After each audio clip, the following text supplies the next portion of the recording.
never afraid to lose, clinging to a past that doesn't let me choose. Where once there was a darkness, a deep and endless night, you gave me everything, you gave me life. I will remember you. Will you remember me? Don't let your life pass you by.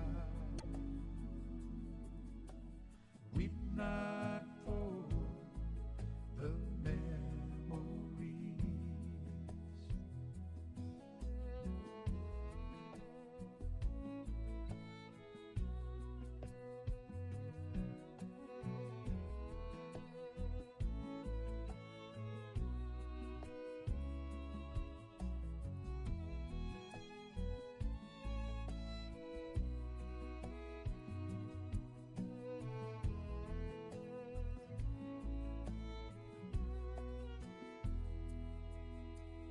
Remember all the good times that we had.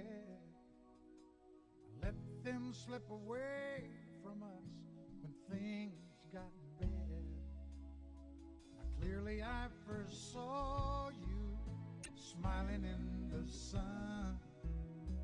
I wanna feel your warmth around me, wanna be the one. I will remember you. Will you remember me? Don't let your life pass you by. Weep not for the memories.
warm welcome to everyone this morning.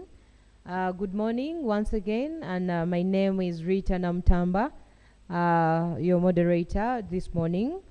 I want to welcome you to Mbale City, Coatesview Hotel for day 2 of our CSO conference for Eastern Uganda. With me on sign language is Dorothy Namuyomba, and I want to thank her so much for the great work since yesterday. Right away, we want to go into the business for today, so we are able to keep time on each and everything that we have lined up for the day. Borrowing from the learnings from yesterday, we'll like to hear from different organizations on what they took away from yesterday's learnings. A reminder to each and every one of us to please share the link to our colleagues back home so that they can follow the conference. I'm sure that Rose will be sharing the link for the live stream. Please share that on your different social media platforms. And please feel free to share with Rose your different handles so that you can be tagged in our different posts. Day 1 went well. Would love to hear feedback from you as far as the day. And I want to invite a wonderful lady from Action for Women and Awareness in Rural Environment, Aware Uganda, to start off the day with a recap from yesterday. And after we hear from Monica, I'll also invite Ambrose Tulit from Grassroots Alliance from Rural Development to also share insights from yesterday. Monica?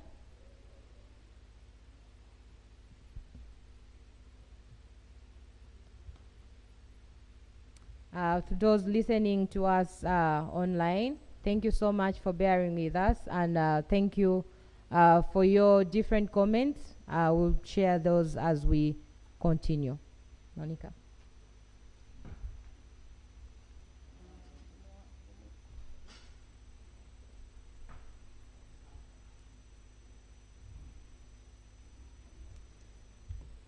Good morning. Good morning. You people are just like, did we sleep well? Good morning once again. I'm called Monica. Yesterday we had a very wonderful day. I guess everyone got to go home or go where they are to sleep with a little bit of different aspects. Yesterday, whatever I got from Stephen, Dr. Stephen. He's not here yet. About the past bill on NGO amendment bills that we got, and the acts that is now on force right now. Then the structures that he said that is ongoing. We don't need to go to the ED's office, the director's office. We have to go back to the secretary. We start from there. I think that was about the amendment bill. Then what we talked about was the compliances, how to go about it, how to know how the NGO Bureau will know how to operate with the CBOs in Uganda, how they have to be compliant, and it's not becoming, people are not like together. So the CBOs in Uganda have to do what? Have to come together and do what? Become an, what? I'm so sorry. That NGO's Bureau, they have to be operational. As in, they have to get together, be registered under the sub-counties, then district levels. so that so that the NGO Bureau will know which ones are operational and which ones are not operational. I think that was what he meant.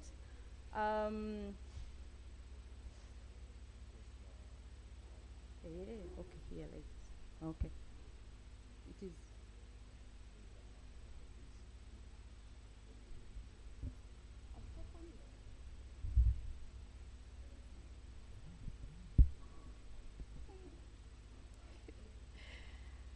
So, I think that was all whatever I got as in me. What did you people understand? What did we get? How did you like go through all these moments from yesterday in the morning? We are going to have a little bit a game, each and everyone to come up with what she or he understood, so that we go with the recaps. Whatever you understood, whatever you didn't understand, please, let's go ahead by that. My first person, excuse me?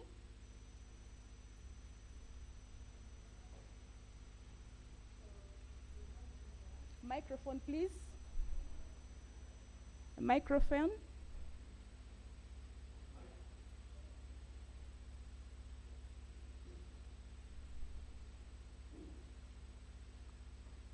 Let us have it like to be an interactive thing so that we get ourselves together.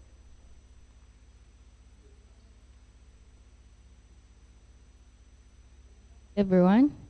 So what I learned yesterday was around how we can work together with government agencies in harmony and not just fight. Also, what stood out was that we need to comply and flourish. Thank you. Thank you. Then give to another person.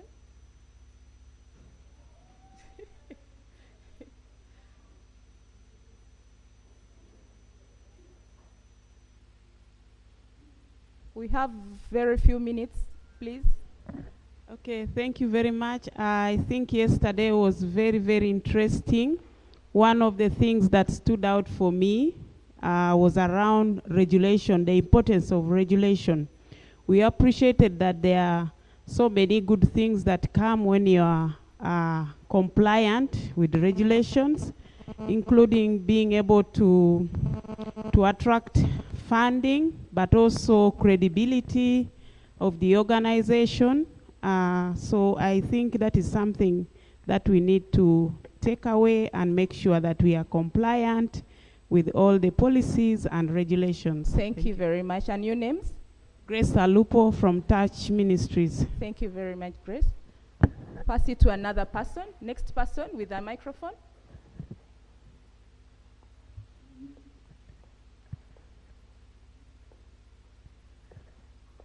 Kindly tell us your name. Praise the living God. Amen. Praise Him. My name's Natocho Wilmina from an organization called the Uganda Muslim Rural Development Association. It is a faith-based organization. What I learned yesterday is how you become compliant.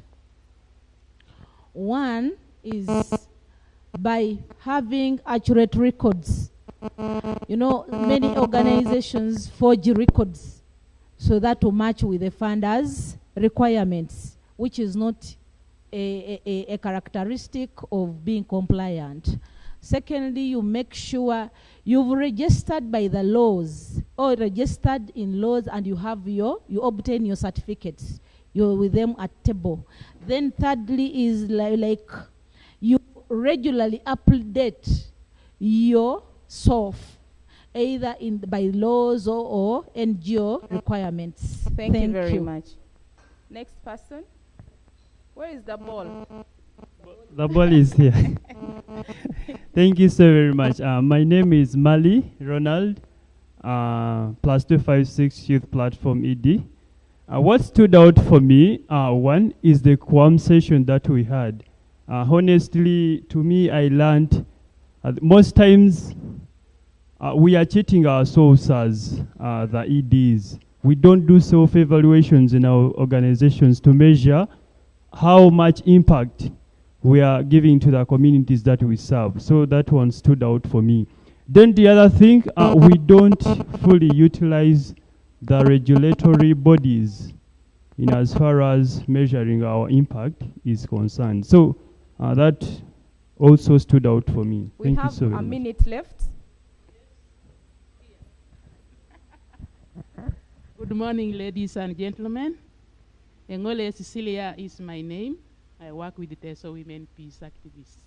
What stood out for me is the need to do research. If we do research in our organizations, it will help us to see whether we are developing or collapsing. But in this particular case, it helps us to develop better. Thank you. Thank you very much. I think okay. Just the a gentleman second. there. Dennis Paul Wamboko, my name, from Offering Foundation YY.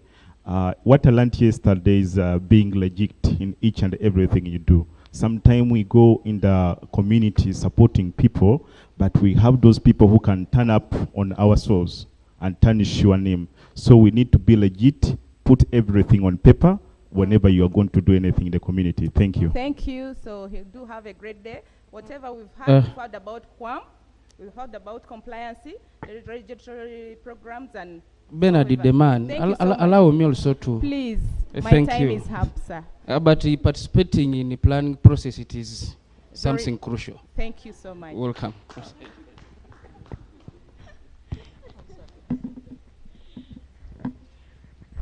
Good morning, ladies and gentlemen. Turn to your neighbor and ask, how was your night? Is it possible for us to rise up?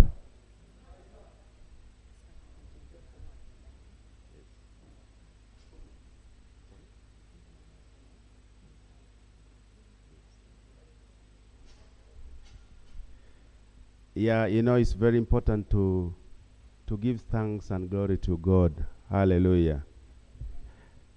There is a gentleman who had a mic, the last one. Where has he gone? Yes, I know you want to go to heaven, right? So can you pray for us right from there for this day?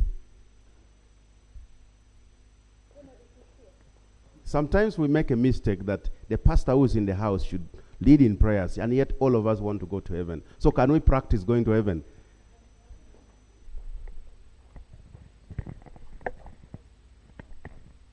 I want to thank you very much. Let us humble ourselves and we pray. Our dear Father in the heaven, I pray to you that in this meeting, Jesus, help us to be very resourceful so that we learn whatever you want us to learn.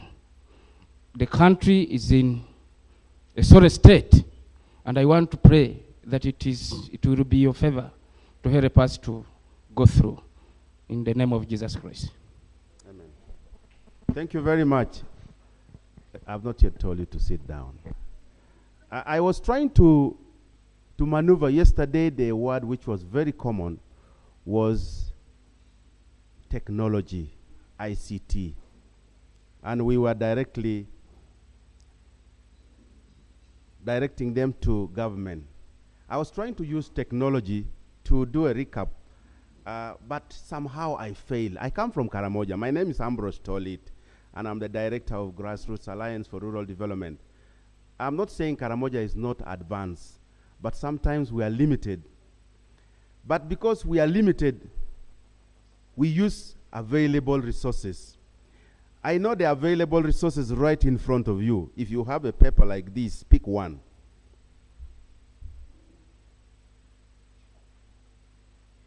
In one word, that one, I'm seeing a paper which is written. Get a plain one, because I'll need that paper.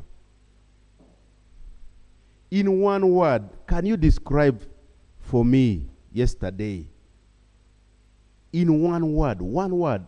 If we had used Mentimeter, it would give us that what I want. So please, write for me one word, not two, one.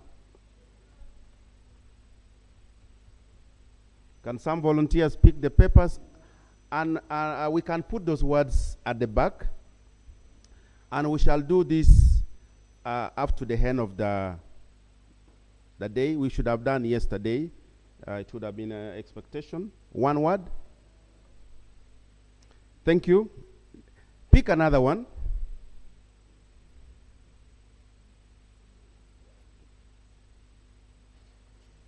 Have you picked another one? Yes. I want volunteers with the mics. Just hold on. Do not pick it. Hold on there. Give back to the owners. Now the gentleman there prayed a very provocative prayer touching the nation. So we need to give everybody a chance to say something. So I want you to say that word, one word only. Just give the mic, rotate. One, do not put two words. One. Describing yesterday. Maybe because the mic is not coming the second time, before you give the mic, just hold on. Before you give the mic, the second blue paper, you can write what do you want improved today. What was yesterday and what do you want in another paper. Do not mix them because we are going to put them in different boards for the camera guys to take up. Write in one word, what do you want today? Remember, question one was in one word, describe how yesterday was. The second question in one different board card. What do you want? For example, I can give my example. Yesterday was amazing. That is me, and my name is Ambrose. And today, I expect a blast.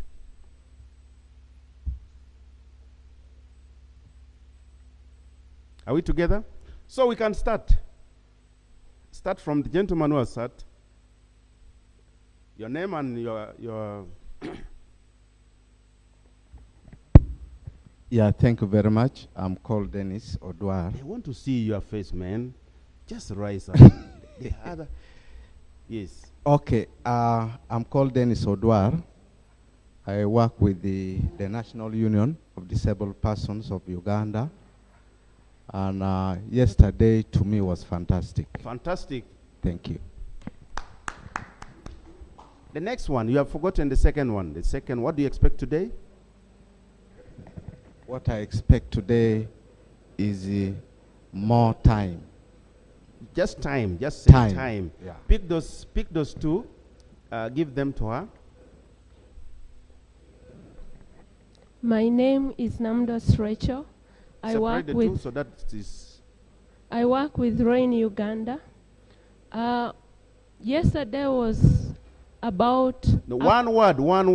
I have the right to deny you the space. One word. updates. Updates. Good. What do you expect? Today, connections. Connection. Super. Peter Soruda. Yesterday, informative. Informative. Very good. Today, the best. Can we applaud them? Yesterday, harmonization. Harmonization, yes. Today, learning. Learning. Good. Yesterday you pick the papers, please. Yesterday was enlightening, and today, empowering. Empowering, good. One word, let's learn to have one word. Bring here. The man in maroon.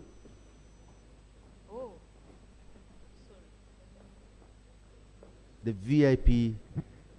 Yes. Discovery. Discovery, yes. Today is exploration. Wow. One word said differently. Write it down and hand over to the lady. Rita, you're welcome. We want you to tell us how yesterday was in one word and what you expect today in one word. Yesterday, wonderful. Wonderful. Today, I'm still thinking about it. It's mind wandering. I like that.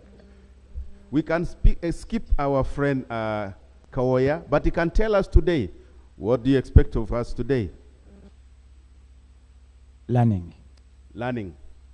Learning has come twice. Somebody take note. Learning. My name is Ruth. Yesterday was informative. Today, solutions. Informative have come twice. I'm noting them. Yes, good morning. The word for yesterday would be inspiring.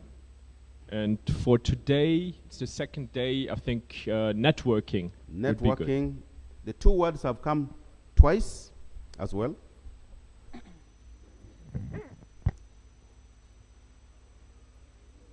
Hello. Morning. I'm called Elizabeth. Yesterday was fun.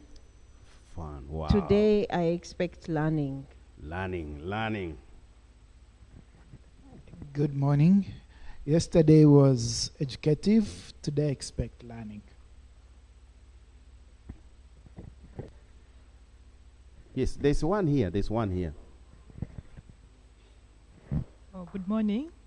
Yesterday, my name is Dorothy. Yesterday was resourceful. Today, edutainment. Wow.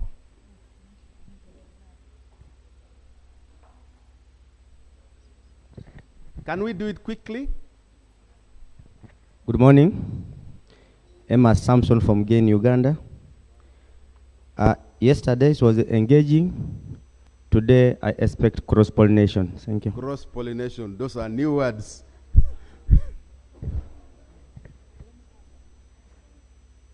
Yes, morning. Yesterday was comply. Comply. Today, what? Wow. These are new concepts. Good morning. Yesterday I picked out one very key word was e-bicycle. Today it is showcasing. Showcasing. Pass the mic. Yes, good morning. This is Samakula Baker. Yesterday it was educative. Educative. And today I expect inclusiveness. I want you to use one word. Do not describe. Give the mic, it's expired. One word. Good morning, everyone. I'm Salom Okura from Emerald Foundation, Uganda. Yesterday was expedient, and today I expect knowledge. Use the word knowledge. Yesterday was good morning, everyone. Knowledge. Good morning, everyone. Yesterday was excellent. Good. Today is timekeeping. Timekeeping. Thank you. Morning, members. Alice Naburo Etich Karamoja. Yesterday, participatory. Today, networking. Networking has come severally. Yesterday was e-bicycling. Today is the information. E-bicycling. Yesterday was experience sharing. And of course, today it's networking and partnership building. I said one word, sir. It is combined. One word. Yesterday, learning. Today, networking. Yesterday was informative. Today, learning. Good morning, everyone. Yesterday was introduction. Today is networking.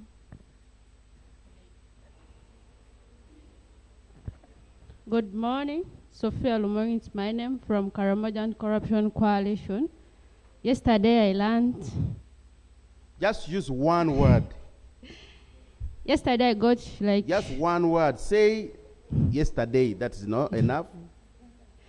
Yesterday sharing. Today I expect more knowledge. Knowledge is the word. Good morning. Yesterday for me was engaging. Today, networking. Yeah, good morning. Yesterday excellent, today timeless. Tireless. Tireless. Yes. Good morning. Yesterday educative, today learning. Good morning. I'm Goretti from Eden. Yesterday was learning, today partnership. Morning. My name is Michael Anguria, Director, Software. Yesterday was fabulous. Today is networking. Wow. Participatory yesterday. Fundraising today.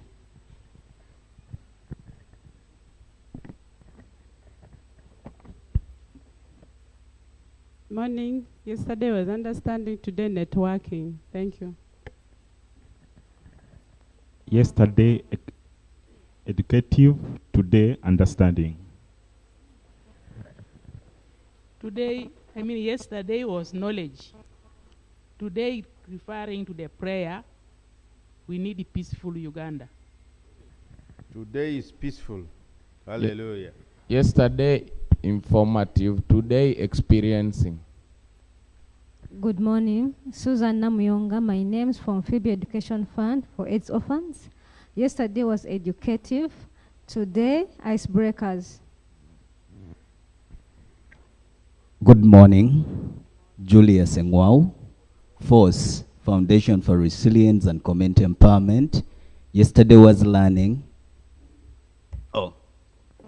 Good morning. Julius Engwau. Force, Foundation for Resilience and Community Empowerment. Yesterday was learning. Today is networking. Hello. Good morning, everyone. Chigere Rose is my name, Women Rights Initiative. Yesterday, very educative. Today, partnerships. So I think you can stop there because our time is done.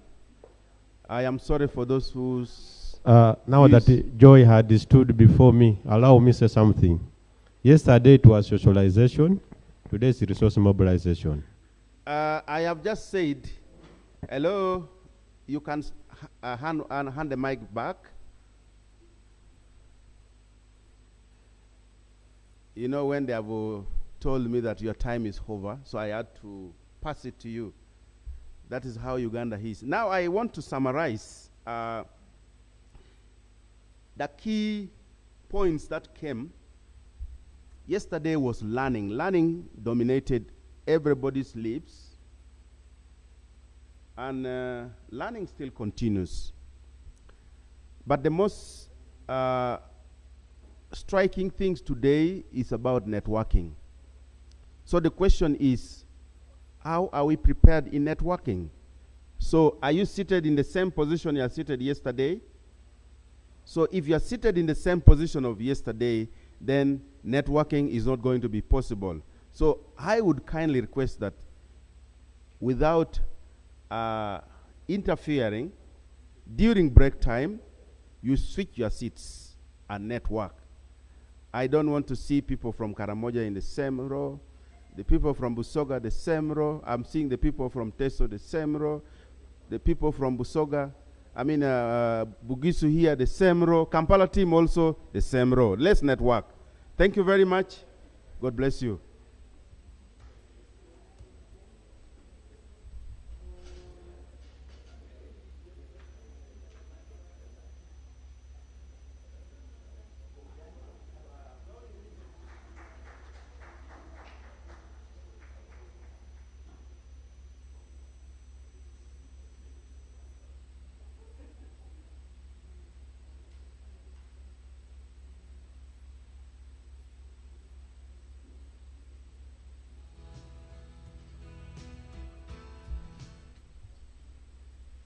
Let me get my height.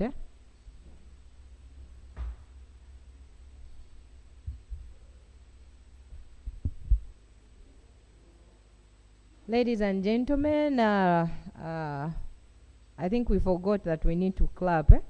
So can we have a loud clap for Ambrose and Monica for the recap?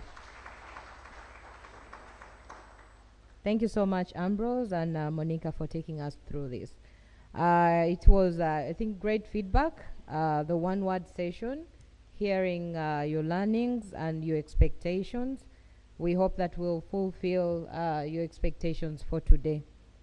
I want to quickly acknowledge the presence of the steering committee.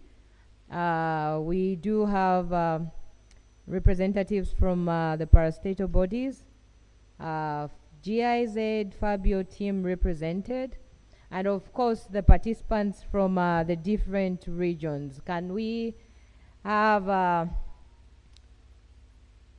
love to start with the hosts. Bugishu region, can you please say present? Huh? Bugishu region, can we please say present? Okay. Busoga region, can I hear loud present from you? Thank you, Busoga. Bukedi region, can I hear a louder one from you? Okay, almost close. Teso region, can I hear a Yalama from you?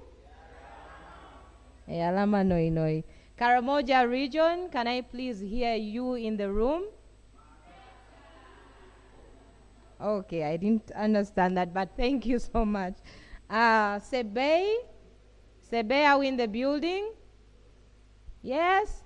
Okay, I'm joining Team Sebe. You're welcome. And last but not least, the West Nile region. Are we present? Yes, thank you. Thank you. Thank you. Thank you so much, each one of you, for joining us today. I want to also go through this quickly. We have a marketplace, you people. The marketplace is where we showcase our work, our social enterprises. We're having exhibitions, and then of course our banners. So please, for networking, which is very important for this conference, please go outside in the gardens. That's where, and do not go now. During your break time, during your lunch time, you can go and look at these different places in the marketplace.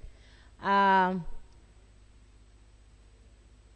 colors from yesterday, I'm aware that today we have different colors. It's still pink, green, and yellow, but the participants have changed the color codes. Okay? The expectation is if you had a blue one, a green one yesterday, today you should be having a different one. I hope that is how it is. And the reason is we need to network, and we shouldn't be going to the same room and with the same people that we were with yesterday in the breakout rooms. So when the time for the breakout session comes, if you have a pink card, please go to the room that is assigned the pink color. If it's yellow or green, please go to that specific room. There is a reason why you have that color code, and there is a reason why you have to learn from that specific presentation in the breakout room. So please do not change rooms because you're following the presenters. I want us to, following the expectation from today, and that from yesterday's learning. Learning has featured a lot. And with learning, someone expects solutions. And today we are privileged to have on the panel a gentleman from Danida, and that is Mr. Frederick Kawoya. Frederick will be joining us on the podium, and he will be taking us through the details of how to attract and retain development partners. And this is something that we struggled with. I think it featured yesterday in the conversation that we are struggling, and we are struggling to retain the small funds that are coming through. So Frederick has the expertise and the experience to help us maneuver this particular problem that we're struggling with. And on this note, I want to invite Frederick to come and take a seat on the panel. Fred, I will warn you that it's going to be kind of lonely. Your companion is not yet here, but I believe that you'll be able to handle your own. You're welcome, Fred.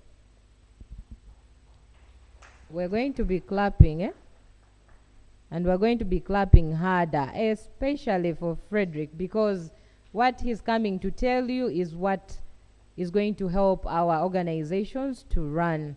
So please, can you put your hands together and welcome Fred warmly. You're most welcome. So, Frederick, is it okay if I call you Fred? Hello. Yes, good morning. I don't mind being called Fred. Okay, thank you very much, Fred. So, Fred, following the conversation from yesterday, the issue has been attraction and retaining development partners. We struggle as civil society organizations to attract funding, but also I think there was an issue around networks failing. So as civil society organizations, we are really struggling. And we want to hear from you. What do you consider as the most critical factors to work with a local partner? If you're looking for partners to work with, what do you look at so that the congregation can prepare? And please be prepared to write some questions down, because Fred is here just to answer your questions. So Fred, can you please tell us what is it that you look at before you take in a local partner? Thank you. My name is Frederick Kawoya. I'm a program advisor with the Danish Embassy. First of all, thanks for the opportunity to share and learn with you. Attracting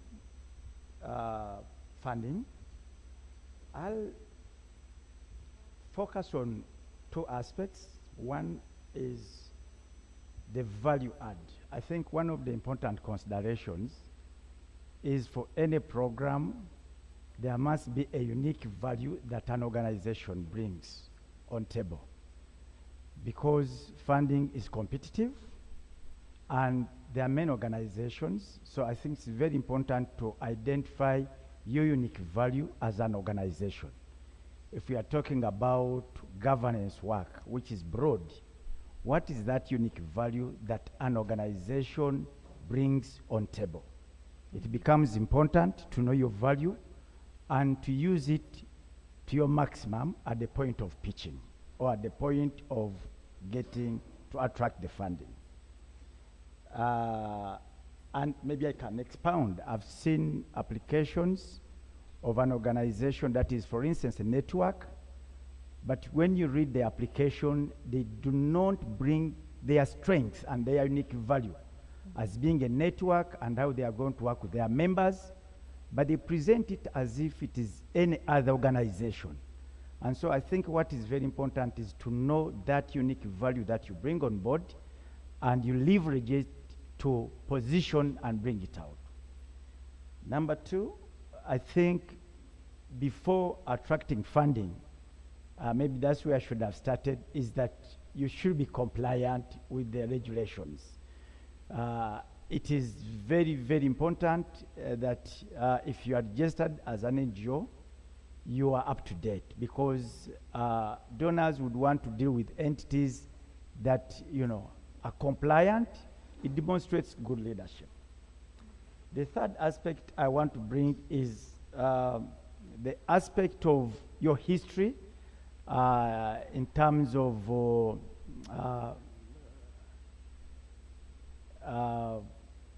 let me put it bluntly.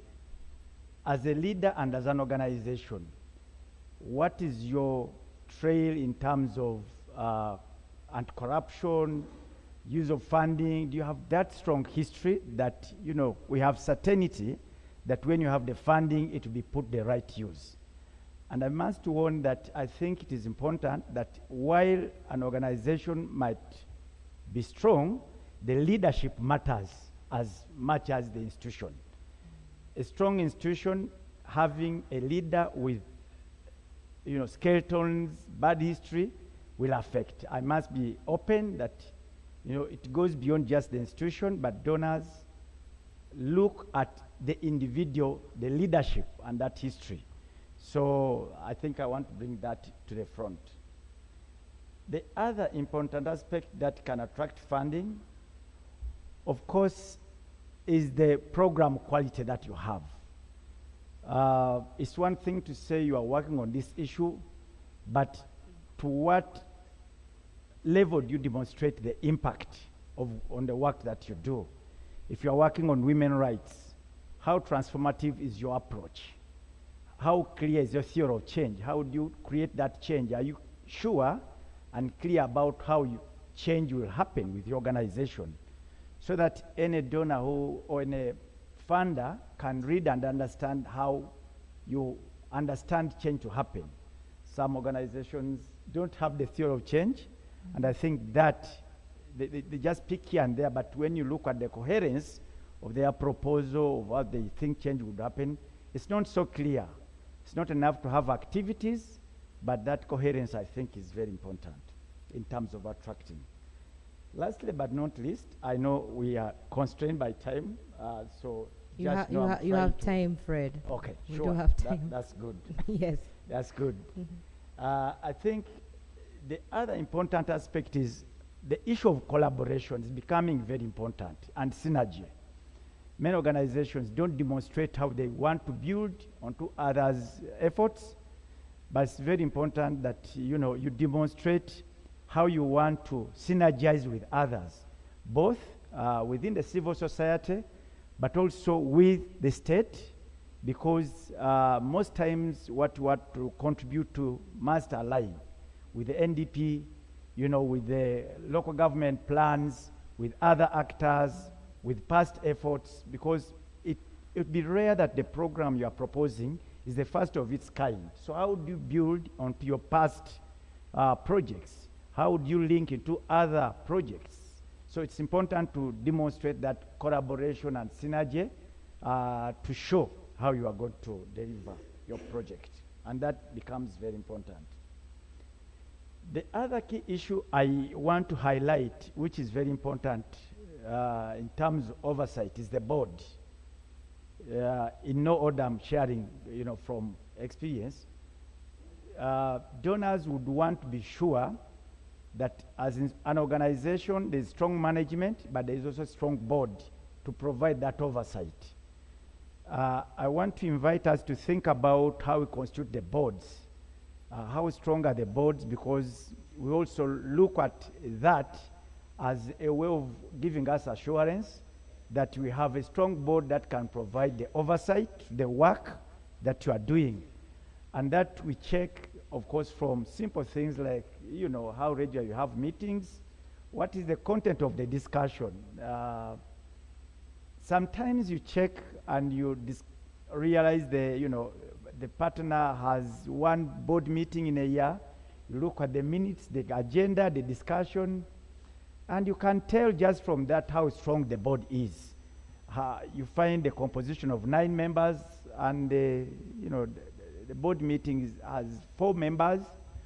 Really, you can tell from that type of board governance that is like to be a weak organization, and therefore, even when other aspects might be strong, a donor might shy away because they don't feel that the board will provide the requisite oversight to the management of the funds. Honestly, the issue of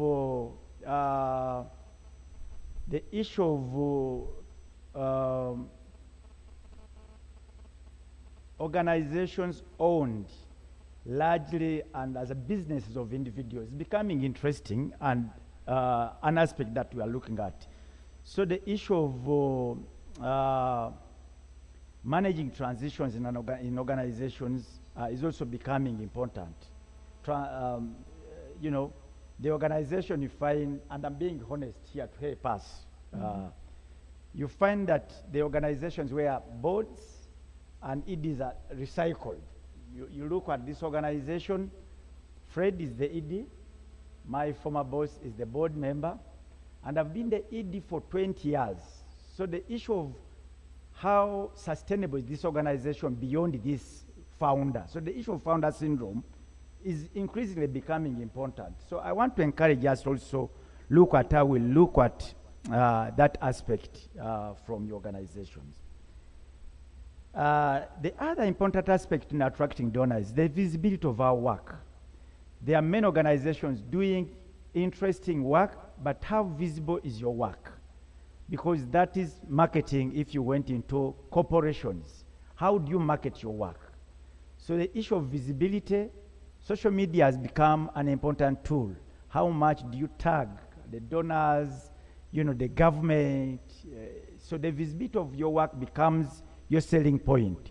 Otherwise, how do we know about you if we never hear anything? And just to invite members here that we do a lot of good work, but we rarely put it out. We are shy at putting it out. And so when I check on the website, I don't see much of what you do. You find some websites were last updated 2 years, 5 years. In fact, some at the point of application, when you check the website, sometimes the website is not even running. And that is a demonstration of weakness from the organization. How about, the pieces you can bring in terms of influencing? I know many of us are doing governance work, and we are looking at organizations that can generate knowledge. And if I check the articles and papers, how much do you put out your work? That's part of promoting yourself and your visibility, your technical strength. Can I invite us to use some of those spaces to demonstrate what we do? I must confess, when there's an article on, for instance, climate change, it begins to demonstrate your organization and your technical abilities by just writing out. And so I think that is one way you can attract donors, because if there's a topic of interest and we sit there, then we begin to know there's this organization doing this type of work. So at the point of application, already we'll know about you. The last point I'll make is I think it's important to sustain engagements with donors beyond funding. How much do you engage donors in your own activities, in your own research? How much do you seek an appointment to share those interesting findings about service delivery? How much do you share with them about how much you're engaging, what are you learning? And I think that becomes important to sustain a relationship, because funding is more relational than one-off. So how close are you to the donors even before you think about putting in an application? I want to invite that you integrate that in your planning to ensure that you have at least scheduled engagements with donors so that you sustain and build that relation. You remain near to their heart and their soul to attract funding. I think this is what I could pull off the scuff, but I'm ready to share other insights. Thank you. Thank you very much, Frederick. Please, can we please join Dr. Okello to appreciate Frederick for speaking to us about very important things. Can we please clap more than we have? Thank you very much. And of course, for your information, Danida is the Danish embassy, and so we have a donor at the podium. So please feel free to ask any questions that can help you improve on your applications. I like what you said, Frederick, that we need to have the donor engagement before the application, but even beyond reporting after we've received funds and we are done with our projects. And I think that this is very key because it helps us with attraction and also retention, which is very important. You also mentioned the collaborations, and my mind goes to what was said yesterday, the issue of networks that are failing, because we understand as civil society organizations that networking is important. In most cases, it is a requirement from the donor community that we need to come together and collaborate, and then we start the networks, but along the way, we fail to sustain the networks, because I think it's my thinking, but I am very positive I am correct, that we appear to be working in competition as civil society organizations. We are addressing the same SDGs, we are dealing with the same community, but working together as a team is failing somehow. So I want us to prepare to have a question and answer session with Frederick.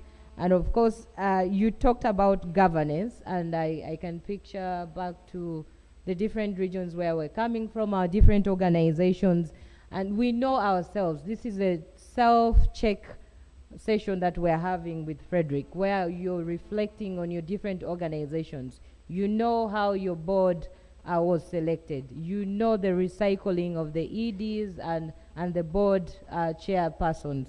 So as we continue with this conversation, Frederick, what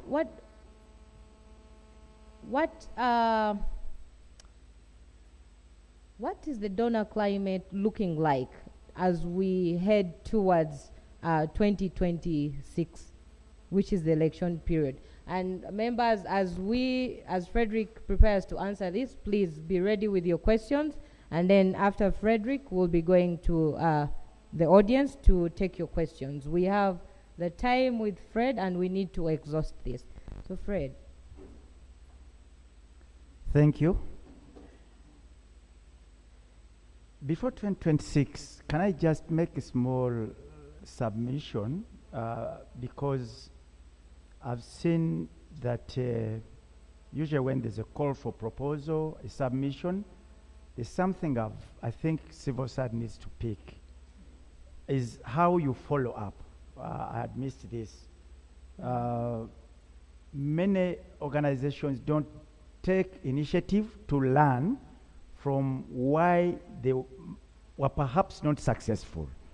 And so when they receive the feedback, that's where they stop. And they miss the opportunity to build a relationship, a constructive relationship with the donor. I want to invite you that if you have a chance to have the email about a regret, use it as an opportunity to get the feedback and take it positively, because you can get it if you ask for it. And use that to improve and build a relationship for further engagement, because many times I think that doesn't come through. People just feel so disappointed, and then they give up. And yet it's an opportunity that can be used. And then the issue of governance, I think that one we need to deal with it, because it's very, very important. And I can tell you, I think we have a database, and then you see selected people in all boards. They have been there, recycled, so that kindly take it serious. But to your question about the donor climate, I think 2026 and even before is the issue around the operating context. We need to be constantly alive to that and align our programs to both the opportunities that come with the context. As we head towards 2026, we see it as a great opportunity to prepare and work with citizens and the leaders. Perhaps the leaders will be more listening at this point, because from a political point of view, they want to demonstrate that they are delivering the services. So for people working on accountability, we think it's an opportunity to get perhaps the leadership respond, the local leaders, because they are eyeing that vote. So for those working around these issues, there's that opportunity we can leverage to create the space needed for citizens to engage with their leaders, and perhaps ensure that service delivery improves. It tends to improve at a time like this when there's political imperative to deliver the services. But also from a risk perspective, it becomes very sensitive because you might be seen to be political or to be partisan as you engage. So it means it's a time when you need to strengthen your relationship with the political leadership so that you are fully understood and your intention is not misunderstood. You know, when you are dealing with accountability, at a time like this, you can easily be misconstrued to be organizing to disrupt people's political interests. So the relationship you have with the political leadership at a time like this becomes important. From a donor perspective, we think it is still, we are trying as much as possible to ensure that we manage the risks that could accompany a time like this, especially not to be seen to be against the government. And so it's about how we manage the risks and to ensure that we are as open as possible, ensure that you know, the local government and authorities know exactly what you are doing, because we cannot keep a blind eye around the suspicion. And an event like this where we have government, where we have civil society, becomes an important space to articulate and strengthen the relationship we have with the government. Thank you.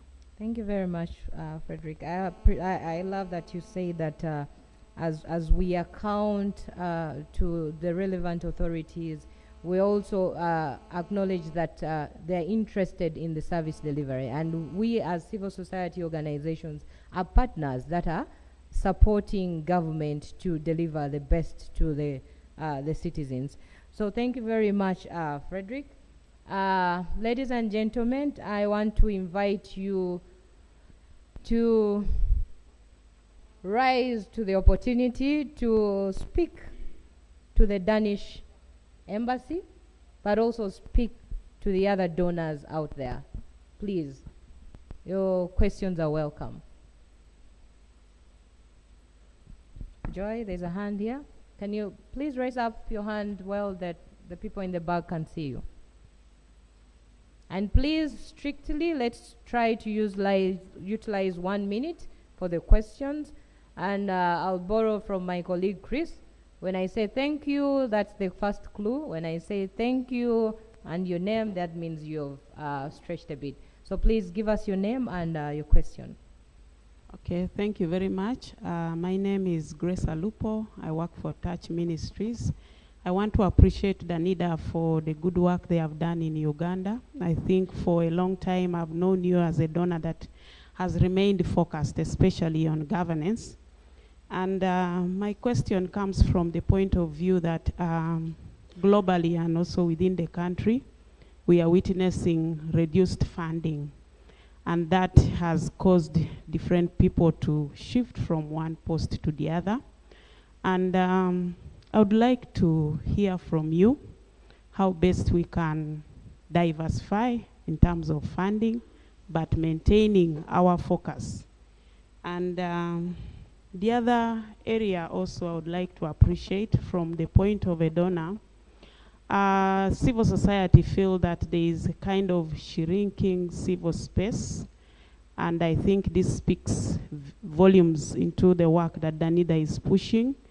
I wanted to appreciate what role you're playing. Are you engaging with government? Are you part of policy influencing, ensuring that this space remains? Because we all appreciate that advocacy makes a lot of difference. Thank you. Thank you very much, Grace. We'll take 2 more questions, and I think Fred can take it from there, and then we'll come back to the audience. So I'll take Benson and, of course, Faith, but in that order. So Faith, and then Benson. Yeah. Yeah, thank you very much for that wonderful presentation. Mine is both a concern and a question. In the past, development partners would respond, like when you write a proposal, they would tell you, we regret to inform you that you've not been successful, and they give their reasons. But now it has come to an extent that either they keep quiet or they just give you a regret. What happened along the way? Because those comments and reasons that they would give us why we didn't go through would help us improve and maybe succeed in the next calling. Please throw more light about that. Thank you.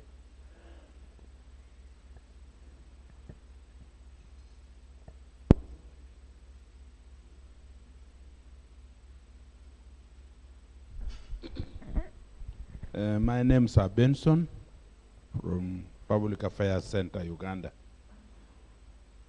And I have two things. One is the donor or the funding agencies have for time immemorial been on a granting approach, providing grants, one-off projects. Is there a time when you will shift to supporting the social enterprise model? Like I've seen in Ethiopia, where they support you to establish a social business enterprise, and it is the one that funds your activity. Because the law there is that if you get more than 10% outside the country, then you go and register in that country where you are getting more money, or the one funding you more. That is one. Are we about to shift, or that is the model you will continue until Jesus comes back? So the second thing is about, it seems 2020 was a defining year for us. That is when government cracked a huge whip across the board. NGOs were fixed, donors, including the NIDA, which is now, was also suspended and closed. Are there any lessons you have learned? How are you avoiding the trap of maybe self-censorship, so that you now operate carefully? When the way you are talking, as you are saying, be careful, you can be misunderstood. Is there a way we are putting up so that both the state and you, the donors, will be, and how are you responding to global pressures? Is it affecting your relationship with us here? To me, those are my few things. Thank you. Fred, before you respond, can we have the two more questions? I'll take the gentleman from Mnipa, and of course, Dr. Okello, I cannot miss your question. So, the gentleman over there, Mnipa. Thank you so much. My name is Mwiru Peter, and I work with the Umbrella Network of Young People Living with HIV, and that's Mnipa. Thank you so much for taking us through. Me, I just have one question, is that how does the Danish Embassy work with the subnational partners? Like, do we have a localization mechanism where maybe we use to ensure that we bring on board the grassroots CBOs? Thank you. Thank you, Mnipa. Any more hands before? Oh, Dr. Okello. We need a microphone for Dr. Okello.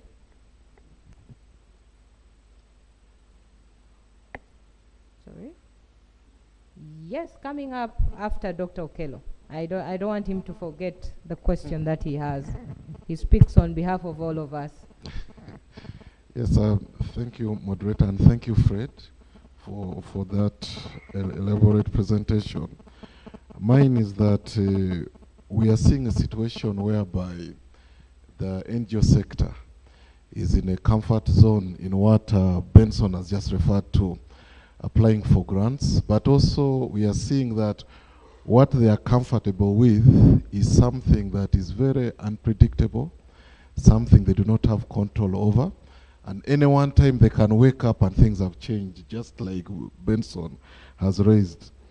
Now, for me, my concern is that you have raised a couple of issues. One very strong one you have brought out is the capacity of the people in these organizations, in terms of the staff, the members on the board, which I think is a very critical thing. And it leads me to one question. Capacity remains the biggest challenge of this sector right now. What is the donor community doing mainly towards institutional strengthening and self-sustainability? Because we are seeing a situation where I don't think in the budgets of these NGOs, funds are given towards self-sustainability.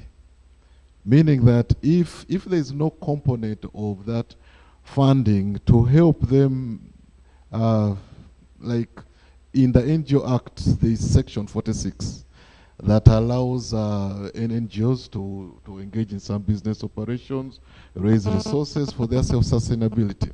But I don't think there's any donor that has a component of their budget that allocates money to support them to start something like that.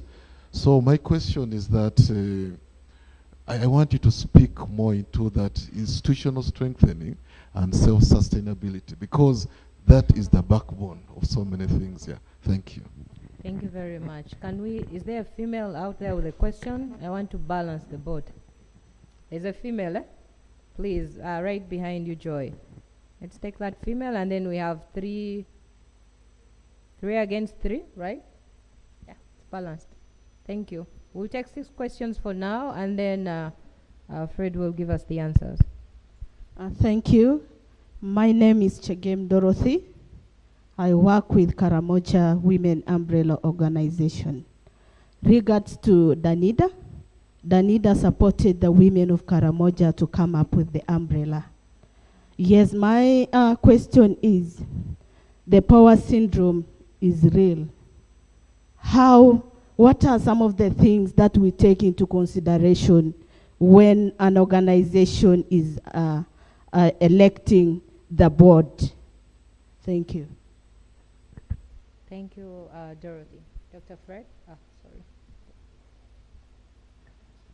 Thank you. I think some of these questions are intended for all of us to think about.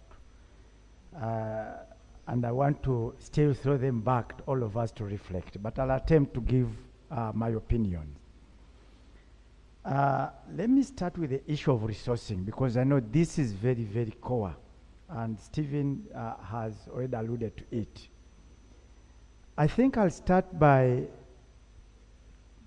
reflecting around our organizations, whether we have resourcing strategies, even before I think about a donor. And I want to move away from funding to resourcing, because resource mobilization goes beyond the funding. What are the resources we need to deliver on our mission? What type of human resource do we need? Do we define it? Do we define the technological resources, the financial resources for our strategies? And how much is it? Because if it is not clear, it's going to be difficult to mobilize it. Can I invite that we start from there as organizations? And I know GIZ has been supporting many organizations in these aspects. I think that is the starting point, is for organizations to have resourcing strategies, where we know how much we need in terms of finance, human resource, technological. Otherwise, we need to define that very clearly. And then that can help us define what are the alternatives, what are the options. And I think if you have that, including how you want to mobilize, it becomes easier to deal with that dilemma, which many of us struggle with. My observation is that most organizations do not have even the basic resource mobilization strategy on table. And therefore, their approach to funding is ad hoc. They wait for a call for proposal, and then they want to submit. And I think we can't deal with that resource gap if we are not dealing with it at a strategic level. So for some of us who are here and we're on boards of organizations, can I invite that we take this at a strategic level and ensure that, to start with, organizations have these strategies in place and can be implemented. I think it will become easier. And that ties in with the question Benson asked, and maybe other questions, around shifting from, granting to social enterprises. I think this starts with you Do you have social enterprising as part of your resource mobilization? What are the options and what are the optional funding that can support your social enterprising approach if that's part of your resource mobilization? Issues of sustainability. Many organizations don't keep even a small, I worked in an organization where they built a small reserve. They had a strategy, and part of their strategy was that at any given time, they had to maintain a reserve that can run an organization at least for a certain period of time without any funding. But that was not built overnight. It was small incremental saving that was put aside over years to ensure that the organization can remain afloat even without funding. And that is part of the strategy. The question I'll throw, what is your strategy? Because if you have no strategy, then you cannot deal with the issue. So I want to first throw this back to us, to go back and think through around resource mobilization and what strategies we have and what policies. I sat on a board of an organization and I struggled with this issue, although the challenge was that any saving that came, it was always the first to use to buy a car or to buy something. So as leaders, let's start with that. On the issue of donors, I think donors have different instruments. And there are donors that can support different types of work, including, those that can support infrastructure and others. So the question is, how much do you have the right mix of different donors to sustain your organizations? Because there are those that are going to continue giving grants, and we may not change them overnight, but how do we have the right mix of those that are giving grants? How much can we leverage part of the grants to ensure building sustainability? But Stephen asked about institutional support. Can I first applaud GIZ for the work they are doing?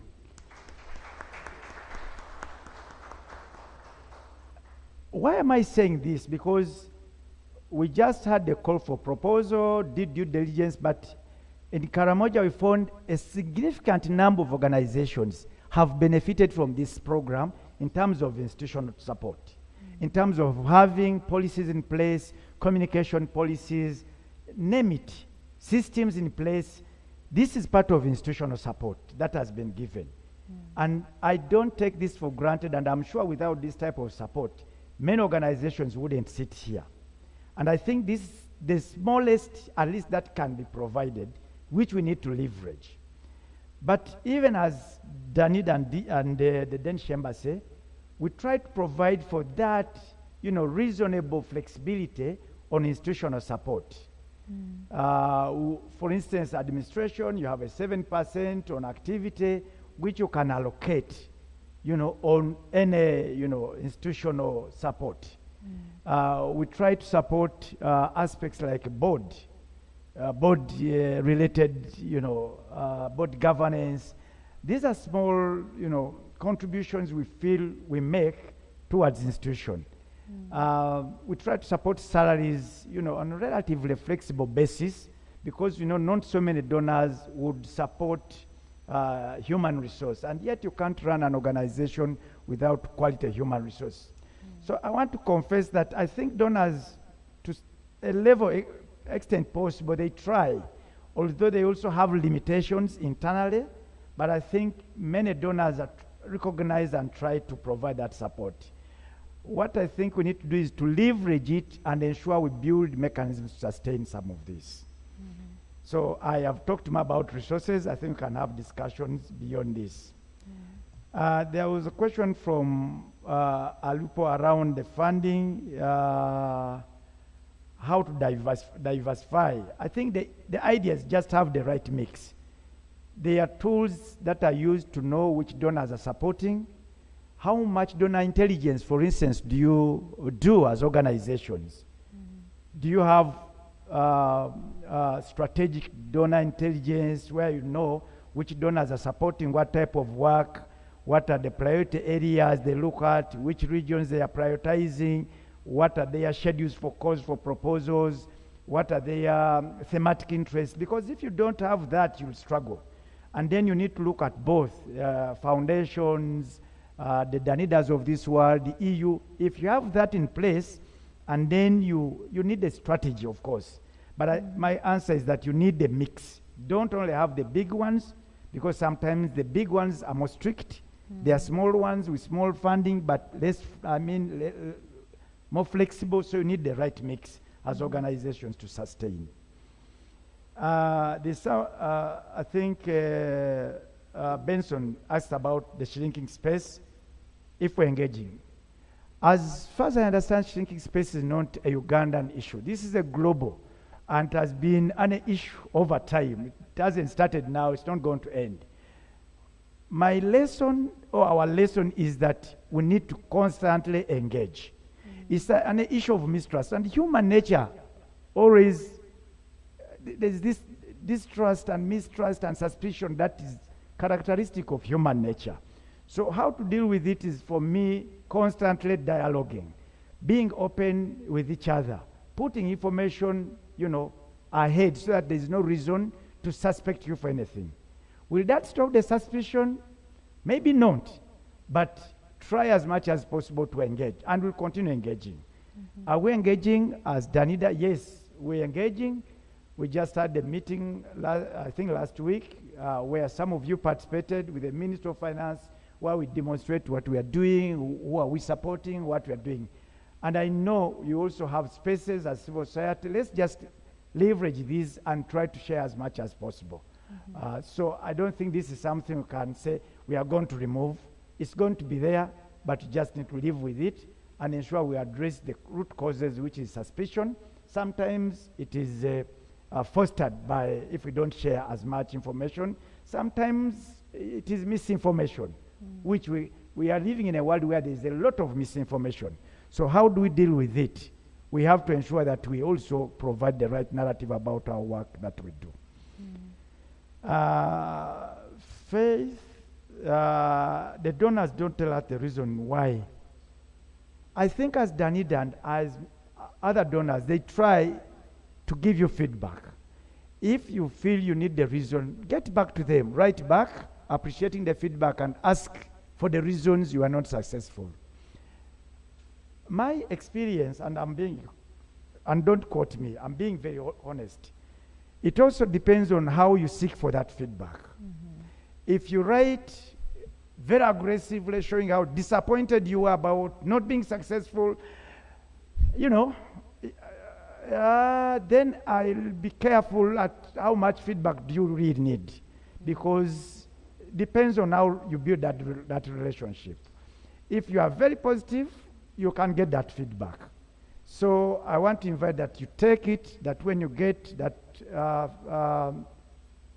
response and you need feedback, write, and if possible, seek for a meeting. I think most donors will be happy to share feedback, because they do this in the interest of helping you improve. There's nothing sinister about the decision. Sometimes the reasons you are not successful, and I'll tell you sometimes small things that are in your proposals. Sometimes you are not articulating well the approach, you are not articulating well who you are going to work with, you are not articulating very well how you are linking with the call. The call for proposals looking at improving health care, service delivery. Your application was looking at education. And you have a good approach, but their interest is in health. So when you talk to them, they'll be able to help you if you are open to feedback also. If you are not open, sometimes it's also not easy. They are called the diplomatic missions, so they have to be diplomatic. So never miss that. So Peter asked, how do we work with subnational organizations? There is a very interesting discussion on localization, and as donors, we are trying as much as possible to ensure that we have a balance of local organizations, small organizations, not only the big ones. In our recent call, it was very deliberate that we are looking at having a right mix of, first of all, local organizations. We didn't have international organizations. And that was part of the agenda, so only local organizations. Even when we came local, we had to have a balance of Kampala-based, but also we needed those that are based in the region. So we went an extra effort to have discussions where we didn't have local ones, to identify some which had fairly strong proposals to help them improve their proposals. So I think the will is there, the effort is there. Sometimes you are let down when small things that matter cannot be worked on. If there are no policies, systems, it also becomes difficult because at the end you have to be accountable also to the taxpayers. Two more questions and then I'll wrap this up. Okay. I know time is not on our side. Dorothy, the issue of power and the boards, I think it starts with how we perceive the importance of strong boards. I've seen strong organizations crumble because they weaken the boards and because there are interests people have around organizations. But I'll tell you one thing. It is like eating the egg and you think you are going to have more chicks. The moment you weaken the board because you want a rubber stamp board, you are not going to go far. We must see these institutions beyond ourselves as leaders. We can only leave a mark if we have organizations that can transcend our personal leadership. And for me, boards is where we need to put the efforts to ensure we have strong boards. So as leaders, do you appreciate a board that questions your decisions, or you feel uncomfortable with that type of board? If you want a board that cannot provide oversight, good, but don't be disappointed when you can't go far, because that is a choice you have taken. If you want your organization to grow, and I've been on a board where it was difficult and I was seen as a threat because I would ask the ED difficult questions, and then this ED thought were against him. Frederick, can I chip in? Was the ED a vision bearer? Yes, he was. And so it was difficult that even when you asked, how did you recruit these people? And then he thought, that's going overboard. And my core board members, I'm sharing this experience, were divided because some thought, I think we need to support the ED. But the reasons you ask is to ensure things are done right. Can I invite you EDs to ensure that if you have boards that are not asking, know you are headed for doom. If you have boards that are questioning, you're on the right path. Appreciate that, because that's the role of the board.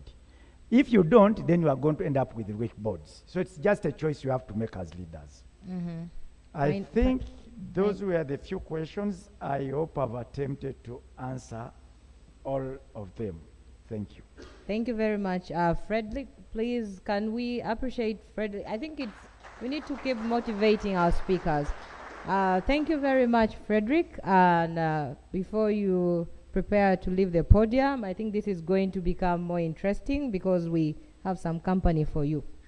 Thank you.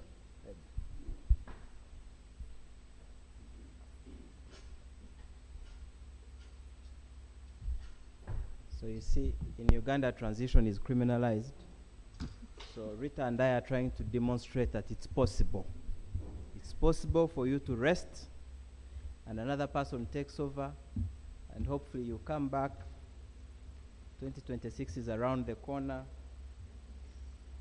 Fred has worked so hard. Anyway, good morning, ladies and gentlemen. I haven't seen you since morning. Good morning, good morning, good morning. Hey, you don't want? Good morning. Okay, so this morning we expected a representative from the Civil Society Strengthening Activity as well, funded by USAID, to be here. But they didn't manage to come. So you've heard from Fred. But we are privileged that in the room we actually have some of the big donors also. So it's very important that we tap into their experience. So Elizabeth, I know you told me not to ask you to come and sit at the front, but you really have to come and sit at the front. Vero told me you have to make sure she comes and sits at the front. Elizabeth is from the AU and she has incredible experience rejecting proposals and accepting them. So please, Please, well, join me in welcoming Elizabeth to the front. Number 2, when Fred was speaking, said GIZ has done incredible work in strengthening civil society organizations. And I think there's a reason why they're doing that. And Tassilo basically heads the program that does exactly that. And he has incredible experience actually on the continent as well. Yesterday I learned that he has more than 10 years experience, I think, on the continent. Is that correct? Yeah, good. So please join me in welcoming Tassilo as well to the stage, and we will be hearing from them. Now, you realize yesterday we had a working tea and it worked out so well. I hope you agree that it worked out so well, because we didn't crowd there outside, we didn't lose a lot of time, and we kept time to our program. So today as well, we've decided that we shall have a working tea. So if you need to step out, pick a cup of tea and come back in, please do that. This door here is going to serve people who are at the front so that you don't have a lot of problem walking a longer distance. And then the door at the back is also open. We'll serve people who are at the back and find it easy.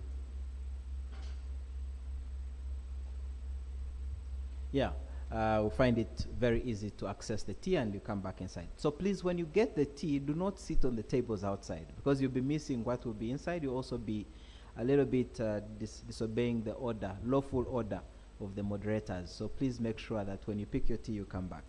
So I would like to go to Elizabeth first. You've rejected so many, I think.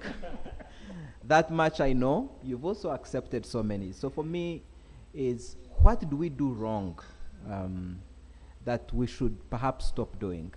And I know you might have prepared something more to say to us, but if you could just say what you had prepared and also answer that question as well. Thank you, Chris. I hope I'm audible enough. For those who don't know me, I'm called Elizabeth Ongom. I work with the European Union delegation.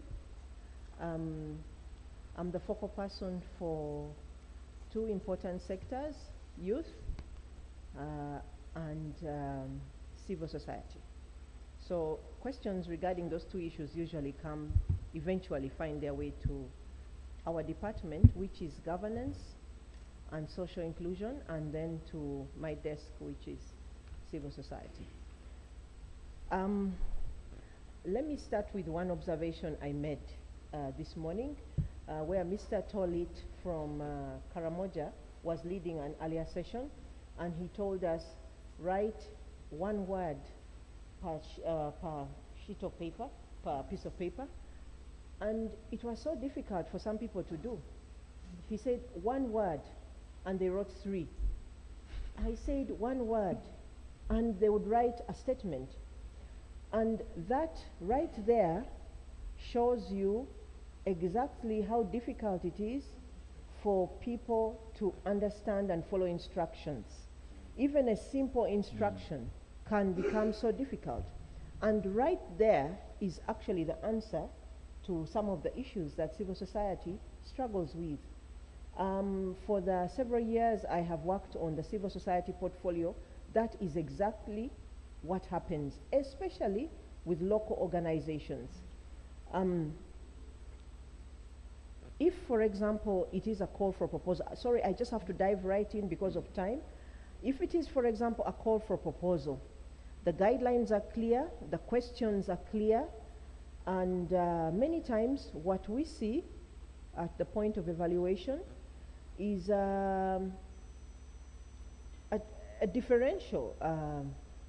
For example, applicants applying in an emotional tone or trying to convince us about their extreme suffering.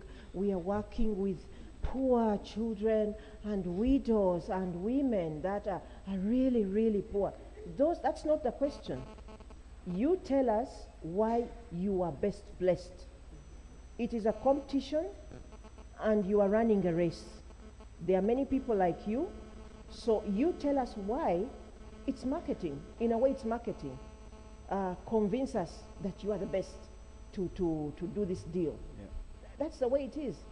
And by the way, it is what it is. Whether you go to which donor, if it's a call for proposal, the one that runs the race best will win it, not the one that is most emotional or explains how poor their applicants are best, you see. So I will also respond in a way, because I didn't have a formal, submission. I'll respond to what Benson asked. What about social enterprise models? Who is supporting them? Yesterday, I was privileged to listen to some responses given by Dr. Stephen Okello, where he said in the NGO Act of 2016, if you look at Article 46, less than 5% of CSOs are actually using it. How many of you know about that act? How many of you know about that article? How many of you know that it is open for you to use? You are free to do business. Government, through that act, has given you permission. So you start the business and you get support along the way. By the way, it's very rare for parties doing business to get venture capital. I don't know about any bank or any financial institution in Uganda that offers money for venture capital. What is venture capital? Startup capital. Even the famous GROW project that is financed by the World Bank and implemented by a private sector foundation will support ongoing businesses. You need to start something and somebody will meet you along the way. It's very rare for somebody to help you to start. And ironically, as Ugandans, as Africans, normally we all have some kind of business spark in us. People keep chickens, turkeys, they have plantations, they do little things. The issue is you need to translate that and begin to think of it as a business. That is where maybe the capacity enhancement can come in. But for CSOs, you already have the legal mandate, you have the permission to go ahead and fly in business. Somebody mentioned the question, donors don't respond. I can speak authoritatively for the European Union delegation. We do respond and give you the reasons. The issue is many applicants come back and say, I have not understood the reasons. Then we write back to you and break it down again. For example, if we say your technical response did not address points A, B, and C, and you come back and say, I don't understand, we respond again. So I think it is incorrect to say donors do not respond and give reasons why yes and why no. Just for your information, if it is a call for proposal, believe me, the rules guiding the evaluators are so strict that every evaluator needs to illustrate why yes or why no. If I reject you, I must provide sufficient technical and financial evidence in writing to show why you are not competent to get this grant. And the reverse is true. That is the way we select. And there is a huge responsibility on the part of the evaluators who must do this. So actually when you look at evaluation sheets, it's thick. Per grant application, it is a thick dossier. Why they explain why you are not the one for the deal. And what about institutional capacity and self-strengthening? I think Tassilo will speak to that. And then I respond now to Chris's question. What can we do? What can civil society do? One of the things that I said first, of course, is respond to what has been requested. If it is a call for proposal in the coffee sector, and you are very good in SRHR, I don't think you're the best placed, really, to respond to that. Even if there is a high possibility of you getting the financing. The best you can do is partner with somebody that is competent in the coffee sector, or if it's in tourism, or if it's in infrastructure. You cannot, there are applicants, there are organizations, whichever sector it is, they'll appear there. And yet by knowing that they don't work in those sectors. So I think put your best foot forward. The argument that, oh, there's no money, this is now no longer possible. You see, if we hear trees, we go for trees. If there's money for health, we go for money for health. If it is now government has brought this other program of Mabag, now we have also applied for Mabag money. So that is your decision, but along the way, it becomes visible what you are good at. Okay? So what can you do? Be real, stick within your sector, and do your best where you are placed. That is my advice. Believe me, it is not. It may not be the position of the European Union delegation, but based on what we see, I think it may help. Then the second thing I think is form alliances. There are cases where you're allowed to apply and come with a co-applicant. Now, given the competition, the cutthroat competition within the civil society sector, most times even I know very well maybe this organization works, organization X works very well with organization Y. They always work together. But time for the call for proposal, they prefer to come alone. They don't want to share. In case I get the money, I get all of it. But you can also lose all of it. And chances are if you came together, maybe you could work better, do a better proposal and get it. See which alliances can work for you. Many local organizations tend to want to partner with international organizations, and then they come and complain to me, oh, we are suffering, they are not giving us our money, they gave us a raw deal, they're only using us. You accepted the deal. So when you accept the deal, negotiate properly. Listen to me, local organizations. When you accept a deal with an international organization, negotiate thoroughly.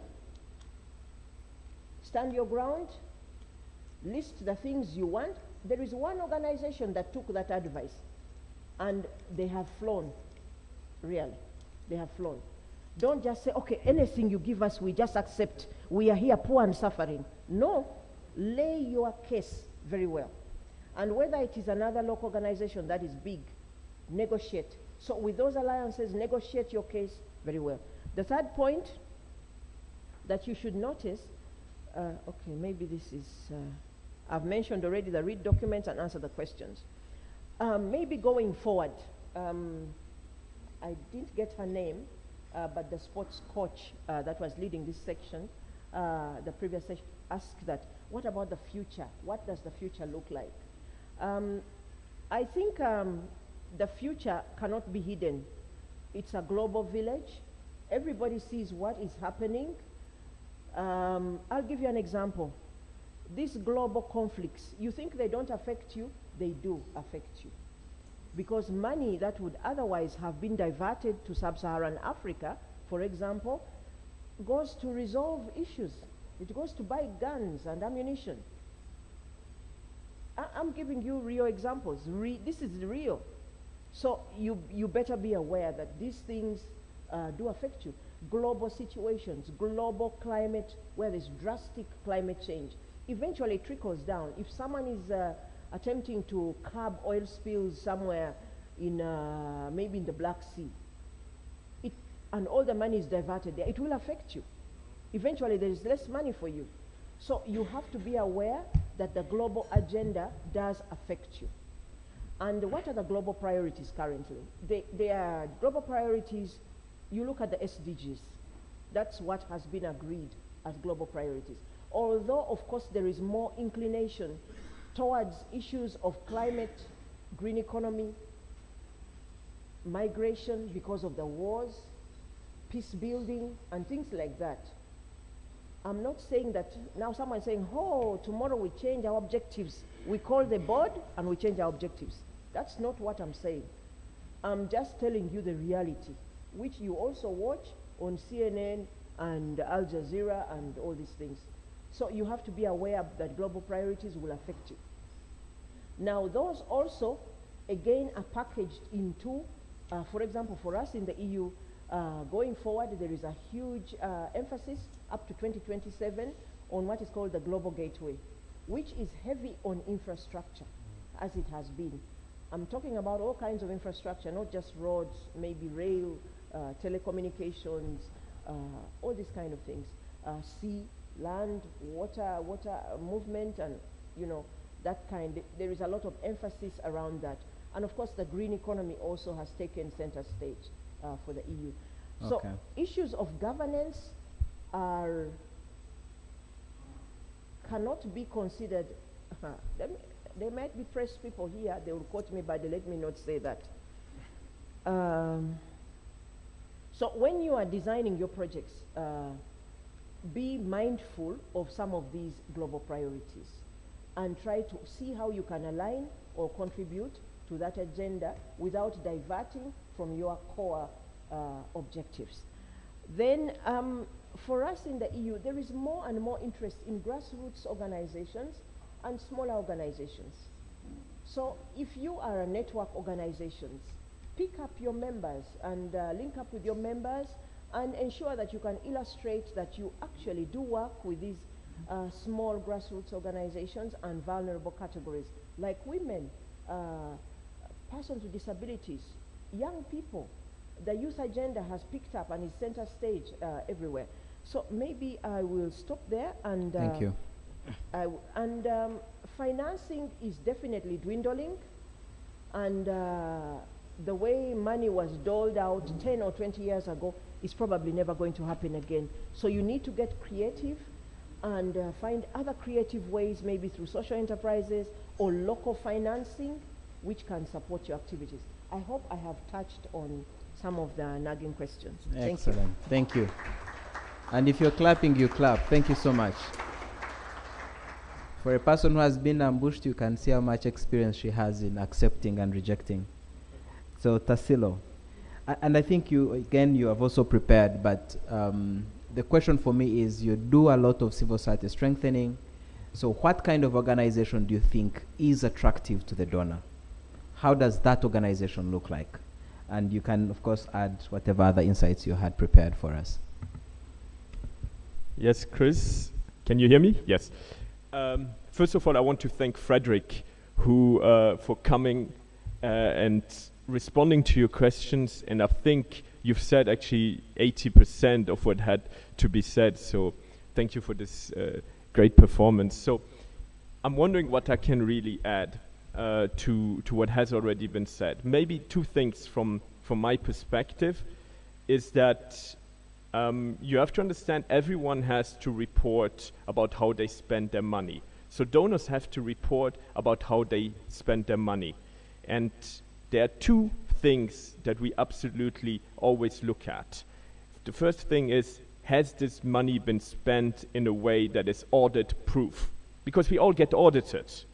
So you have to know that if your accounting structures are not good, if you don't have accounting systems that are credible, we will really, really struggle to feel good about giving you money, regardless how relevant your organization is. Even if you have the most relevant organization, it will be very difficult for us to fund you or to fund you.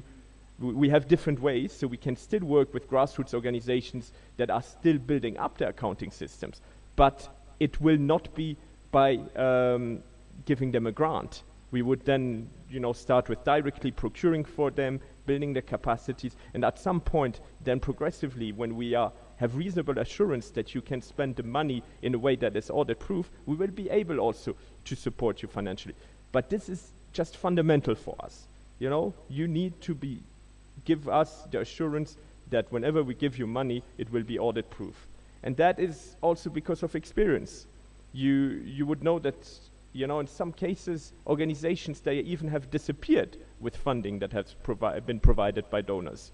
So you have to be in the mind a little bit of the donors and of those that hand out funds. The biggest nightmare that we have is that a situation like this happens, because at the end of the day, someone will be liable for it. So that's the first aspect to it. So that's why we actually insist a lot on building your internal governance. We conduct organizational capacity assessments when we start working with you. And there is a strong focus on building up these internal systems. The second thing donors really look at is results. So whenever we fund an organization, we're not only interested in your promise, we're actually interested in the actual results that you're going to achieve. Because we have to report on results. We have to be able, at the end of the year, to write a report and to say 20 people have found an employment through this support, or 2 or 3 I don't know, reports have been handed in. Results can be at a different level, but we need to make sure that we can guarantee results when we fund an organization. And for that, you need to put in place monitoring structures. You need to have, when you propose a project, make sure that you have someone who monitors and that you are always on time. Monitoring is obviously about reaching different stages of project implementation by a given time. So you need to make sure that we know that you are going to monitor the project and that you're going to be able to communicate about results. There is nothing better for you than to show us the results that you have achieved with the funding that we have provided for you. If you show us these results, if these results are communicated in a way that we can also communicate it to our stakeholders, then it is very likely that we will continue engaging with you, because we say, hey, when we work with this organization, we know that we're going to achieve results, and this is what we need. We need to convince our stakeholders that supporting you is a good investment. And currently, as Elizabeth said it, it's becoming more and more difficult. It's becoming more and more difficult because wars are breaking out, and the easiest budgets to cut are the budgets for development cooperation. And that's what is unfortunately happening even in my country. We're not very far from Ukraine. Gas prices are increasing. So the priorities of governments have shifted. And unfortunately, this means that the budget for development cooperation is going down. And so increasingly, there will be a competition. First of all, a competition between priorities. In which areas will development cooperation be spent? Will it be spent in sub-Saharan Africa, or will it be spent in the countries that are directly, or let's say, closer to Europe? I'm talking now from an EU perspective. Other governments obviously have a different perspective. But when you look from the EU or for the German perspective, our direct neighbors, Ukraine, even Lebanon, Syria, Israel, Palestine, wherever conflicts are breaking out, this has a very direct impact. So that we will reprioritize the funding to those regions. So we have to be better at showing the results that we are achieving with the funding we're given in order to convince our funders that actually supporting civil society in Uganda will provide value for money. So if you want, what you can do for us is set up good monitoring structures, communicate your results, and make sure that you spend the money in an audit-proof way so that we have reasonable assurance that whenever we support you financially, you will achieve results. Thank you very much. Excellent. Give Tassilo a big round of applause. And please pick your tea, because we have, in our language, we have a saying, where you find the king, that's where you worship him from. So we've got Tassilo and Elizabeth. We shall make sure we milk what we can. So we'll stretch this session a little bit. Yeah? I don't know whether we have anyone from Western Uganda. Yeah, so that's the direct translation. Where you meet the king is where you worship him from. So be sure we're going to milk that. So I'll give an opportunity for additional questions. Fred has really, I think he needs a bottle of water, so if we can get you some water, and Elizabeth will answer. But it seems to me that there are two things that are emerging. The first one is, are we prepared as a sector for a world where there is minimal resources available from donors? And the question we need to answer today, before the end of the day, is how are we prepared? What do we need to do to adapt? Both Elizabeth, remember, European Union. Kahal, European Union. this man is black, but also, he's from Europe somewhere, Danish. And I can tell you, if Americans were here, they will tell you resources are going down.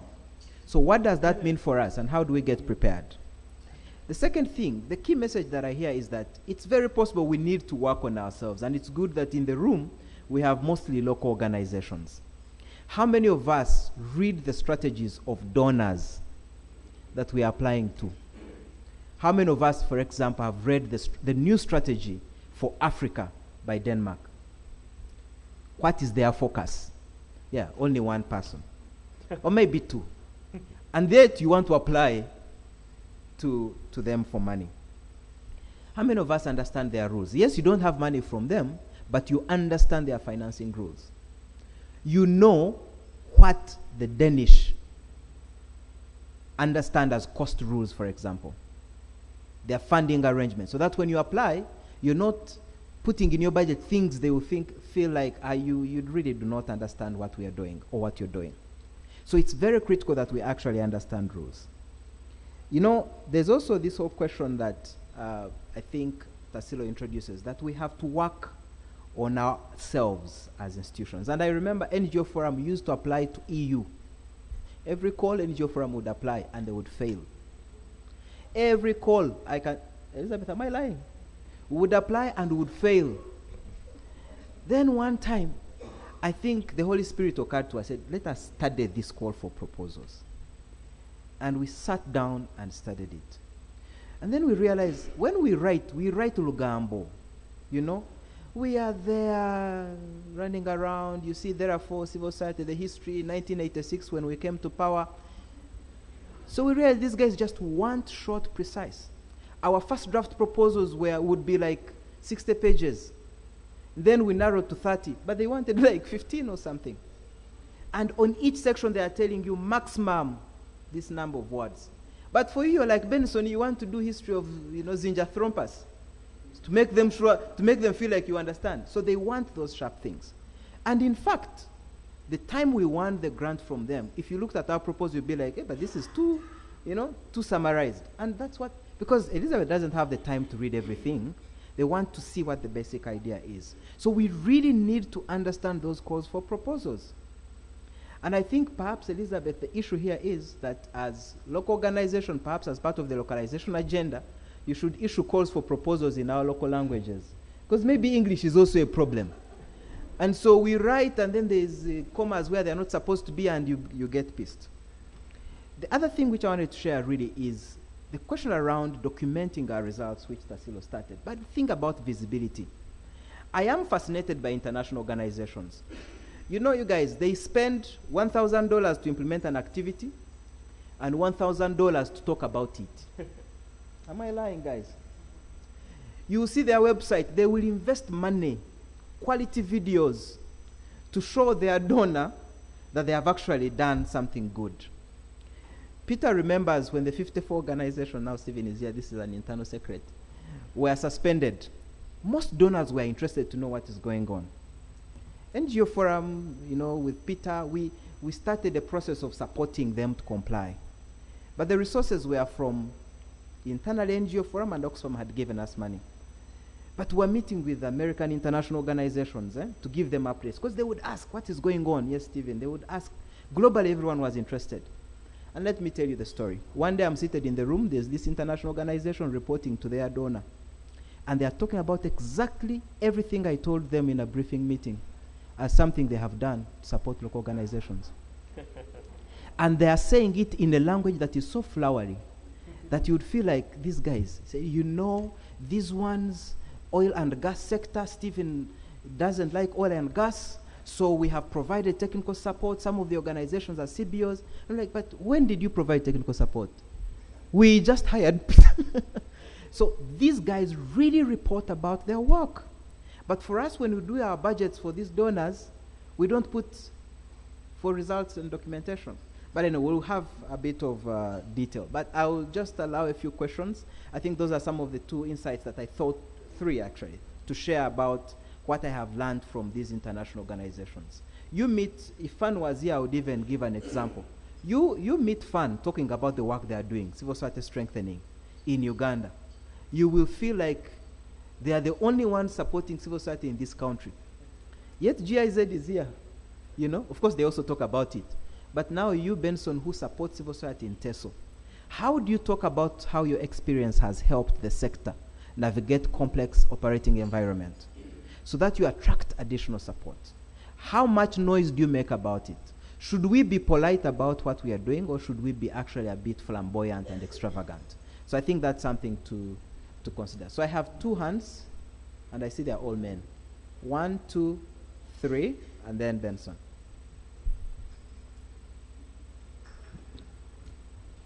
I have been requested to stand up. Thank you. Thank you for the wonderful presentation. They're very informative, provoking, but also it prepares us. I have 2 questions. This question doesn't have a direct target. Number 1 is, most donors these days are reserved in supporting partners, organizational management, especially the governance, the board sitting, etc. Legal compliance, which is embedded within the percentage. And then the component of infrastructure, development, transport, rent, is etc. And most of them have resorted to adopting a cost-sharing model where they are saying we shall only contribute 30%. Where will the 70% come from? If you look at the faces of most of the partners here, they are young organizations and they don't have any other funding, but you want 70% elsewhere. Then the second question is localization agenda versus international agenda. Where is the meeting point? I happen to be one of the first co-founders of a lobbyist organization when I was a student in Ireland called CELEP, Coalition of East African Lobbyists for Pastoralists. It's a EU member organization, and I happened to meet the map of EU at the commission at that time.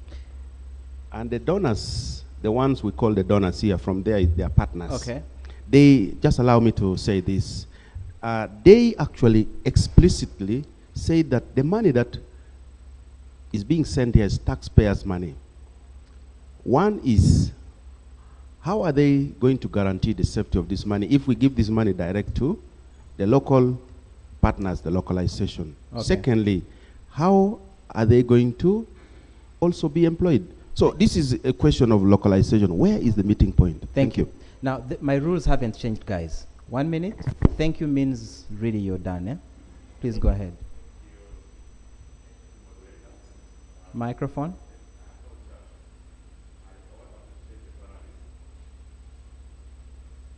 Oh, thank you. That is technical. I want to appreciate the panelists for the submission.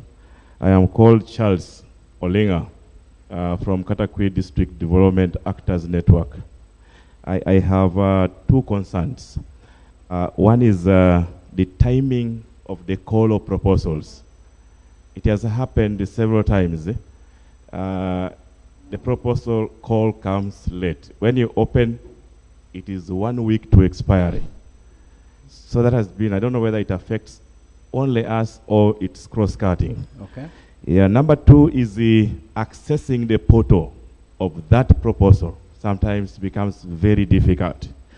Number 3, phase out of this, the granting. Most times we leave a partner in ICU, intensive care unit. Okay. There is no communication because by the time you're leaving, you are not looking back in terms of seeing the communication. We become friends. But you're leaving and then there is totally, communication is totally cut off. Okay. You don't know whether the partner is surviving or has died. Thank you very much. Yeah, thank you. Thank you. Benson. Wow. I think mine is, I was listening to donors. I came to and realized one thing. It's them talking. They have talked and the message is clear. Either you are just or perish. And it's simple. Obey simple instructions, produce results, do this. You saw the catalog. Yeah.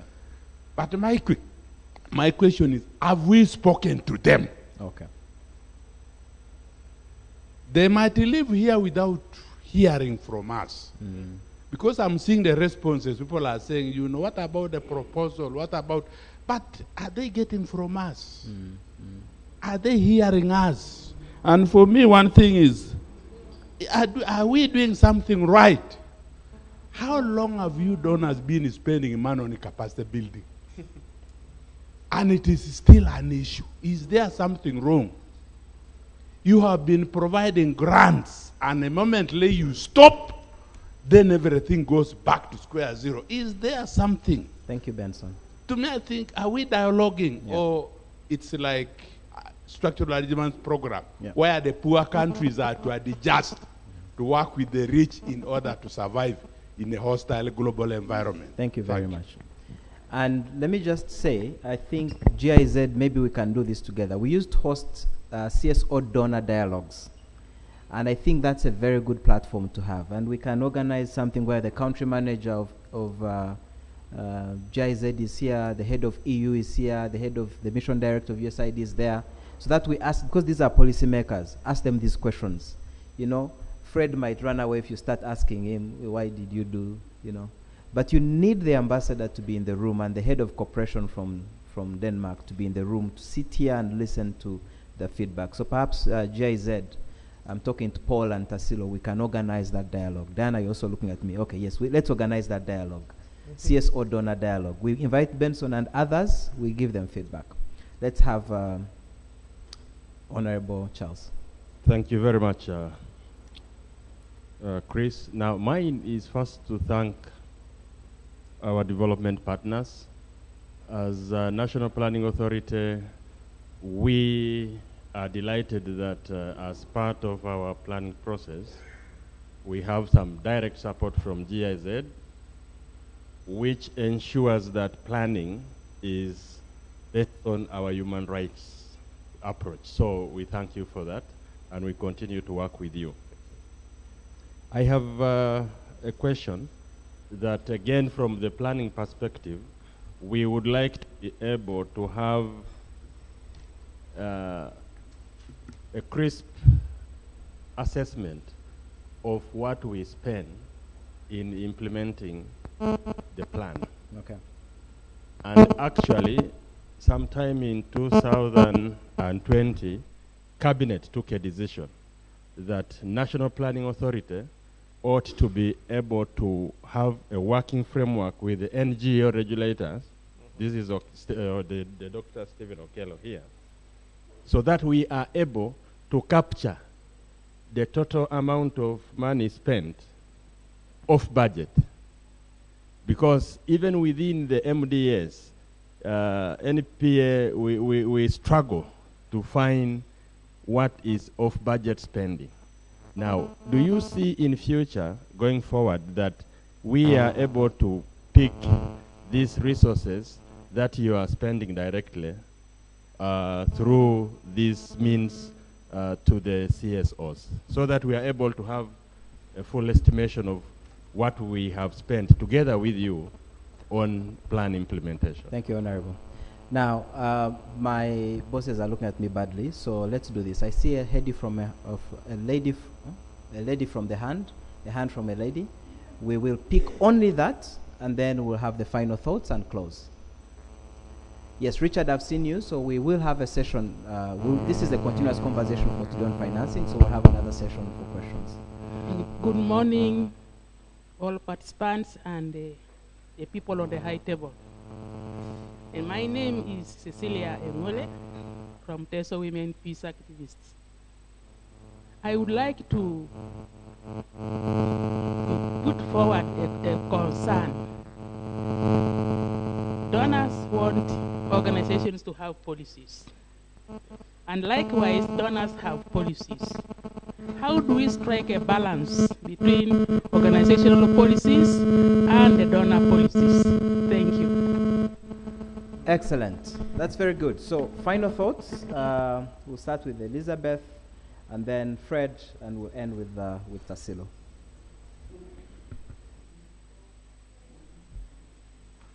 I hope I'm audible again. Just quickly, cost-sharing models adapted. How does this work for young organizations? As I said again when I was mentioning the issue of venture capital, I think it is what it is. You take it or leave it. Cost sharing is coming, if it hasn't yet come. If you get 100% grant, but in most cases now donors are encouraging cost sharing. It illustrates your commitment, it illustrates your readiness to handle finances.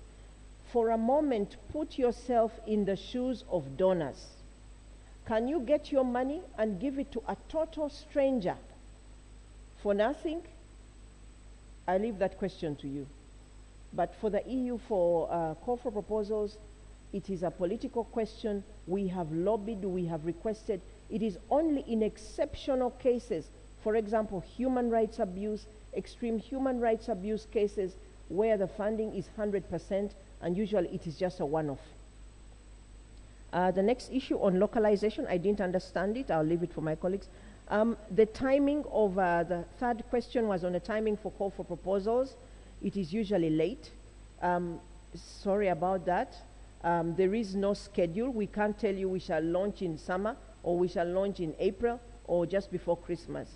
We launch the call when the money is confirmed. Because even for us, as Tassilo has mentioned, we also depend on resources from our headquarters. So the moment we see in the system it is now ready for using, then we launch. We would hesitate to launch a call when we are not sure of the financial resources. I think you need to keep a tab. You need to link up with the social media sites of donors you are interested in. Put a note so that every time they post anything, you get a notification on your smartphone.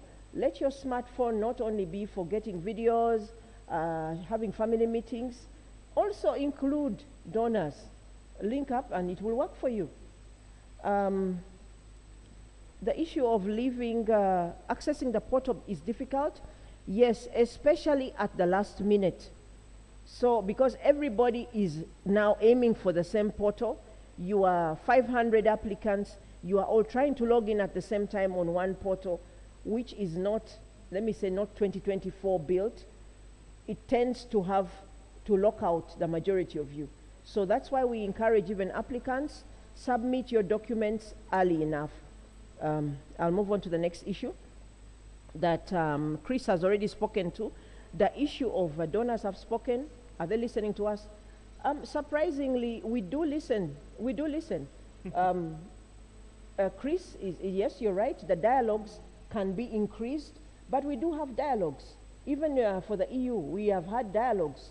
For the midterm review, we have focused dialogues with women organizations, focused with youth, in some cases with persons with disabilities. Then we also have, we cannot have a national dialogue. We don't have the resources for that. But we do try. And as you can see, we are trying also to participate in what has been organized by CASP.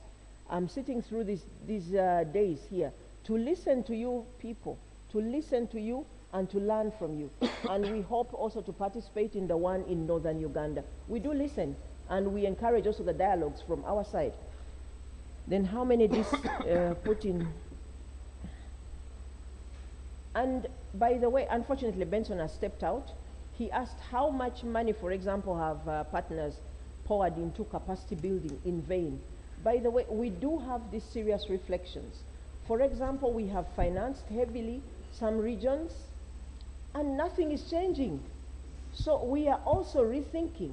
Maybe there's something we're not doing right, or we're selecting the wrong partner. So there is that reflection process ongoing. Finally, And then Elizabeth. how much is spent on implementing? Yes, we do for the I can speak only for the EU. The EU does report to Ministry of Finance with schedules on off-budget support, and I think Tassilo also remembers that we do share the schedule of CAS partners, in some cases in confidence with the Ministry of Finance, details how many, how much, for what. We do share this information. And finally, as I go off, I just want to share with you that funding decisions are made with the heads and not with the hearts. So you go with that and you remember that very much. Thank you. Excellent. Fred, just 1 minute, I guess, because, yeah. Sure, I'll use less than 1 minute. 2 points. Benson is away, but I'll re-emphasize. Adona's listening. She has said we are. The question I'll throw back, do you feel there's nothing changing with the donors? Has it been like how it was? And don't you feel some things are changing? I think that should help you understand. And I want to throw a typical example. When we had COVID, civil society had different calls. At least I remember civil society was supported even when there was nothing implemented, and their plea was they needed to sustain themselves. And I remember many donors adjusting to the extent possible. So are donors listening? When we talk about localization, you think it is just coming from the blue? I think it's also trying to pick and trying to respond to the, the context and the issues raised. So I think the extent possible. But what I'll ask, are we listening? So we need to all listen and shift until there is some level of meeting point. We may never shift everything in the interest of civil society, because there are also policies this side which you cannot just change out of the blue because you want. So I think there's that. Lastly, as we leave here, I think the question Chris threw to us, in this context, how are we going to thrive with the limited funding? For me, the answer is in two things.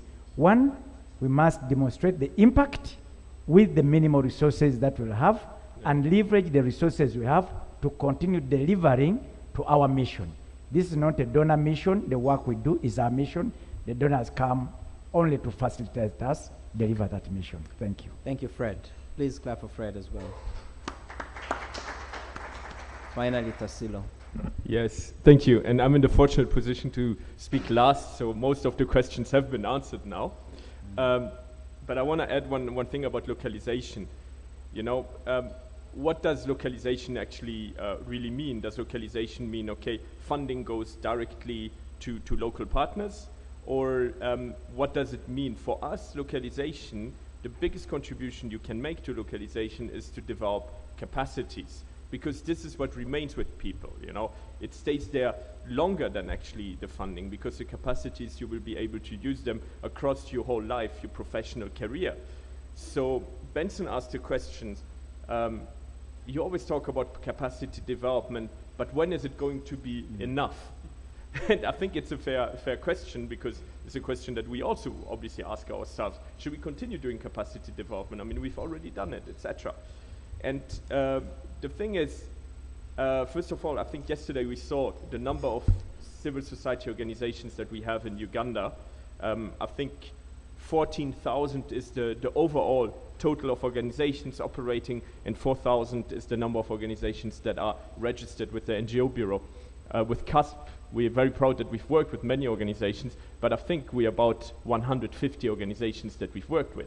So there's many more organizations actually that we've never been working with.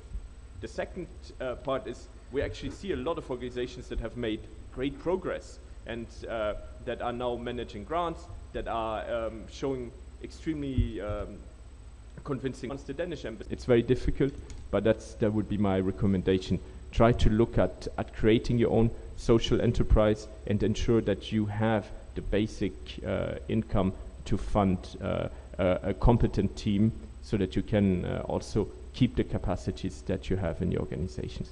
Thank you. All right. Give the panel a very big round of applause. Thank you, Tassilo. Thank you, Fred, and thank you, Elizabeth. And especially, I think, Elizabeth and Tassilo, who were ambushed. No. Frederick has already. I know he has suffered enough. But anyway, I think there are quite a number of questions to really answer. Even this question of capacity. What does capacity mean for local organizations? We can spend a full day discussing that. There's quite a number of things that have emerged that we will be discussing throughout the day. But now we want to focus a little bit more on some of the areas that, that we've talked about, things that we have to work on as organizations. And so we will be going into the breakout groups. And you notice that yesterday we had a bit of delays. So we have made changes in how you're going to move to the breakout rooms. We've also made changes to the amount of time on the program today because we realized yesterday when we came back, we didn't have enough time to interact on the things that emerged. So we will have a short plenary after the breakout room. So if you respect the time that is allocated, you'll actually come back and we'll have an interaction to have feedback so that everyone is on the same page on what has emerged. And talking about, of course, funding, this meeting is organized under the Strengthening Governance and Civil Society program. The program is commissioned by the German ministry, BMZ, co-funded by the European Union. So we had Tassilo, we had Elizabeth, and implemented by GIZ. So you clap for that. By the way, the only way you attract donors is by thanking them. Eh? So you clap for them, and then the next time they are happy, it's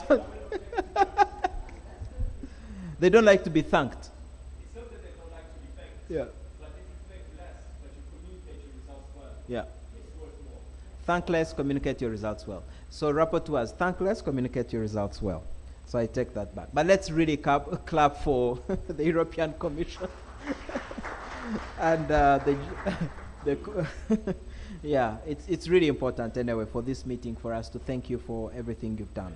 So in the breakout groups, you have your colors, and I'm going to first of all read how you're going to move. So may I request our guides to stand at the doors where they're supposed to be. So for those of you that have,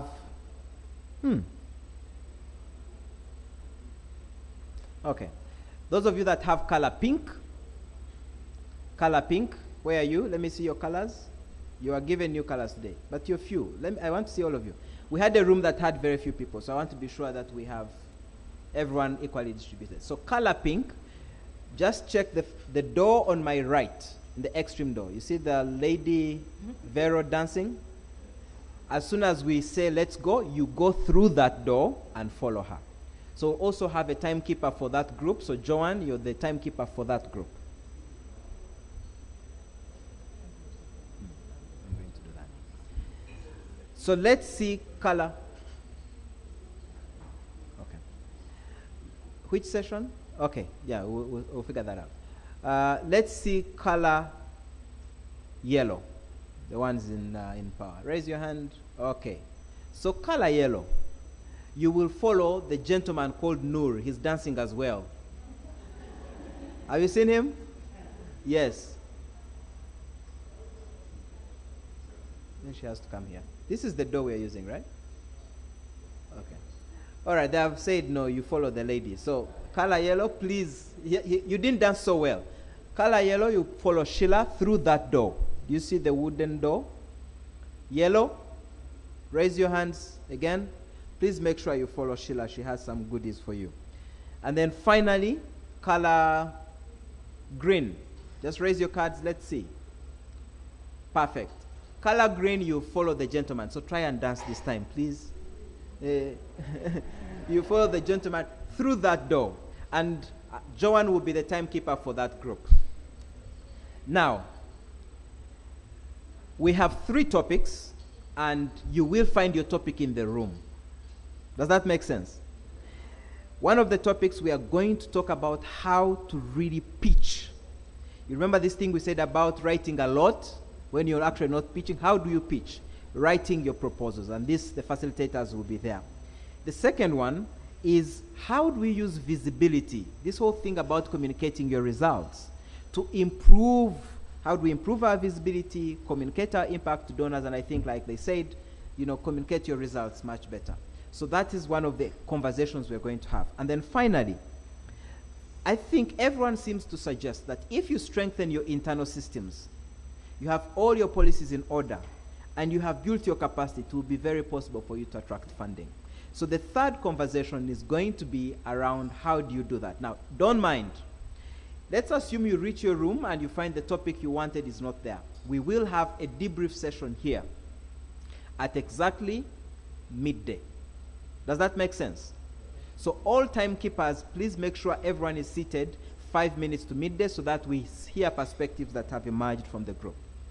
Now, there are some of you that did not register when you entered the room.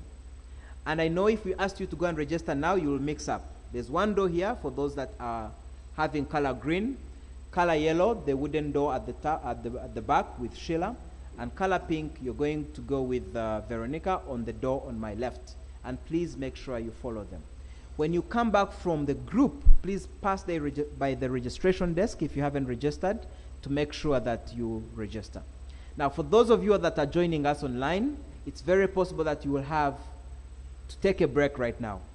But at midday, we shall resume to get feedback from what has happened in those group conversations. And now we've released you 5 minutes before to enable you enough time to move to the room. And I expect that conversations will begin at exactly 11. So facilitators, group leaders, please, can you start moving now?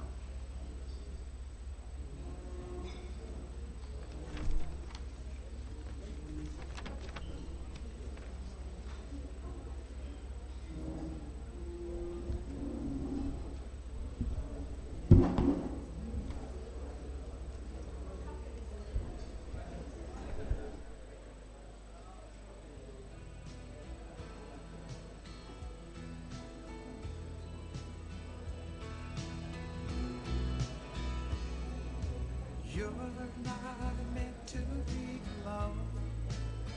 I'll share your dream. I'll show you love you've never known. Two flames.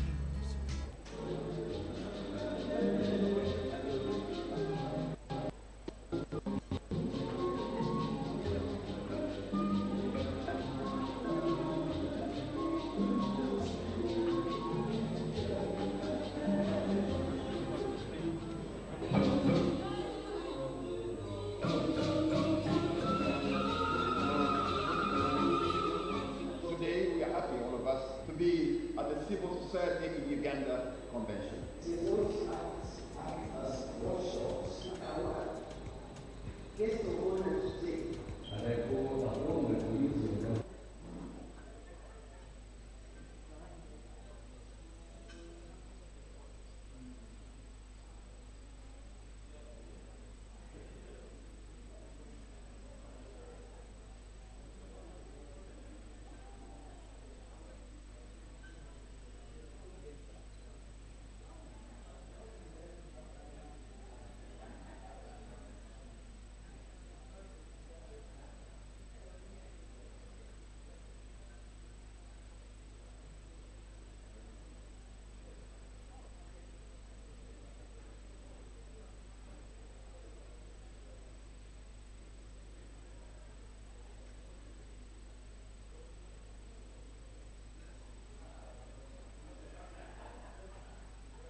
You're not meant to be alone.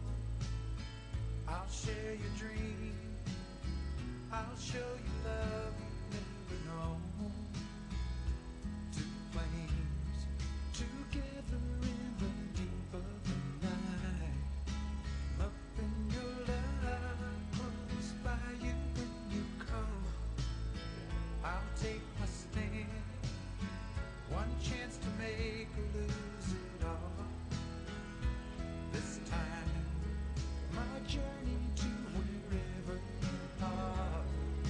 I sail on your river so far, my love will never be found. If you believe we got eyes that see in the dark, and the power of love lives from making you mine. And in the light of close investigation, is it only my imagination? I got you. I got you.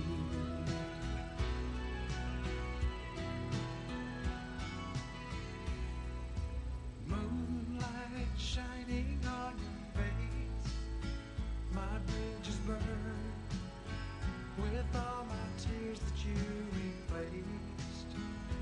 Two hearts together is a beautiful sight.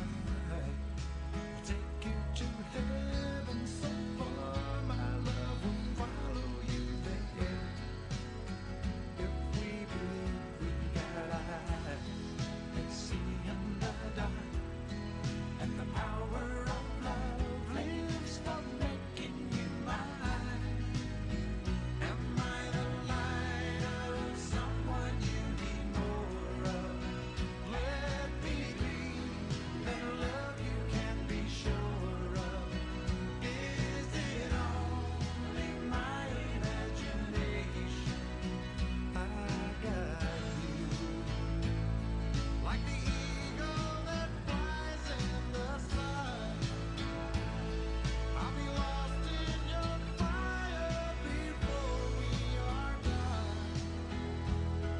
And the view from my window is brighter, going to be all you need.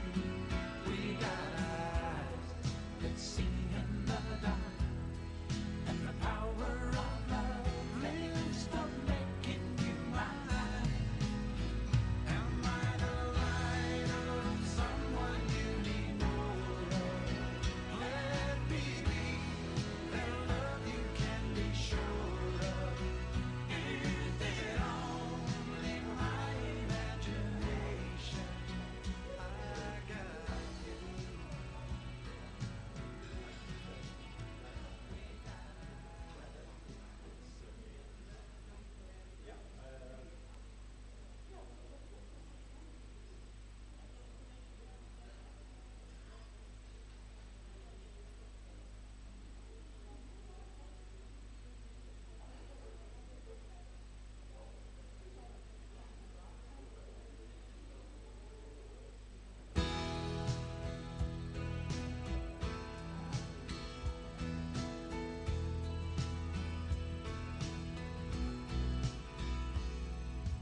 You're not meant to be alone.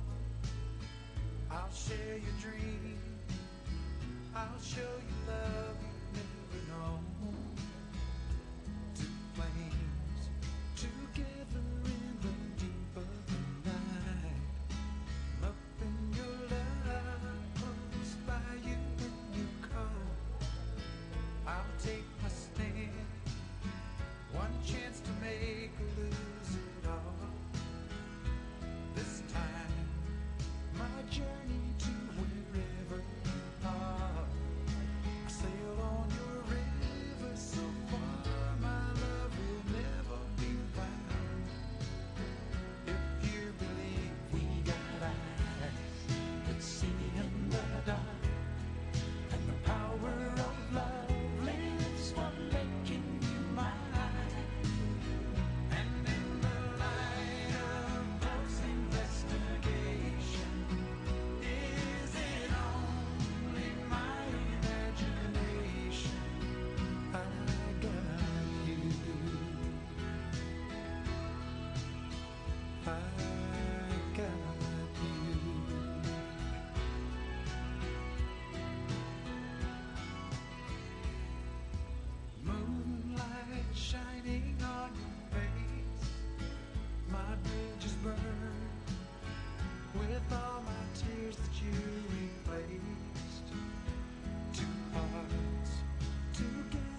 one single breath for granted.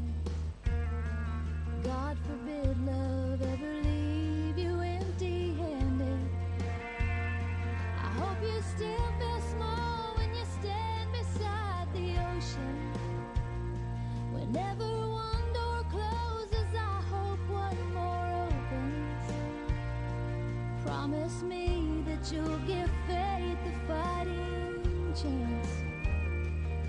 And when you get the choice to sit it out or dance, I hope you dance.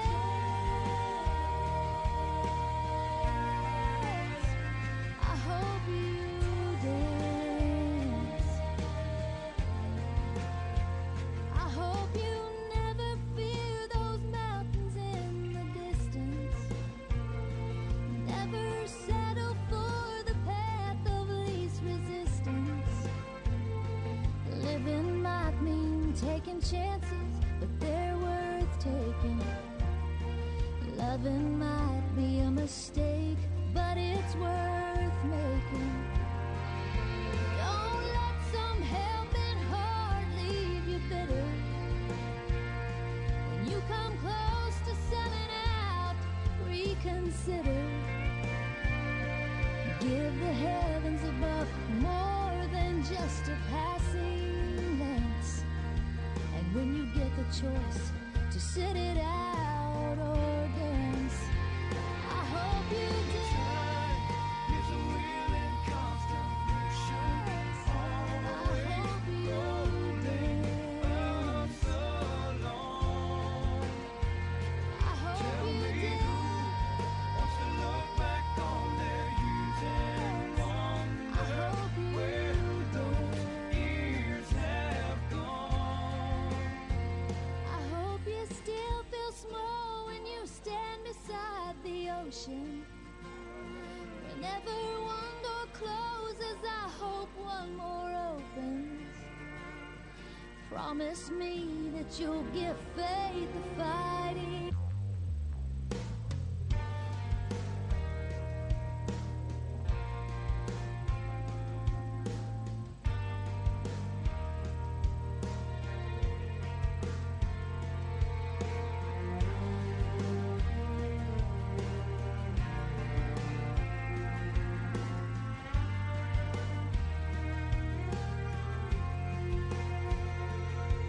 I hope you never lose your sense of wonder. You get your fill to eat, but always keep that hunger. May you never take one single breath for granted. God forbid love ever leave you empty-handed. I hope you still feel small when you stand beside the ocean. Whenever one door closes, I hope one more opens. Promise me that you'll give faith a fighting chance. And when you get the choice to sit it out or dance, I hope you dance.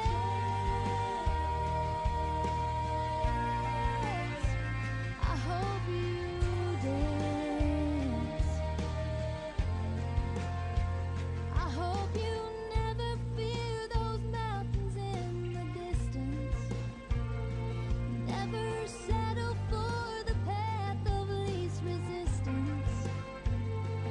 Living might mean taking chances, but they're worth taking. Loving might be a mistake, but it's worth making. Don't let some helping heart leave you bitter. When you come close to selling out, reconsider. Give the heavens above more than just a passing glance. And when you get the choice to sit it out or dance, I hope you dance. Is a wheel in constant motion. I hope you dance. So long. I hope you dance. Wants to look back on their youth and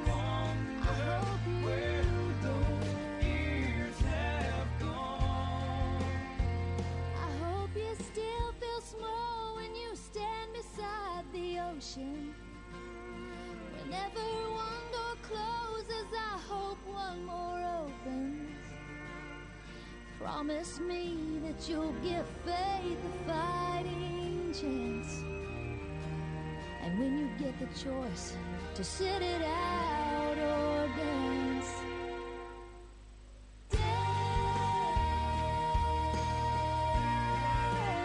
I hope you dance. I hope you dance.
I get cold and hot, think I'm on fire, but I'm not. Oh, what a pain I've got. It must be love. There's nothing I can do. All that I want is you. Look what I'm going through. It must be love. It must be love. It must be love. I fall like a sparrow, fly like a dove. You must be the dream I've been dreaming of. Oh, what a feeling. It must be love. Something is wrong, alright. I think of you all night. Can't sleep till morning light. It must be love. Seeing you in my dreams, holding you close to me. Oh, what else can it be? It must be love. It must be love. It must be love. I fall like a sparrow, fly like a dove. You must be the dream I've been dreaming of. Oh, what a feeling. It must be love. It must be love. It must be love. I fall like a sparrow, fly like a dove. You must be the dream I've been dreaming of. Oh, what a feeling. It must be love. It must be love. It must be love. I fall like a sparrow, fly like a dove. You must be the dream I've been dreaming of. Oh, what a feeling. It must be love.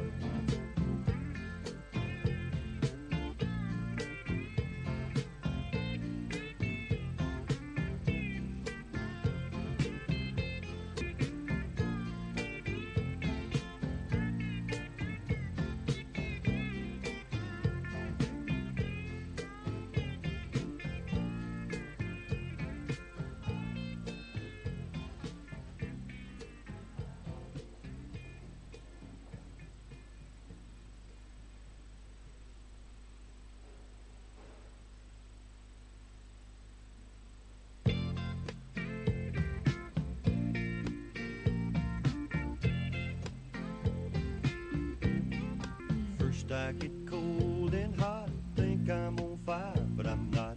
Oh, what a pain I've got. It must be love. There's nothing I can do. All that I want is you. Look what I'm going through. It must be love. It must be love. It must be love. I fall like a sparrow, fly like a dove. You must be the dream I've been dreaming of. Oh, what a feeling. It must be love. Something is wrong, alright. I think of you all night. Can't sleep till morning light. It must be love. Seeing you in my dreams, holding you close to me. Oh, what else can it be? It must be love. It must be love. It must be love. I fall like a sparrow, fly like a dove. You must be the dream I've been dreaming of. Oh, what a feeling. It must be love. It must be love. It must be love. I fall like a sparrow, fly like a dove. You must be the dream I've been dreaming of. Oh, what a feeling. It must be love. It must be love. It must be love. I fall like a sparrow, fly like a dove. You must be the dream I've been dreaming of. Oh, what a feeling. It must be love.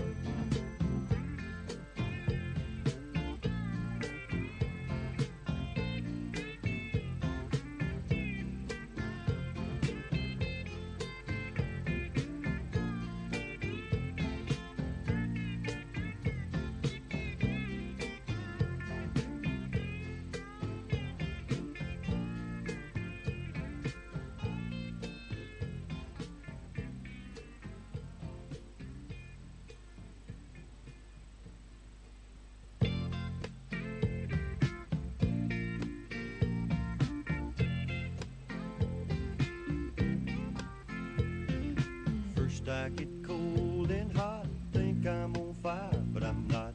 Oh, what a pain I've got. It must be love. There's nothing I can do. All that I want is you. Look what I'm going through. It must be love. It must be love. It must be love. I fall like a sparrow, fly like a dove. You must be the dream I've been dreaming of. Oh, what a feeling. It must be love. Something is wrong, alright. I think of you all night. Can't sleep till morning light. It must be love. Seeing you in my dreams, holding you close to me. Oh, what else can it be? It must be love. It must be love. It must be love. I fall like a sparrow, fly like a dove. You must be the dream I've been dreaming of. Oh, what a feeling. It must be love. It must be love. It must be love. I fall like a sparrow, fly like a dove. You must be the dream I've been dreaming of. Oh, what a feeling. It must be love. It must be love. It must be love. I fall like a sparrow, fly like a dove. You must be the dream I've been dreaming of. Oh, what a feeling. It must be love.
First I get cold and hot, think I'm on fire, but I'm not.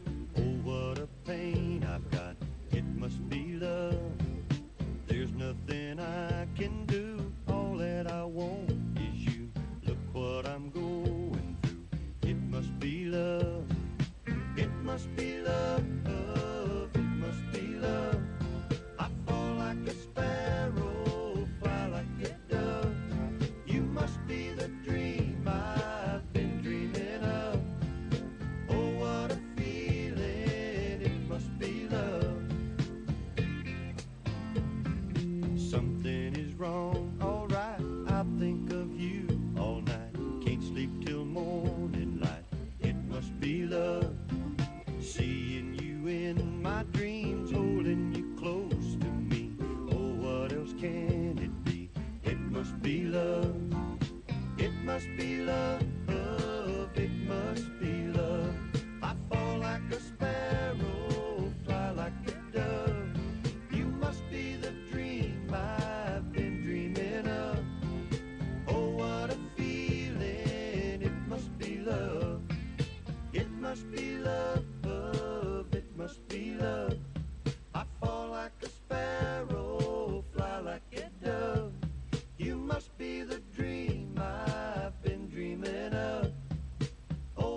Okay, welcome back from the break. We are 5 minutes late, so we will start right away. Was it a break or breakout sessions?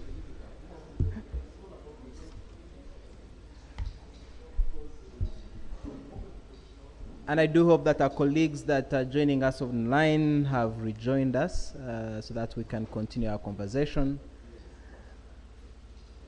I will mention names of people that are still standing and talking. So I see Sheila. It's another form of violence.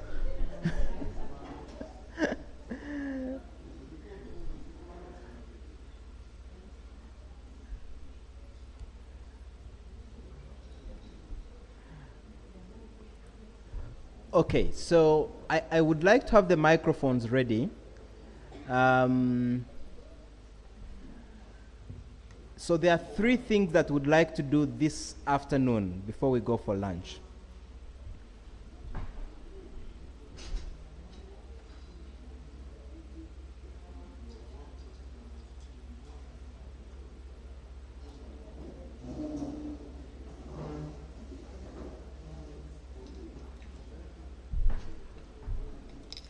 The first thing that we have to do is to hear back feedback from the breakout session. So what transpired?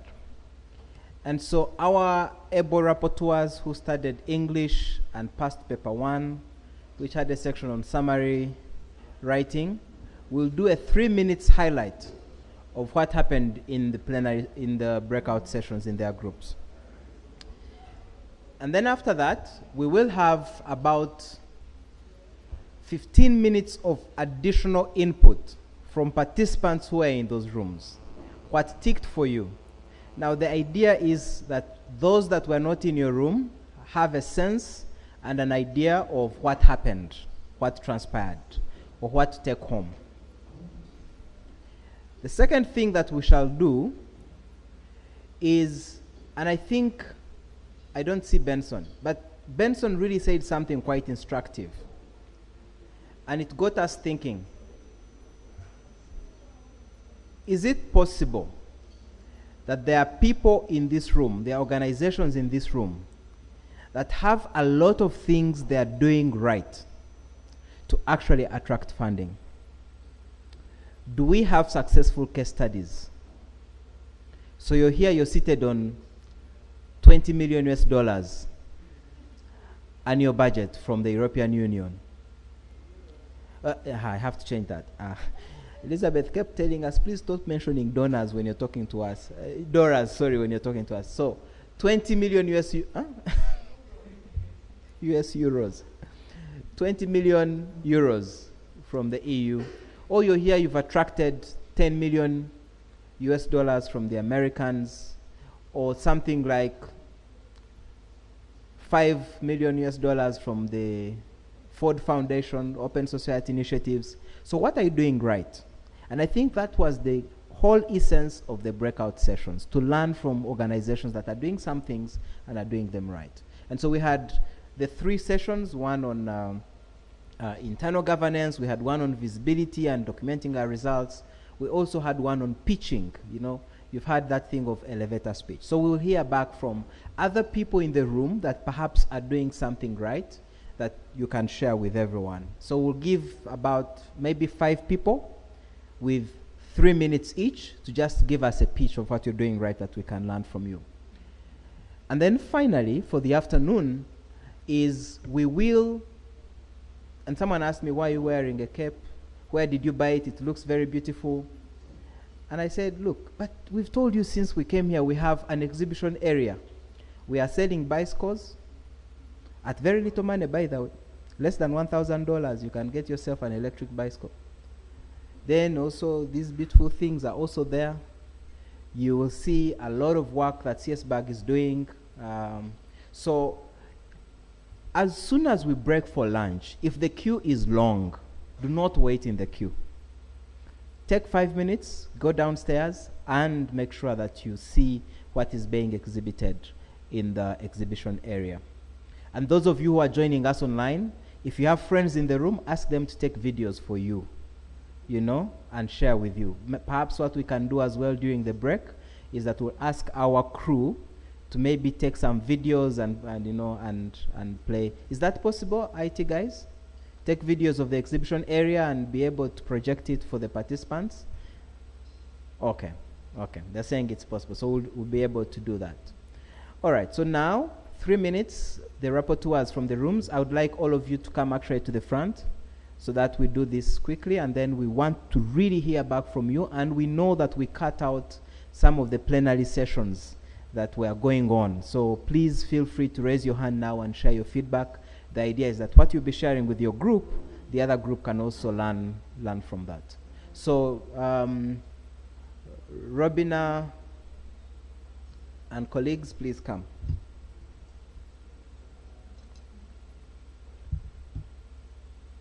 And as we agreed yesterday during you have to indulge me, rapporteurs. We are not going to do PowerPoint presentations. Please come and take seats in the front. You're 3 people. Just come and take seats in the front, and you'll be speaking to the written points.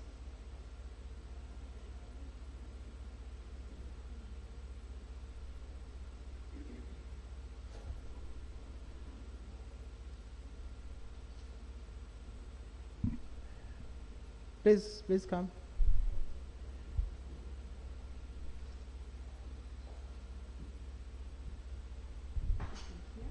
Yeah, take your seat.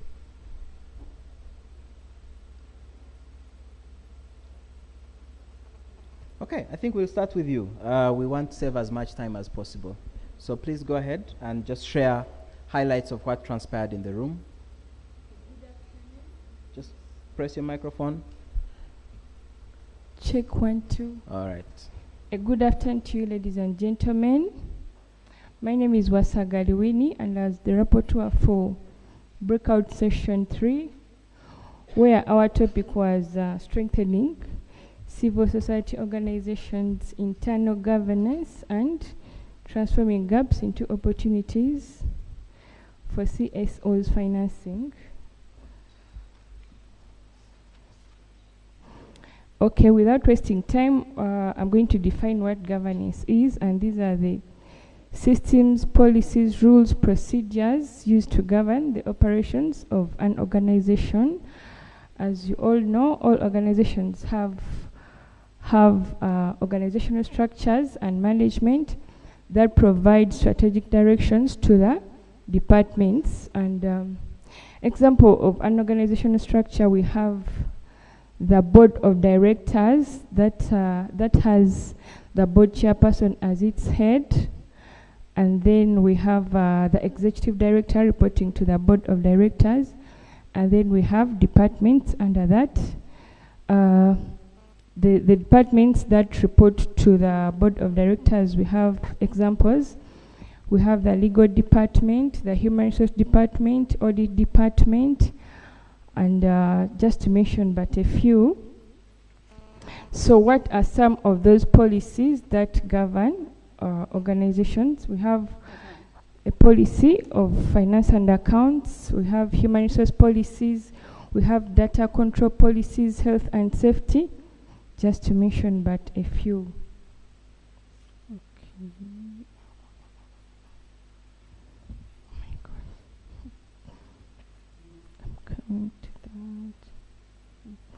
And the reason why we have the internal governing structure is because it is a requirement by the regulatory framework that dictates that civil society organizations should have internal structures that are governing their operations. What are some of those legal or government parastatals that are responsible? We have the URSB, the NGO Bureau, and even URA. Members reacted. A participant from Daniva suggested that as part of strengthening internal governance, all NGOs should have annual general meetings with the board members as well as the board of directors, And this AGM it has to provide guidance for the civil society organizations, as well as discussing other issues that arise from the staff.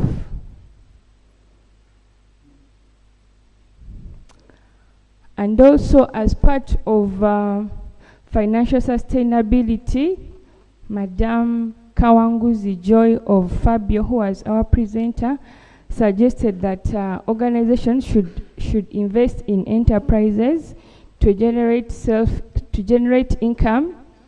And for Fabio, we have electronic bicycles that are sold out to generate funds, as well as hired out to different individuals, but with the sole purpose of generating funds.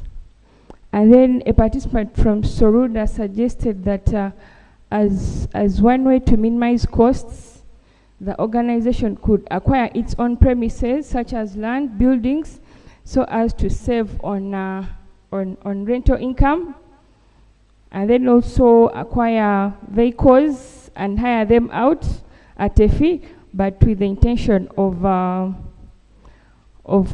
generating income, not depending mainly on the donors, as well as embracing technology. Instead of meeting physically, they could meet through Zoom, and yes, to discuss any issues that have to be raised. Okay, I beg to submit as the highlights that were captured from our breakout session. Thank you. Okay, thank you.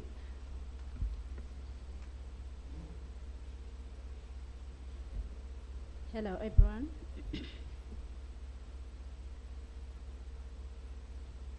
Just press once.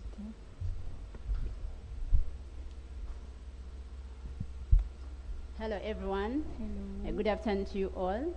I'm Hanifa Nganwa, rapporteur for break session 1.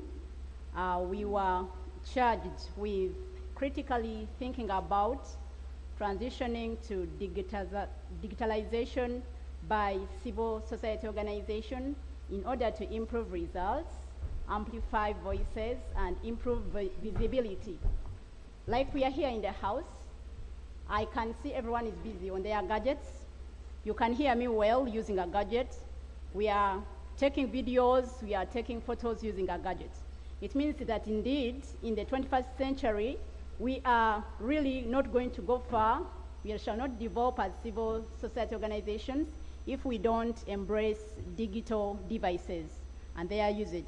Digitalization simply means moving out from doing things in the analog way and doing them by using digital devices like phones, like laptops and desktop computers, platforms like social media platforms, websites, Google Drives, and so on. You find that when things are continually done the analog way, the traditional way, we find ourselves carrying out procrastination. And procrastination is a thief of life, is a thief of time. Realize that something that you'd do quickly in a wink of an eye, you're going to take a lot of time. And when you take a lot of time, therefore you're going to spend a lot of money. So it is really key as a takeaway for all organizations, civil society organizations, to embrace digitalization, because we found out that in the 21st century, and for us to be able to achieve our millennium goals, we should be able to embrace digitalization. And so when we're going to do this, we're going to take on tools, like I've already mentioned, using social media platforms like WhatsApp, Twitter, Facebook, Instagram, and others. We find that by doing that, we shall be tapping into the local market and then the outside market, and hence be able to reach out to our donors, both the local donors and the outside donors. We shall be able to engage government to receive donations and grants well in time. When we also go online, we're going to use tools like radio stations, televisions, newspapers, cinemas, newspapers which are online, then cinemas where you're going to cast videos carrying our information in our local settings. And by doing that, we shall be tapping our communities and therefore being very good service deliverers. Then when we go into websites, we shall be able to anchor a lot of our information talking about the history, the location of where we come from and where we're going in a short period of time, whereby we don't need to go and convince someone by word of mouth to get funding, but rather they'll be able to go into that space and find out everything that they want to. And then when we still go online, we shall be able to keep our documents safely, and therefore we can be able to be assured of having a lot of information which can be accessed by a wide market. However, we noted with concern that while there is a lot of insecurity. Someone has testified that she lost much of her information because of cyber security. When we have not invested so much in the training and capacity building of our staff to know how we can keep safe, then it becomes a very big threat. Still, another threat will be lack of knowledge of how tools are going to be used. When you have staff which do not know how to use those tools, they will end up messing them up by making them mechanically break down frequently, by not being able to give updated structures for the organization, and therefore you find yourself not tapping potentials that you are supposed to. And so that means that it's incumbent on us to invest in capacity building so that we can be able to survive digitally like we would wish to be. And then lastly, we are saying that when we do all this, we shall find ourselves being able to go into the markets that we wouldn't have gone to if after all we have not gone digital. Faraja, the company that has been leading into this discussion, has really exhibited how well they have used digital tools, the challenges they have encountered during the use of those digital tools, and how they have overcome them. And they are in the house, and they are saying, perhaps when you reach out to them, they'll be able to help us during this time up to Friday and any other time after here, because they're going to give us their online handles. Okay. Thank you. I'm Nakainda Hani Fanganwa, rapporteur for session 1. Thank you so much, Nakainda Hani Fanganwa. Finally.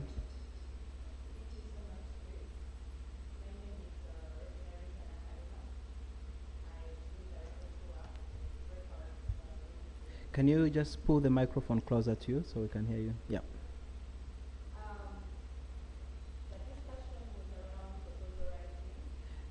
Put on the microphone, please. Robin, just put on the microphone. It's off. Yeah. Okay, now it's on. Sorry for that. I didn't know it was off. My name is Robinarita Nakalema. I work with the First African Bicycle Information Organization, Fabio. I'm privileged to have been the rapporteur of Breakout Session 2, 3. The major focus was proposal writing. The question was basically onto innovative approaches to develop and pitch responsive and high-value proposals rather. In our discussion, we basically focused onto the different key aspects to note as we are writing a proposal. I'm sure that most of us have interfaced proposal writing here and there, because matter of fact that we are all CSOs, we've been able to get funding from different donors, and you cannot get funding unless you've written a proposal. So considering that experience, I believe that many of you can relate. As I present, you can relate to some of the experiences that you've interfaced as you're writing your proposals. In our discussion, we noted that before you write a proposal, you need to respond to a need. You cannot write a proposal of something that you're not sure of.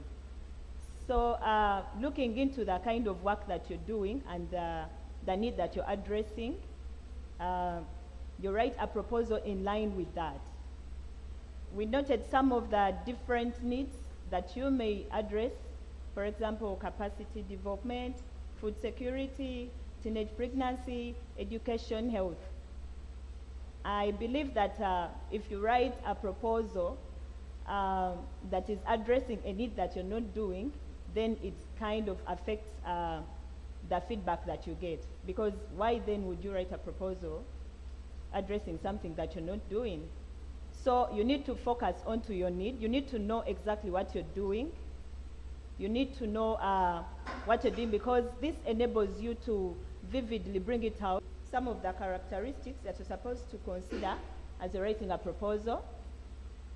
set of activities. What are you going to do? As you write your proposal, you need to know what exactly you're going to do. You need to define the time frame. You need to have a definite budget.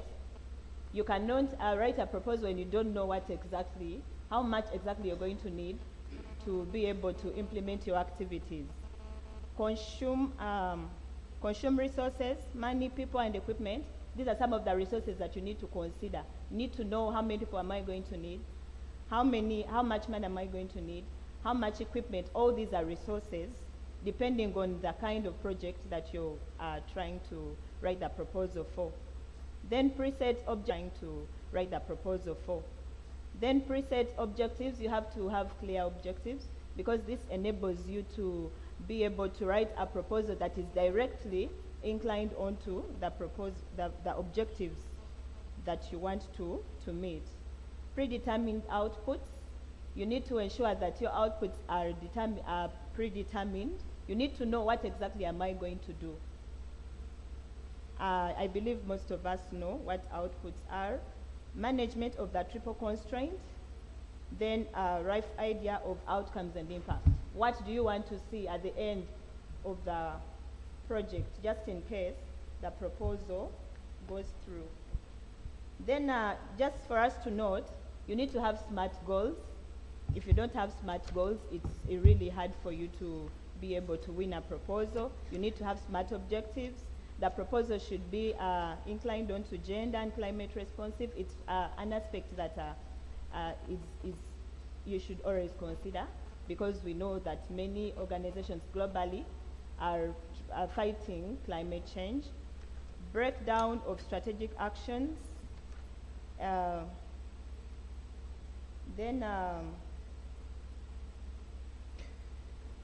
Yes, some finally. of the key things to note. Sorry, Chris.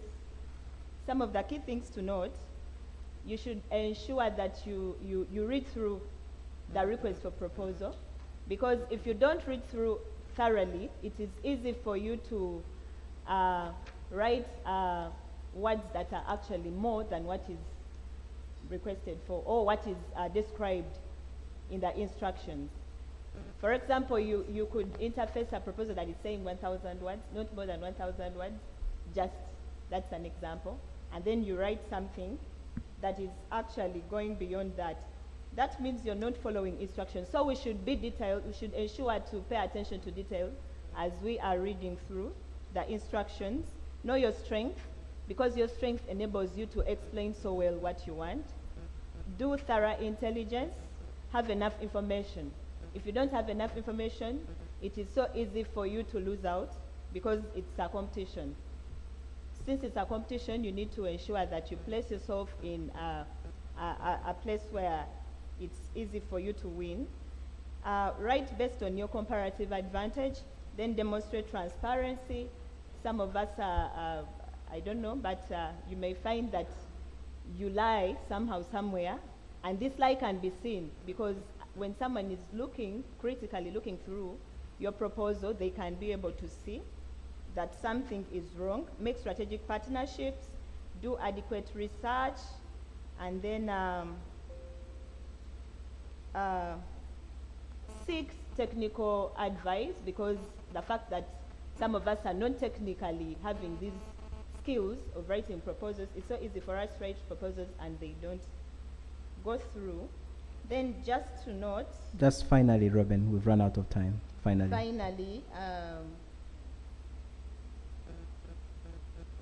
the key recommendations we had in our discussion, someone noted the pollination project. It's a site where you can easily get funding. They fund every day. So try to search about that, the pollination project. They were able to get a project.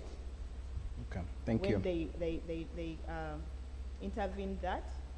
Then local fundraising is key. Local fundraising is key.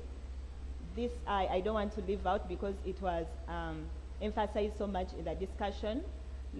Sometimes we undermine these people in the community, but you realize that 1,000, 2,000, 3,000 can sum up into an amount that can help you to conduct a project, leverage on private sector. These people need us, we need them. Thank you. So Thank you very much. Thank you. So this is what we'll do. We're running out of time, but we want to hear as well from people who are in the room what you took out as the key thing. Now, just tell us which room you're in and the topic you discussed and what you think are the two key things that you picked out. So let's see those that would like to share. Okay? So we have the gentleman there and the gentleman at the back. Thank you so very much. My name is Mali from Plus 256 Youth Platform. In our room, of course, we were discussing digitalization and visibility. And my take-home point, which is very key, is that as CSOs that are here, as we utilize these platforms, we need to understand clearly who our target audience is. And this will enable us to assess how our message goes far to the audience we target. Okay. Thank you so much. Excellent. Thank you. There's a gentleman at the back. Yeah, thank you. I'm Robert Opio. I was in the group of the strengthening the institutional internal governance and financial sustainability. We had a strategic issue that came on our discussion, and that was about the founder syndrome. Yeah, we see that most of the CSOs that are here, they are built and they are developed and they have come up through people. But there are times when the constitutions give a way for the founders to continue surviving. But of course, these are people who are like vision bearers. But of course, they need to give a chance to other people to also grow in the institution. So we're looking at it as what could be the practice in making the transition of the founders to the new people who can also bring in the new development. One participant said we need to ensure that every change that we have in a URSB, such that in case there is physical disappearance of this person, there must be also the applicability of the paperwork to reflect that the person who was the founder has really given us the chance to grow for the new people. Finally, yeah, we had a discussion with the participants, and the founder issue is still on. I beg that we can get chance and harness it very well. Thank you so much. Okay. So we also now, if you have perspectives about that issue, you can actually raise your hand and contribute to that. No problem. So we have Joan here. Let me see the rest of the participants that would like to share. Okay, so I have two ladies there. So Joan here and the two ladies there.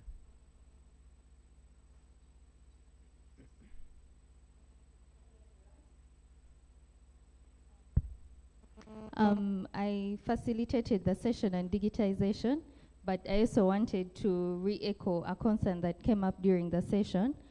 We agreed during that session that all of us are going to be more visible, and as such, post about this conference using the hashtag.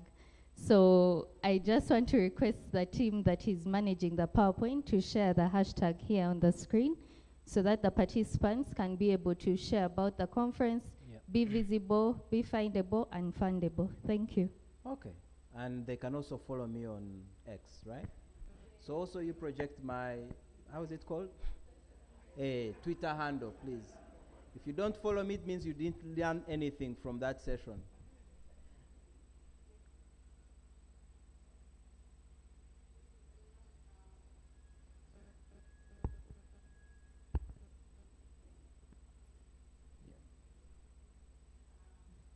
Okay, microphone. So the microphone people, when you're handing it over, put it on. Yeah, thank you. Okay. Thank you, sir. From our session, which was the section 2, internal CSO governance, I think what stood out is that we need to look at it from sustainability perspective, and so that means that we need to also include exit strategies or handover from the founders. as part of the strategic planning so that it doesn't just come abrupt. And that means a lot in terms of making sure that there is a system strengthening in all angles, financial, human resource, programming. And so when the founder exits, the vision bearers will now be in line with what was originally. Thank you. Thank you so much. My name is Sarah Namugolo. I work with the Concern for Children and Women Empowerment. I was in group number 3, and my takeaway from there is the need for us to leverage consortiums writing together proposals. It is my takeaway because I have a painful experience that I went through. We wrote a proposal, let me share. We wrote a proposal to EU, and we got a feedback. We didn't, of course we got a regret, but they gave us the details. It was written by Elizabeth. I don't know. I don't know, but I don't remember very well who gave it. But in the details of what the regret letter entailed, we scored very well for the project idea. We got 5 out of 5, and the other areas. But when it came to the budget, our organization had never held that funding profile. So that is where we got it wrong. Up to today, I still regret. I wish I had partnered maybe with another bigger organization. Maybe up to now we would be enjoying. So it is really, it is really a takeaway for me. Yeah. And yes, thank you so much for organizing this.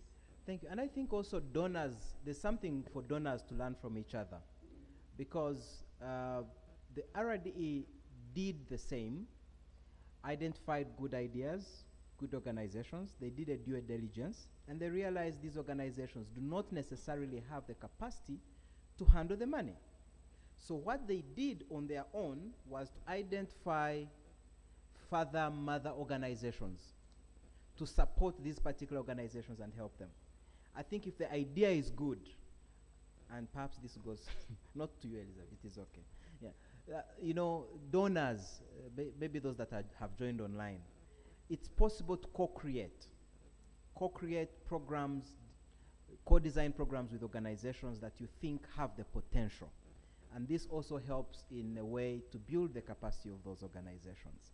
And I think it's very critical that perhaps we send that message as well. But consortiums definitely do help. There was a hand from Benson. Yeah.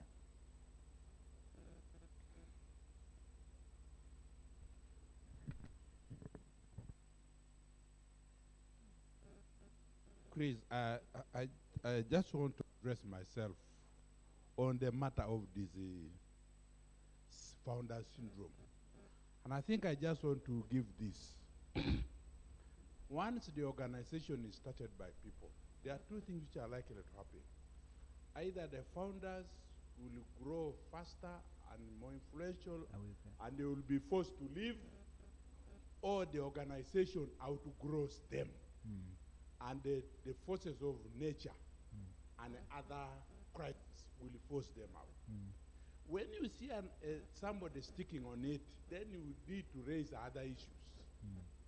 Because if I give example of NGO Forum, where are the founders? We are here, but sometimes we have to let it go, and it has gone beyond our capacity even. Look at WONET. Where are the people who started it? Some of them I think what are is long important, gone. to me what is important is allow the organization to grow. If we sometimes push them out, the founders, before it has grown, till they die. If they overstay, then it also gets.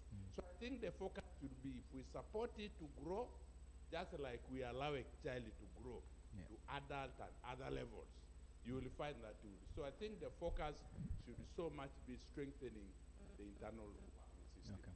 All right, so we'll take the lady there.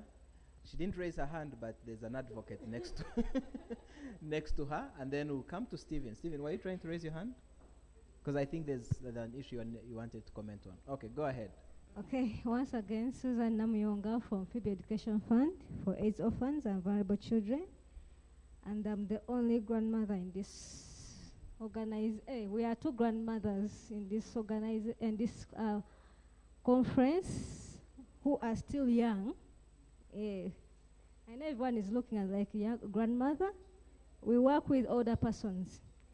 I was in group 3, and we were looking at proposal writing.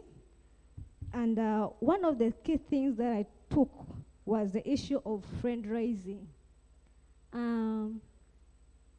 One of the participants raised it and said, before you write a proposal, ensure to do fundraising.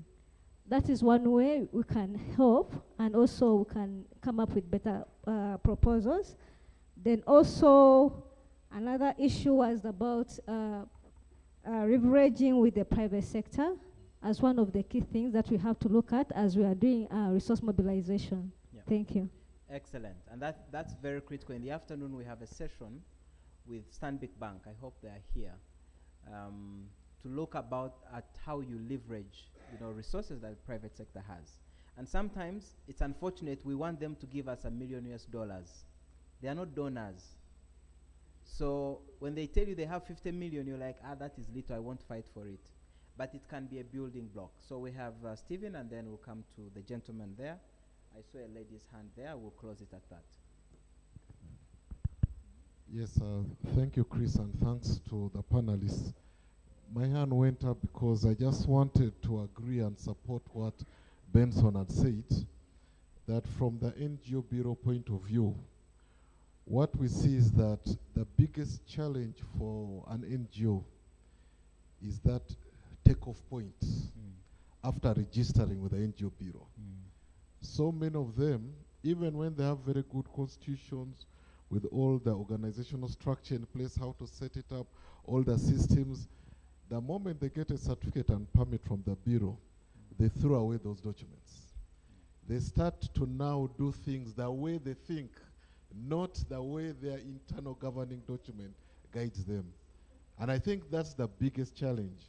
Now, another one, of course, is that even when developing these internal governing documents, they don't participate in it.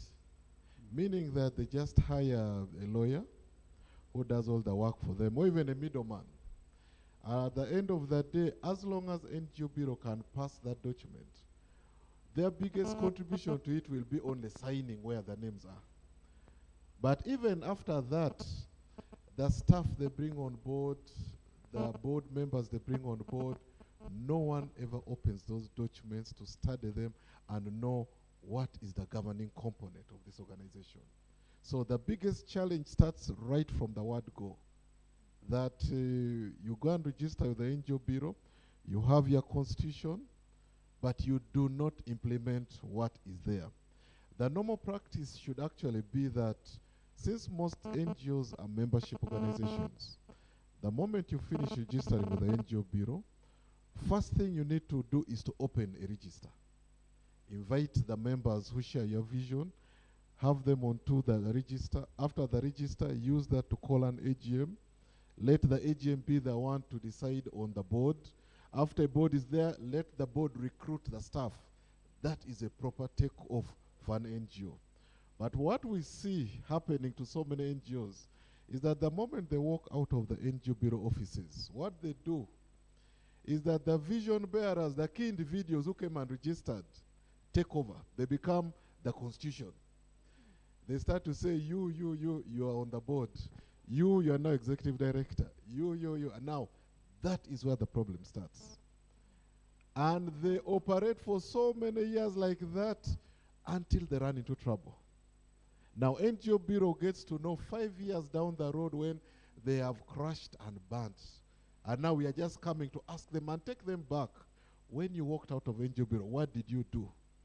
You realized that one person took over the constitution and became everything. And I think, just as Benson said, the problem is not is it pushing out the vision bearers? Because you need them. They have the vision. They had the passion. But how they take off. If we can emphasize and drum to people that take off well, you will land well wherever you're heading, the better. Thank you, Yeah. Stephen. Thank you. And this was a huge debate in the sector. Fred, which year was it? 2020? 2019, 2020. Yeah. And I remember, I think it's an unresolved conversation. We need to have a serious conversation about it. Perhaps at our next retreat, we should have that kind of conversation. Because what we hear from Benson and Stephen is that organically organizations can outgrow the leader. Or even the leader can outgrow the organization. When you push people out prematurely, you can create, there are so many premature things. Premature what? Premature what? Yeah, premature birth, premature death, premature everything. So I think it's a conversation to have. And now I remember at that time, the young of our time, my age, we were passionate about that conversation because we wanted jobs. So Stephen has been at the bureau so long, you think you're the deputy and you want to take over. Now in this case, now Moses is over. If he's there for many years, like, but Moses, you leave Nangompe Muko. I think that was the motivation for some people, and it lost meaning because we were losing the track of the conversation we're having. For some people, and I think this was another dimension of that conversation, I am passionate about human rights. I have done my work in public service. I've done my work with the Human Rights Commission. Perhaps I've even gone to the UN. I have come back to Uganda, I'm retiring, and I'm like, but I need to continue doing my work, the work I'm passionate about. So I established an institution where the EU agrees to give me money. Now, 5 years later, you're telling me I'm old, I should go. What do you want me to do? I started this organization to carry out something I am passionate about, to implement a vision I am passionate about until at least I die. But now for you, you're telling me to leave now. And it was quite fundamental because people are pointing us to foundations. So Ford Foundation, the guy leaves, he puts his son. Open Society Initiative. These are foundations established on the vision of people. If Open Society, George Soros is giving us money to do something, and for him he doesn't want to leave, and when he leaves he puts his son, why is he telling me to leave? So there are quite I'm not saying there's any right argument here. I'm just saying that it's a debate we must have. And I think it also ties to the conversation, and I'm trying to deepen this a little bit so that maybe we conclude it. It ties into the governance structure of organizations. So the NGO Forum, there was no way founders of the NGO Forum could remain there to date because it was established as a platform membership organization. The board, the governing of that organization, is drawn from members. The membership evolves. I remember when we were studying the history before we joined the organization, it was started as an Apex organization. The leadership that took over said, no, the Apex is no longer making sense. We should be a platform organization. And there was a mutation. And I think if you have started, I don't know, let me use a different example of someone who is not in this room. If you have started a human rights thing, I mean, it is built around your passion and all that. You want to transform to what?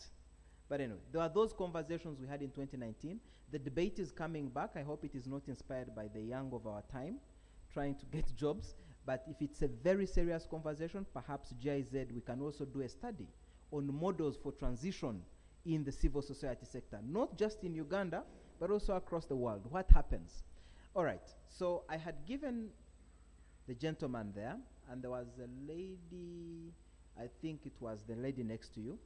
The only other hand I would like to take, okay, yes, sir, and Rita, and then we'll close this session.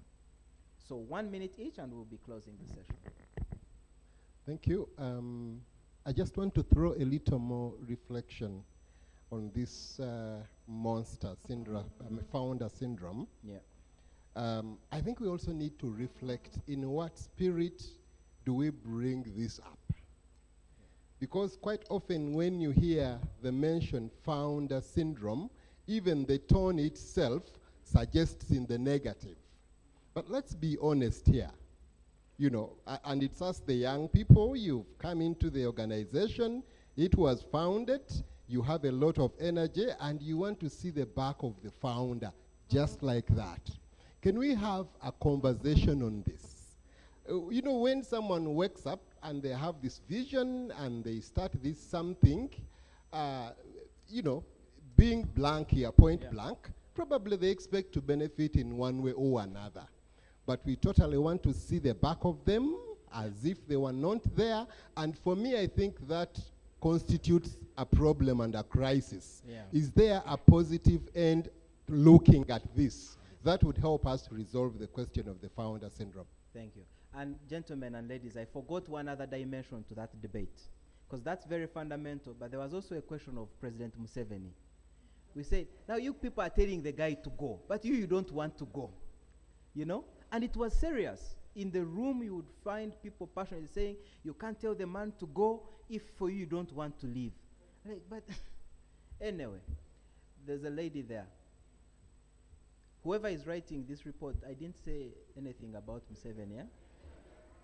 Yes, thank you so much. I was in session 3 where we are discussing. Just wanted to continue with the discussion, the submission of Dr. Stephen just now, where he said the NGOs are registered, and after registration, after 5 years, they've not carried out any meetings. So in this group, we raised the issue of the AGM. And then there was a concern on lack of funds to organize the AGM. So what do we do? When the organization is paralyzed and financially there's no sources of income, how, as a best practice, how do we organize the AGM? And secondly, there's been a discussion on proposals. I have a colleague who developed a very good proposal, and then his proposal was corrupted. Instead of him being given the offer, they instead got the proposal and customized it and edited it, and then gave it to another organization to implement. And when this guy made a follow-up, it was no good news for him. So he was very, very bitter. So what are the safety guards that we have against such bad practices? Yeah. Thank you. Yeah, looks like you have funds. I was going to use my example, then I realized we already have people who know what goes on there. Yes, it's happened before. I think it happens, but we will see whether we have safeguards from Fred, Tassilo, and Elizabeth. What safeguards are there? If the proposal is good and you like it, but you can't fund it with that organization, is it allowed that you take the proposal and give it another organization to implement? So that's something that we'll need to reflect on. Yes, Matthias from Faraja Africa Foundation, Enterprise Manager. Yesterday we were talking about comply. Am I audible? Yeah, about comply. And most of participants here are EDs of organization. I found a challenge when I entered Faraja, and my ED didn't know about like taxation. But yesterday when we were talking about taxation, we were talking about comply, but they don't know what should they comply about. I feel like we need such trainings also. If it is to comply, taxation, we have income tax, we have payee, we have withholding tax. At least they know about that. To add on about organization needs to create culture. They think of saying, if my brother goes, I come in since I'm the brother. It's not nice. That's why the business and organizations are going down. Apart from being a team leader, consultant, I have a business and I'm managing like 10 business, and I see what they struggle with. Such is involved. So also social enterprise. As an NGO, please, these donors, what I know, at a certain level, they will go. But if you have a vision and you want to help, maybe for us we deal in governance. If we can't have funds from EU, GIZ, Danish Embassy, and many, how can we raise funds? So if you have social enterprises, for example, Faraja, we have Faraja Digital and Faraja Safaris. If the donors will give us money and our social enterprises will supplement. So I feel like if you're here and you are an ED of an organization, social enterprise is the way to go. Perfect. Thank you. Yes. Finally, Rita, as you can see, the smell of food is coming in the room. So conclude with Rita and then wrap this up. Thank you very much. Mine is just a caution to all of us and also a lesson learned.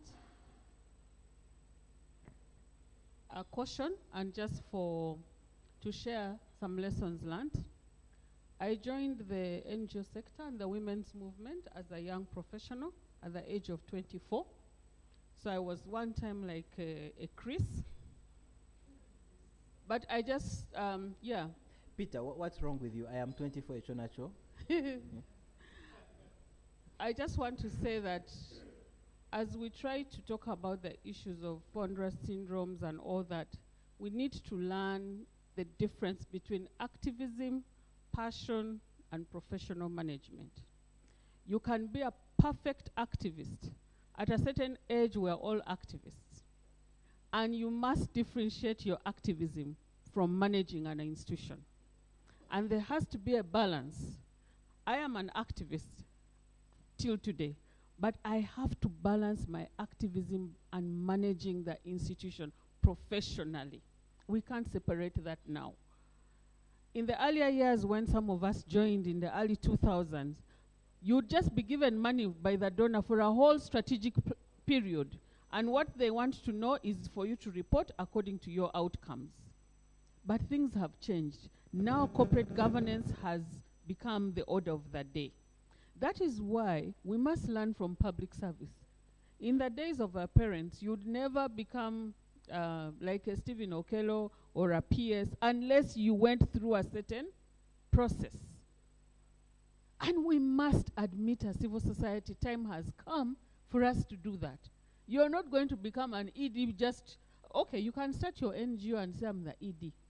But really, do you have all that it takes? I'm not saying as young people, we cannot do it, but we must be willing to learn. And for all the years I have worked, I've not been the ED of Own It. It took a long time. And even taking that time, I had to be fished out. I had to be mentored. Are we ready to mentor other leaders? I was mentored. The women's movement invested in me up to the point and they said, now you come. We think you can do it. 2 times I turned the job down. Why? Because I thought I wasn't ready. Yeah. Are we humble enough to say I am not that person? Or we are driven by a certain agenda? Finally, experience. Let's involve these founders, you people. We can't afford to ignore them. Some of us take up organizations and we think we're alpha and omega. For us in the women's movement, the shoulders that we stand on, if you want to learn anything about civil society or NGOs, learn from the women's movement. It grooms, it mentors, and we continuously get our older people on board. That has limited clashes. It has brought on board cross-learning and also ensures that you remain on course. Abate the challenges. There is progress. Thank you. Thank you so much, Rita. Really, really appreciate it for sharing that experience. Please do go ahead and clap. And also clap for the facilitators of those breakout sessions. It looks like it was really, really a very rich conversation. But also we have unsung heroes. This gentleman has been moving the microphone since yesterday. And he has not gotten tired. No time lapses, no nothing. So thank you so much. Now, the idea really behind the breakout sessions is that we can go deeper in the topics and get experiences from organizations that are doing something and doing it well. A lot of things have emerged. I think the whole question around visibility is very fundamental. And we have to take advantage of the digital tools. I know 2 organizations, I don't even know that whether they are registered with Stephen Okello's NGO Bureau. They are not. But they have gotten funding because they have made noise on social media. They have just published things they think they are doing. I don't want to use the word they are doing because some people think they are not doing it, but they have published that and they've gotten funding. You know, you said just instruct another entity which has a big grant, please give them a grant of $200,000. And I think it's very important for us to take advantage of these digital trends where you can reach people, communicate our work as effectively as possible. And I think Tassilo and Elizabeth emphasized it. I think also Fred, that it is more important to demonstrate impact than anything else. So demonstrate impact, make noise about your work. Let's learn from those that are doing it better. I think the other issue is the other breakout room around internal governance. I think we've gone through the issue around the corporate structure, board governance, and all that. And I imagine that's where the issue of founder syndrome came out. And I think we should stop using the word founder syndrome, perhaps. Maybe use the word founder capacity, you know? Because then it's positive. Does the founder still have capacity to run this institution? You know? I think that, for me, I feel like that is a positive way of bringing out the argument. But if the founder is still adding value, okay. But it's a question for us to have a conversation on, and I'm glad that during that breakout session, it has emerged. We've had also a moment to reflect on this. I think the experience that Rita has shared is very instructive. Uonet, what was her transition from, where she was to where she is right now? And sometimes some of us model our lives alongside those people. You came as a volunteer, you were just there, and now you're speaking in front of people. Then there is this whole question around, I think we might focus on writing high impact proposals, writing good proposals, but I think the message that I got from the morning session, which was very loud and clear, is that donor funding is going down. The days of a lot of money in one organization are long gone. In fact, those of you who were there 20 years ago, now you're competing with organizations that were born yesterday, are creative. Now, I think if you looked at the NGO register 20 years ago, it had fewer organizations than they are now. And if you looked at the donor funding trends, perhaps there was an upward trajectory and now it's going down. So, is it possible that we should start looking at other ways in which we can raise resources to sustain our work, beyond looking at Danida, beyond looking at, the European Commission and other donors? Is it possible that that's something we need to start looking at? And I think Elizabeth also said something instructive. The trends globally, when there's a rise in the far right, you know what happens? People are saying, our taxpayers' money going to this, So Tassilo starts asking, why should I pay tax and my tax goes to another country? And I'm using Tassilo as an example. I think he's so far the only white person seated at the front. So you can see that that's a genuine question. Imagine your taxpayers, the way we are collecting it and giving it to Ruth in Ministry of Finance, starts going back to some other country called Burundi. We start questioning, why are we doing that when we have our own problems? I think those trends should point us to start looking for alternative ways in which we raise the resources. Now, of course, talking about proposals, RIDE just issued a call yesterday. Now, I can tell you that half the room don't know that RIDE issued the call yesterday, but we expect money from the Danish. So it means you're not visiting. If you're the ED, your job is to fundraise, right? Right, Benson? You're not visiting the websites of donors that you expect money from. So they have issued a call. It is targeting women, youth, persons with disability. So if you check the website today, you'll find the call there. And you will not say, they gave us only 5 days. So this is just it's a commercial announcement. I've been paid to make it. Please check it out and write the proposal. And then there are some final thoughts around what we need to do internally, I think, as institutions, that I feel like, again, I am from the NGO Forum, so some of these perspectives are things we have reflected on in the past. How many organizations here know the true cost of doing business for your organization? You know that for us to implement this project, this is the true cost of doing business. And how many of us can demonstrate that to a donor? Before we start complaining, they don't pay salaries, they don't pay admin costs. Do we actually have audited accounts that show us that this is the true cost of us running this organization. It's something, if you're not doing it, something you should invest time in doing. I think that there are donors now that on the question of localization and building capacity beyond what is it called? Beyond them, they are allowing organizations to build reserves, to do endowment so that you can invest in social enterprises. Some are not doing it. There are those that are actually doing it, especially foundations. It's very possible that we need to start developing policies around that and engaging, especially as they prepare for donor withdrawal. And then the question of social enterprises has emerged. Stephen introduced it. It has been talked about. And this afternoon, immediately after lunch, we will be privileged to listen to Joyce Tamale.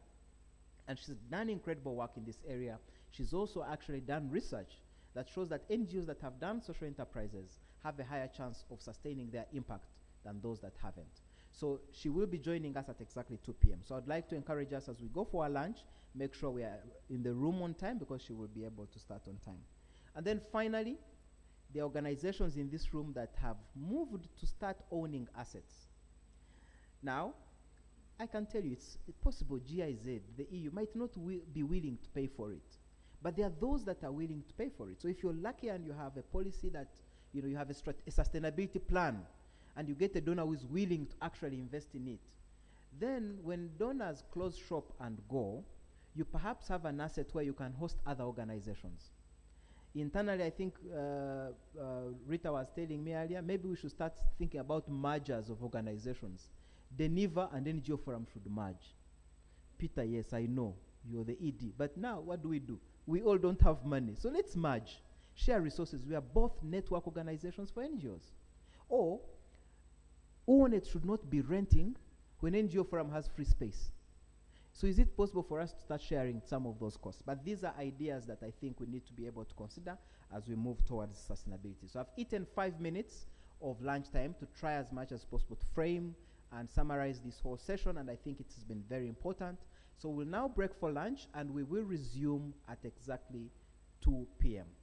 If you want a cup, beautiful cup like this, please eat your lunch quickly, spare about 15 minutes, go downstairs and check the exhibition area. There are quite a lot of incredible products for you to check out.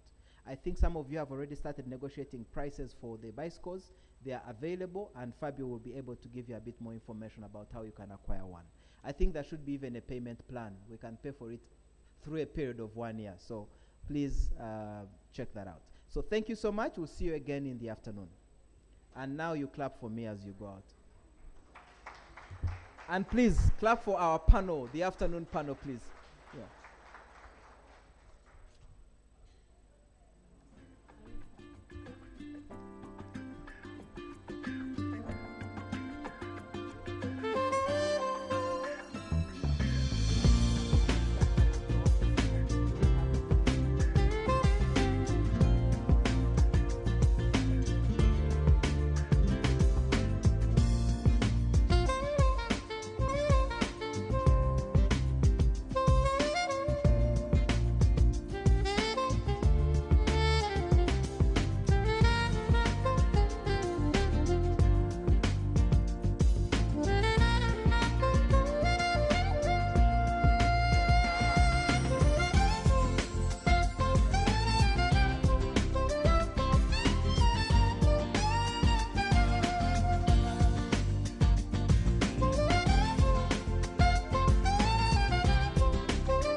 here.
DJ.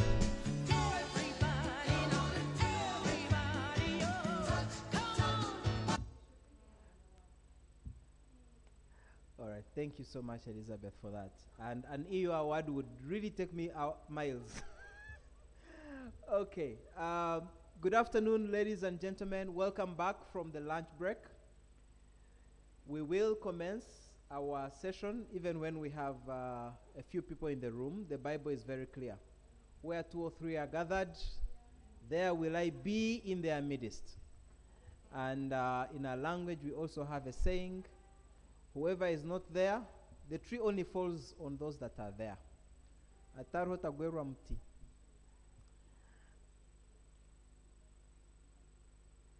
Okay.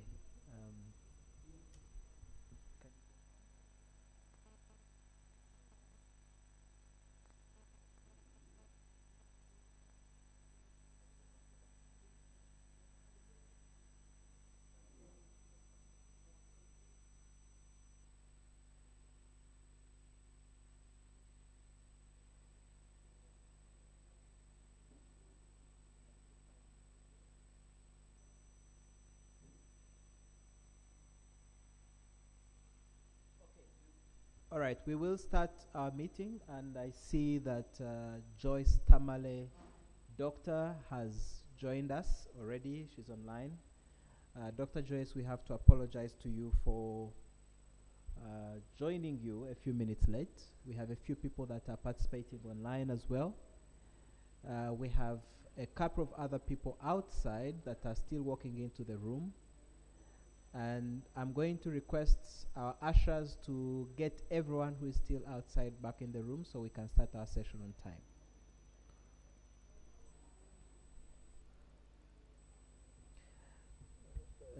Please test.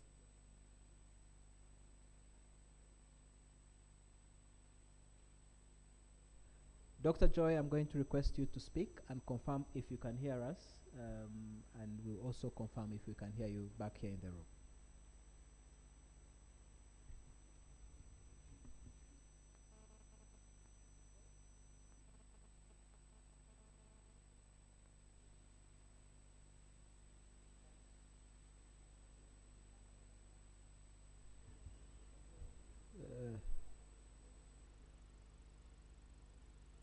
Okay, Dr. Joyce, I'm going to request you to unmute your microphone.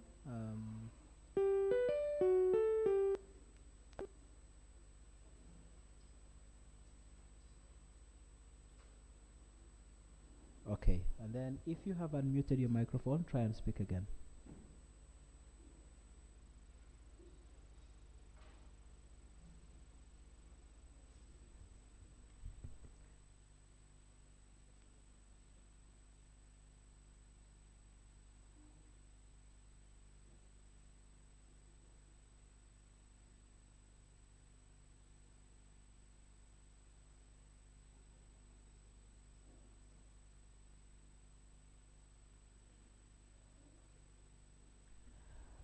All right, colleagues, bear with us as we try and sort this. We already have Dr. Joyce on the call. We will try and sort the microphone so that we can confirm if she can hear us or we can hear her. Okay. Dr. Joyce, could you please try and speak again? And if possible, bring back your video, and we will go into the presentation back later so that we see whether we can sort this as we see you.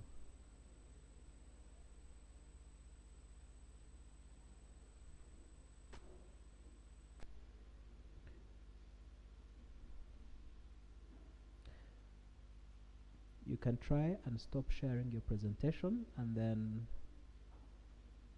try and speak.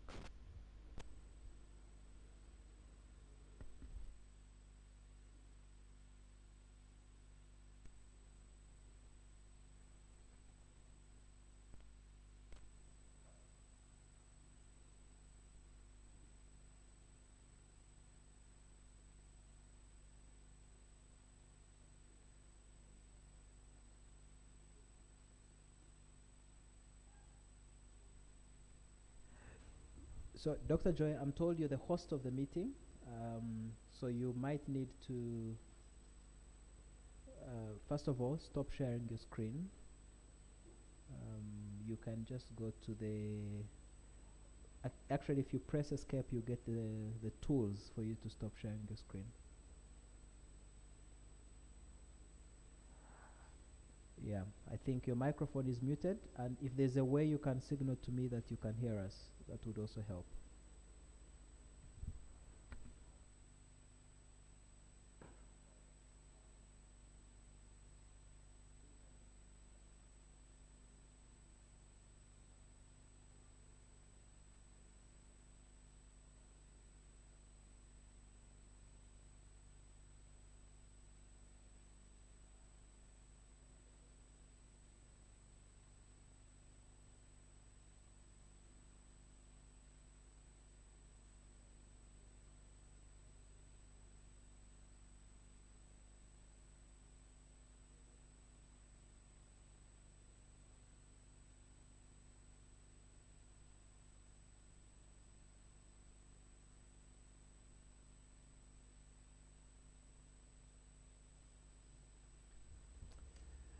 All right, colleagues. I think we had a couple of hands before we went for the lunch break, which I didn't manage to take.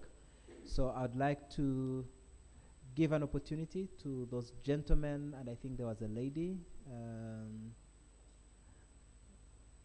Okay, one moment. Okay,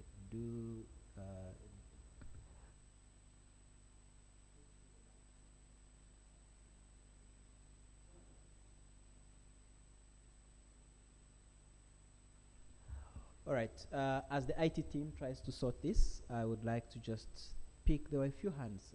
Lawyer, I don't remember where they were. Or they are still having lunch.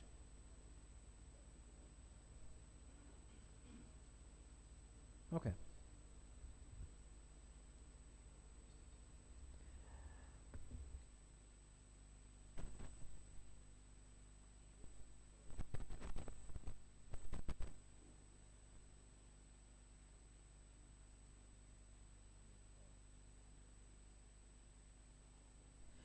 Joy, can you, Dr. Joyce, we are requesting that you unmute your microphone so that we can hear you. I think your microphone is muted.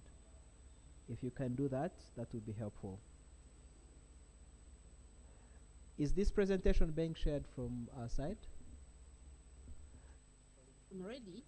When you're ready, you advise that I start.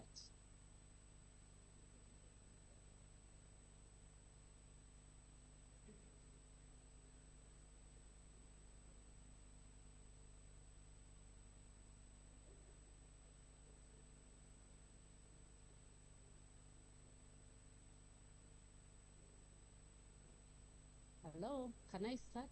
Yes, I think Joy, we can hear you, Joyce. What you're going to do is to increase the volume of your microphone and try and speak.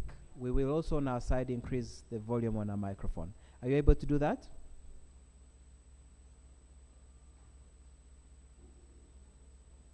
Yes, on my end, I'm okay. Can you hear me loud and clear? Yes, I think now the problem should be on our side. Let me get that sorted as well.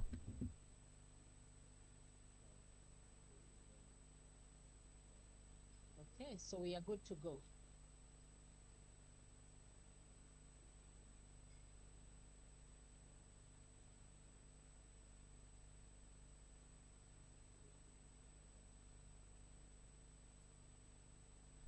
Okay, Dr. Joyce, I think you're using earphones, so I'm going to request you to remove the earphones and then increase the volume on your laptop. Is that okay?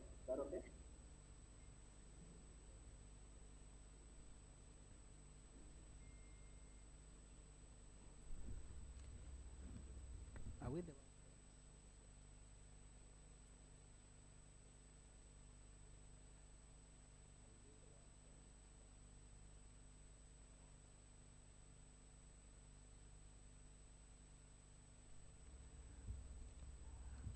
Okay, I'll give this an extra few minutes, try and get Joy. If we cannot, then we will try to modify this session. All right, so Dr. Joy, two things you have to do for us now. Ready? Can I start the discussion? No, we can't hear you. We can hardly hear you. So kindly do two things. One, stop sharing your screen so that we can see you and are able to signal to you. I stop sharing? Yes, please. Thank you. Now we can hear you. Can you try and speak again?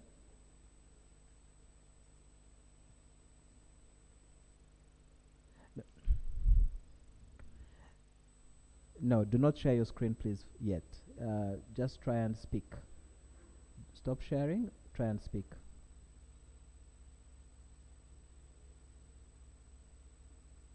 So I will begin the discussion. Are we ready? Yep, yep. We can hear you now. Please go ahead, do the presentation. Okay. Right. So thank you very much for the invitation and asking me to talk about a topic that I love, which is a new form of sustainable financing for civil society organizations.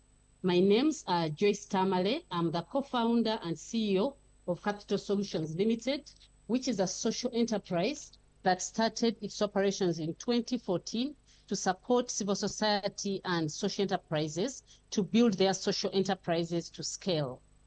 So for starters, we appreciate that there are a number of civil society organizations in Uganda, counting to 14,000 plus since 2019.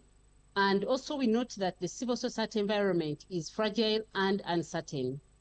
95% of the NGOs funding is largely grants, and there's also increased funding competition by the civil society organizations. However, on a positive note, we realize that Section 46, subsection 1 of the NGO Act encourages NGOs to actually participate in commercial activities as long as they're benefiting the NGO to move forward and scale its activities. So with that, we've seen a number of challenges that civil society organizations are going through, and some of them include failure to design business and products that can be able to be picked by the market and support their NGOs to get financial sustainability. There's also limited market growth and access that is also affecting the civil society organizations from thinking different and getting some revenue. And with that, we've seen British Council conducted some research, and in this research, we are seeing that they mentioned that the African narrative is gradually shifting from aid-led solutions to enterprise-led solutions for developmental societal problems. Now, that having been said, we realize that the charity kind of aid is gradually phasing out and more entrepreneurial aid is coming through. And that is what, as civil society organizations, we must pay attention to. Allow me to walk you through the social enterprise journey on how we can design a social enterprise as an NGO and what has statistics shown.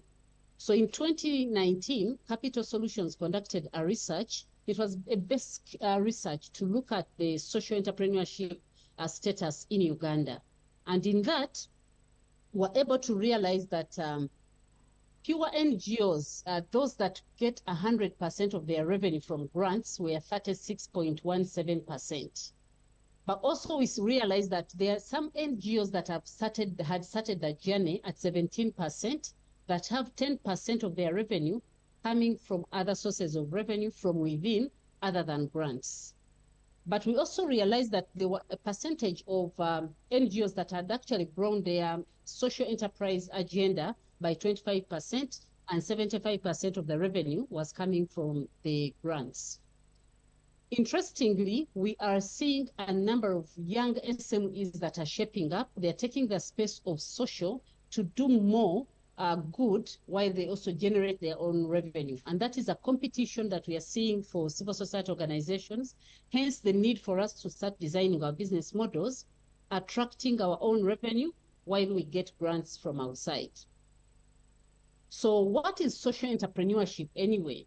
Social entrepreneurship is the capacity and willingness for developing, organizing, and managing a social business venture. So for you to say you're designing a social enterprise, you look at three things. One is solving a societal problem. Good enough, every NGO is doing that. The second one is designing a highly innovative activity or product that everybody else is willing to pay for, and you're able to gain in some revenue. And the third, you will be able to make some cash flow, hence profitability, creating some surplus for the NGO to live better and have a financial sustainability. So why would you be interested in starting a social enterprise? Of course, the pressure on overcoming single funding source dependency and out of the grant starvation cycle. We all know that once you get a project, it will have a time to end. And before you get a new project, you will always have a dried up period. Either you send staff home, you pause your work, or you even exit your rental office space. So for you to close that bridge gap of having a grant starvation cycle, you have got to do something that is entrepreneurial to bring in some revenue to keep you alive as you wait for a next cycle of funding if it comes. The second reason is that we realize that the economy right now is driven by market. Yeah, there's a market-driven approach. Everything that we do is designed and thought through by the client. So the beneficiaries are no longer those that you think for. They also desire to pick items or activities or services that they desire. So this market-driven approach is actually bringing in the social enterprise approach to our work. The third is achieving social financial resilience and sustainability. As an NGO, at the start, the whole mindset must be around how do we sustain what we've started? How do we create a financial resilient organization that can be able to live beyond the founders, that can be able to be seen and get in impact investors, because what we are doing is actually impactful to the society.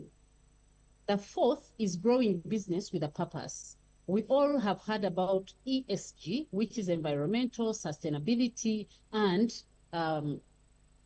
ESG with governance as well. So for civil society organization, we are already purposeful. But is that having a business connotation in everything that we do? Because if you dry out on a grant and your business model was not attracting funds to come in, you will definitely close. The fifth reason is uncertainties to funding. As we all aware, those who used to benefit from, there was a fund governance funding that used to be in Uganda in 2020. When it closed, the number of NGOs actually went home and closed out of their work. But those that had some revenue coming in or had property and had some income coming in, they survived and eventually were able to attract other funders. Allow me to share with you, where did this whole mindset of social entrepreneurship come from? It's a concept that has been evolving over time. We realized that in the initial start of the whole charity work, there was the whole drive of social value. You start a traditional charity organization, a traditional NGO, but what is driving the founders, the key stakeholders, was literally social value. You're doing good, it doesn't matter where money is coming from, but eventually it dries you up because you cannot keep doing good when the source of revenue is drying up. So that whole concept is being challenged at the moment because the funding where it used to come from is also dwindled. And then we came to the side of the traditional business where the whole mindset of a shareholder was financial value. I've started this business to enrich my pocket, and at the end of the day, all I care is the bottom line and the amount of money coming in. So you would not tell me anything, but maybe let's do a CSR in something that we want. 1% of our profit would work on a CSR. Now, that was not doing much impact in the society, and hence the whole impact investing conversation started coming in. Why? Because there was need to achieve measurable impact alongside financial returns. And in that case, what you need to design is a social enterprise. I am doing good while I'm doing well. The business that I'm doing is also serving the community favorably, while also the founder or the stakeholder, whoever is in charge, is also happy to go home with some payment or also sustain what they are doing. So this is where the whole social enterprise model has evolved from the traditional merger of a traditional charity and a business to be where we are today. And so at this moment, I would like to share with you, over the last 7 years, I have worked with several NGOs that we have supported to shape their business model to pick up a social enterprise approach. And I think over 475 to date. But I'd like to share with you a few that I'm directly involved in And I'm glad that last year, 2023, we worked with GIZ under the CAS project to support 10 NGOs to establish their social enterprises. It was an exciting journey, and we are hearing very interesting stories from some of them. So way back in up to 2018 December, I used to be in charge of an organization called Uganda Health Marketing Group. That was an NGO that was running purely a hybrid concept, including NGO, but also a commercial arm. And that bridges the gap in terms of financial buyout. You can be able to sustain what you do. And what we do here, I'll be able to share in a minute for how that concept worked. I've also chaired the board of directors of an organization called Forum for Women in Democracy, and that is Forward. And when I was the board chair for the 6 years, I mean, different ideas on sustainability would come through, and eventually we were able to shape up 2 interesting social enterprises that are thriving, and I would like to share with you so that you can pick a leaf as you share and you design your own social enterprise. Now, the 4 that are on the screen are social enterprises that we shaped together with GIZ, and that is Sewoka, which is working on tamarind fruit juice. Some of it is preserved, and others is concentrate. Now, this social enterprise shares their success story because now they even have a machine that helps them unpacking the product, and they put it on the market. So, in the end of the day, they're able to raise some admin money that keeps them going as they also wait for grants to come aboard. The other NGO that I'm proud about is Volunteer Action Network, BACnet, which is also based in Gulu, and that was also a partner of GIZ, and they also work on reusable pads. Where they are now, they got an impact investor supporting them on bringing a machine to help them on designing better pads. The other organization is called Worry. I'm sure they are part of the discussion today. They will be able to share their story, how this is shaping and entering the market and making in some money. Same to the Ugandan National Fisheries for Women, and that is UNFO. They've also turned around their association to be able to export products that are value addition and be able to make some revenue. And in the end, they're able to sustain and have staff on board, take care of their admin costs. So at the end of the day, you just have to be as creative to sustain yourself. Now on the screen, there are 2 organizations that I've worked with directly and shaped their social enterprises and enabled them build better and sustain their work and scale. Now, one of them is Uganda Health Marketing Group. This organization has been in existence for about 16 years. And when we started was, how do we sustain what we do beyond donor money? And the first thing was to acquire property, and in a very prime area, because as you may be aware, we were selling family planning products, which were tough products to sell, but apparently there was willingness to pay when we cultivated the agenda. So we were able to procure land in Tinda, put up a very beautiful 4-story building, and then started a warehouse, which was able to build better and grow and scale to reach numbers. So for me, that is one of the stories of a local NGO that designs itself into a hybrid that enables it to grow and scale beyond its normal grant funding. Forum for Women in Democracy, in 2012, they were able to start a Speak FM, which is a radio based in Gulu. Of course, it started as a community radio up until beginning of 2023, when we acquired a commercial license. Now, what does the Speak FM do? One, it has created jobs. Up to 50 employees are part of the Speak FM, youth employees who are based in Gulu. Secondly, it airs all the program work for the NGO. Even when the funding is not there, you can be able to reach numbers in terms of your gender work. So that implies you still remain alive because there's a part of your social enterprise that enables voice your work. So that was a very creative way of thinking on growing bigger. The other one is now called Imara's Women's Center, which we launched in March 2022. It's going to be a big center for women, and actually funding has been collected traditionally from friends and family to be able to put up this long term, and it will have a hotel. Now, an NGO cannot sit back and say it's not possible. What we are trying to say is that start baby steps, and before you know it, the baby steps will be able to take you to another level. To me, the biggest tip that I would love to see is focus on where your passion is. What do you really love to design a business in? And that will, because you do it with love, then you will eventually be able to scale it to where you want to be. So as we go forward to learn on the tips, I've realized that there are 4 challenges most of the civil society organizations struggle with. One largely is around mindset change. Is it possible?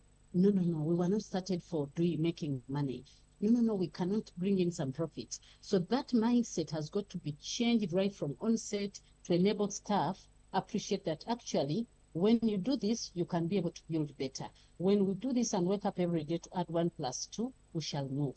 And that is the story that when I started Capital Solutions, it was all from onset. If grants come, they will find us along the way. Our mindset is purely to wake up and look for a client, serve them, and put back money to serve social enterprises. And that has worked. So if it has worked with 1 person, 1 organization, then you're seeing 475 organizations doing it. Why not yourself?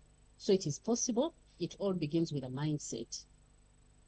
The second challenge that I've realized engaging with the majority of the NGOs is civil society organizations of culture of being laid back.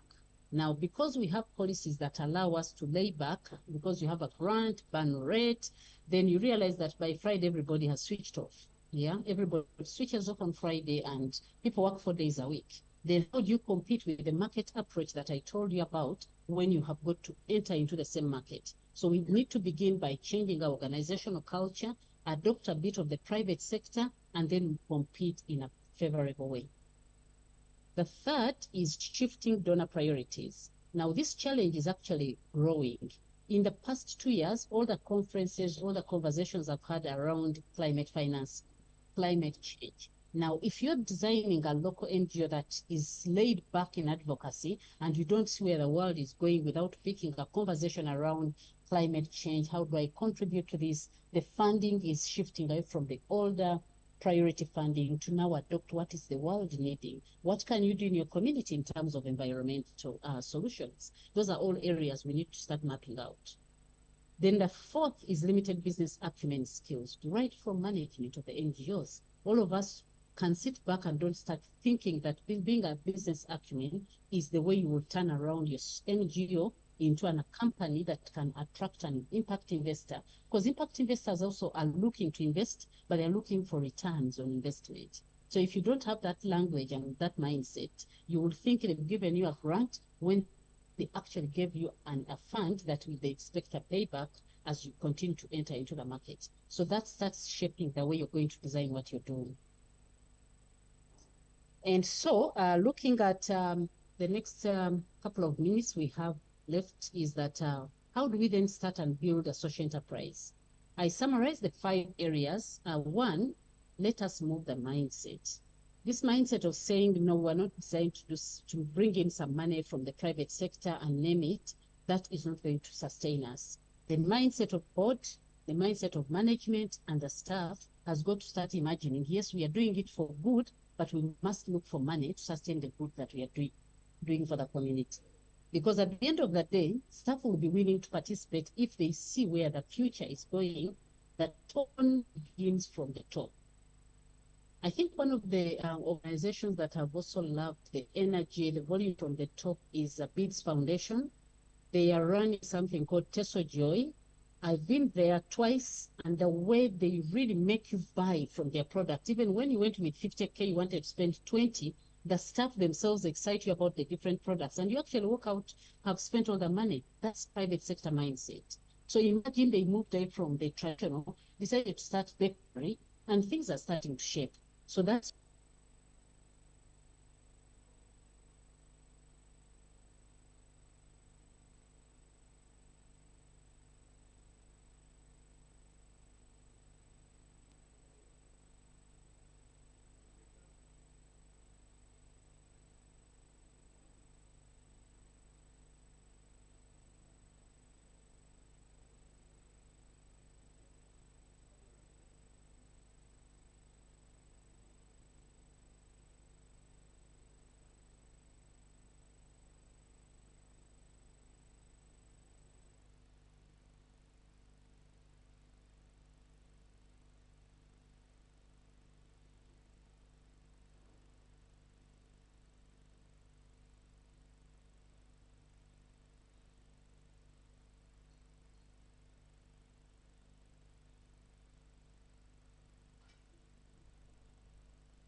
Who is that who likes violence?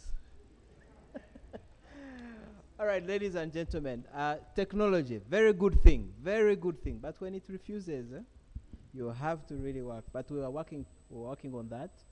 We seem to have lost Joyce. She's going to join. She hasn't finished her presentation, so what we'll do is that let's start reflecting on what she's shared so far. And I have to admit, this is how I thought we would run this. There are some organizations in this room that have done social enterprises. Faraja Foundation, is that correct? Is it Faraja Foundation? Faraja Africa Foundation. Let me see, any other that has done social enterprises? Okay. Perfect. 4 people. That's a very good number. Microphones. So we'll start with the gentleman right in the center.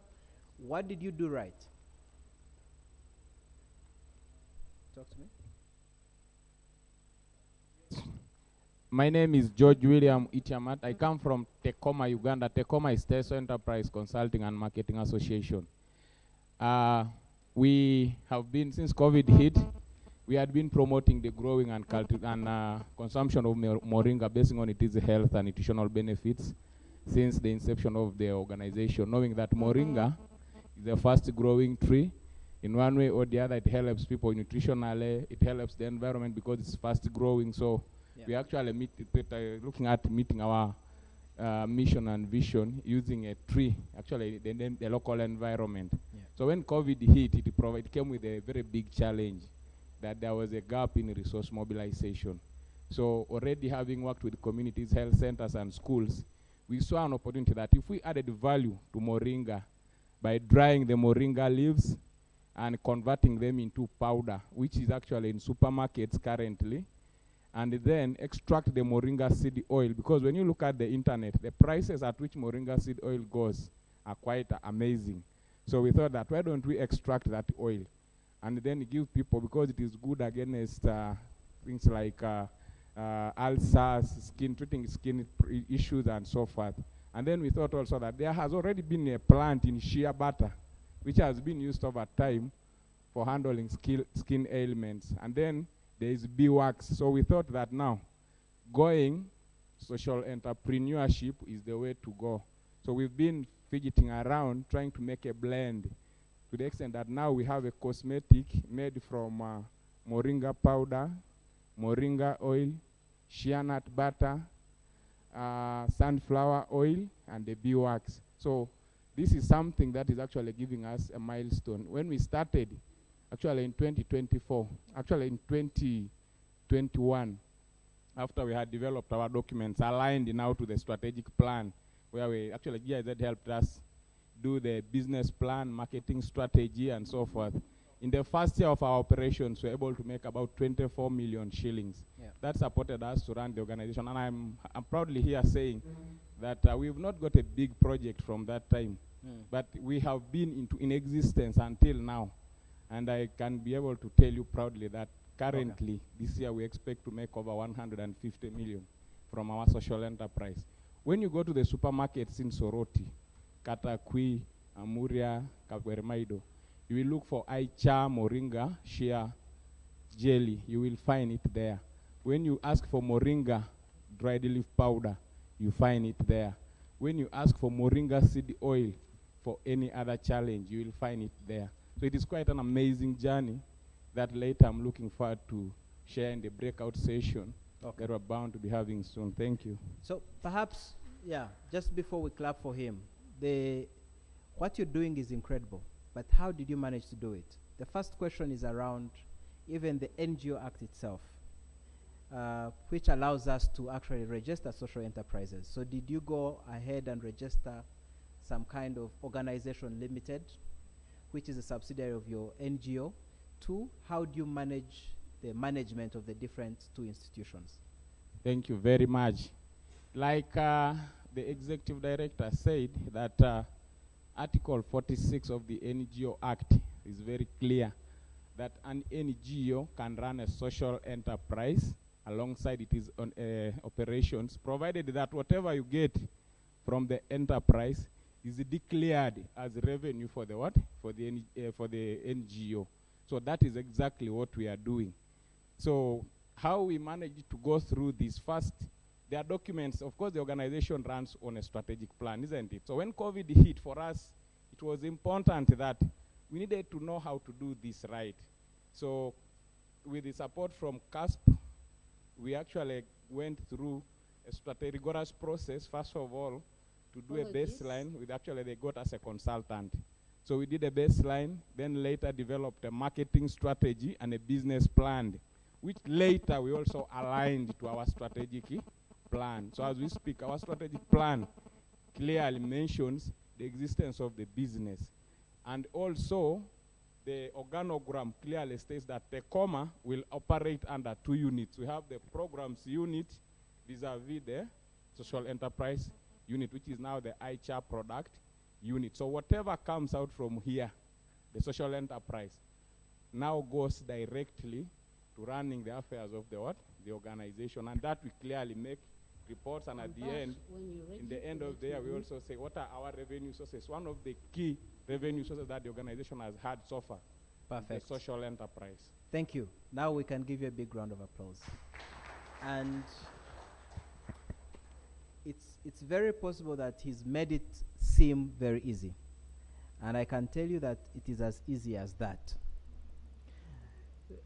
You are refusing. Don't refuse, you know. And sorry?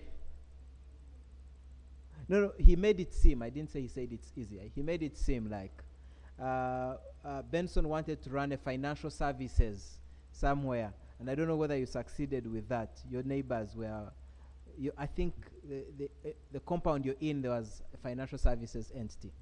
And I see your hand, but I see Dr. Joyce is back online, so I'll try and see if I can reconnect back with her. Can you try and speak, Dr. Joyce?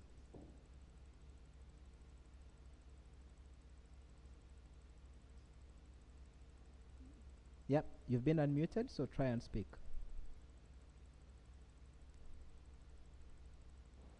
Hello? Yep, we can hear you. Speak a bit louder.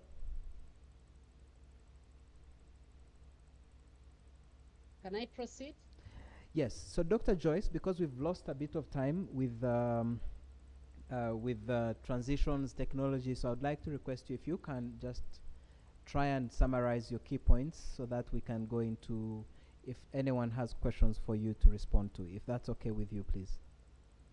Go ahead. That's very okay. Okay. So I think I'll be wrapping it up around the fact that if you start a social enterprise, your mindset will be around 3 Ps. That is, you're aiming at economic growth for what you've started, and also focused on the social progress, because as you're running a social enterprise, you must be able to have the social progress around, that is the people, and then the environmental stewardship, that is the environment. Therefore, what has worked for civil society, I think the whole approach to achieving SDGs has come alive, and it's a good opportunity for any NGO to think about a social enterprise. And also overcoming the sole donor dependency, most importantly, using your local resources and markets to scale your businesses. So this will be able to drive you, because that's what has enabled other social enterprises drive themselves forward. So my final word is that if you started a civil society organization, you realize that you are in for it for social goal. So social entrepreneurship is a calling, and when the calling comes, you just have to pick it up. When you see an opportunity, you take it and you focus on providing a solution to humanity needs. Wealth will be a byproduct of that solution. So that's why we are shaping the way we are thinking and then moving forward to continue serving the community. I thank you, and this would be the last slide for me as I wait to hear any questions. Thank you very much for hosting me, and apologies on the network. No, thank you so much, Dr. Joyce, at least for your resilience through the technical challenges. So what we'll do, because we have breakout sessions where we will be dealing with this topic a little bit more, I would like to see if any of you has specific questions for Dr. Joyce, because we might not be able to keep her online for the next 2 hours. So if you have any specific questions, I'll take them now and she'll be able to respond. So when you have the microphone, please don't make a speech. Just ask a specific question. And we have colleagues that are joining us online. If you really want to say something, we want to give you an opportunity as well during this session. So just indicate to us in the chat, and we'll give you a microphone to speak. So let's take the gentleman right next to you here. Thank you so much for the presentation. For me, my question is just one. Does the Capital Solution maybe have a hub where they train maybe other civil society organizations who want to start up their social enterprises? Thank you. Okay, any other person? Yes, there's a lady just next to Barbara, actually. Second microphone. Yeah.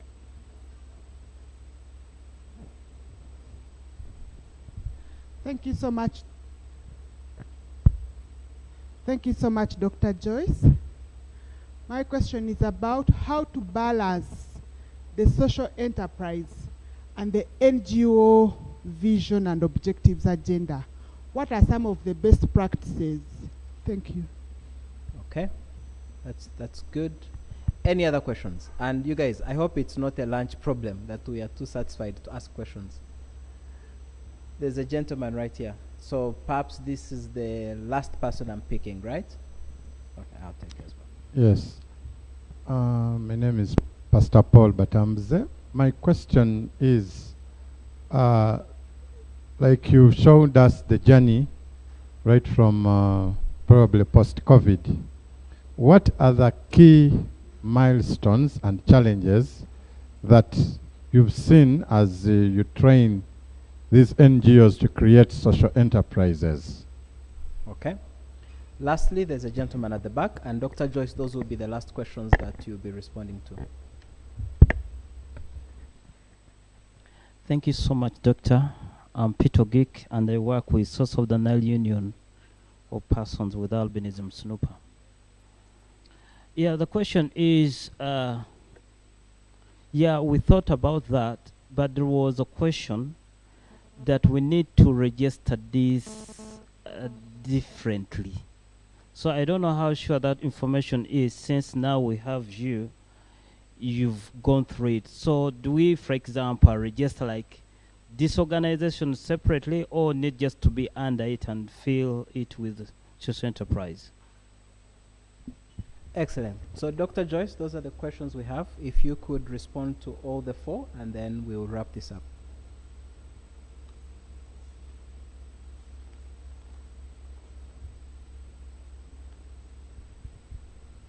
The MC, if you can kindly summarize for me the questions, because there were some echoes, I wasn't able to hear all of them.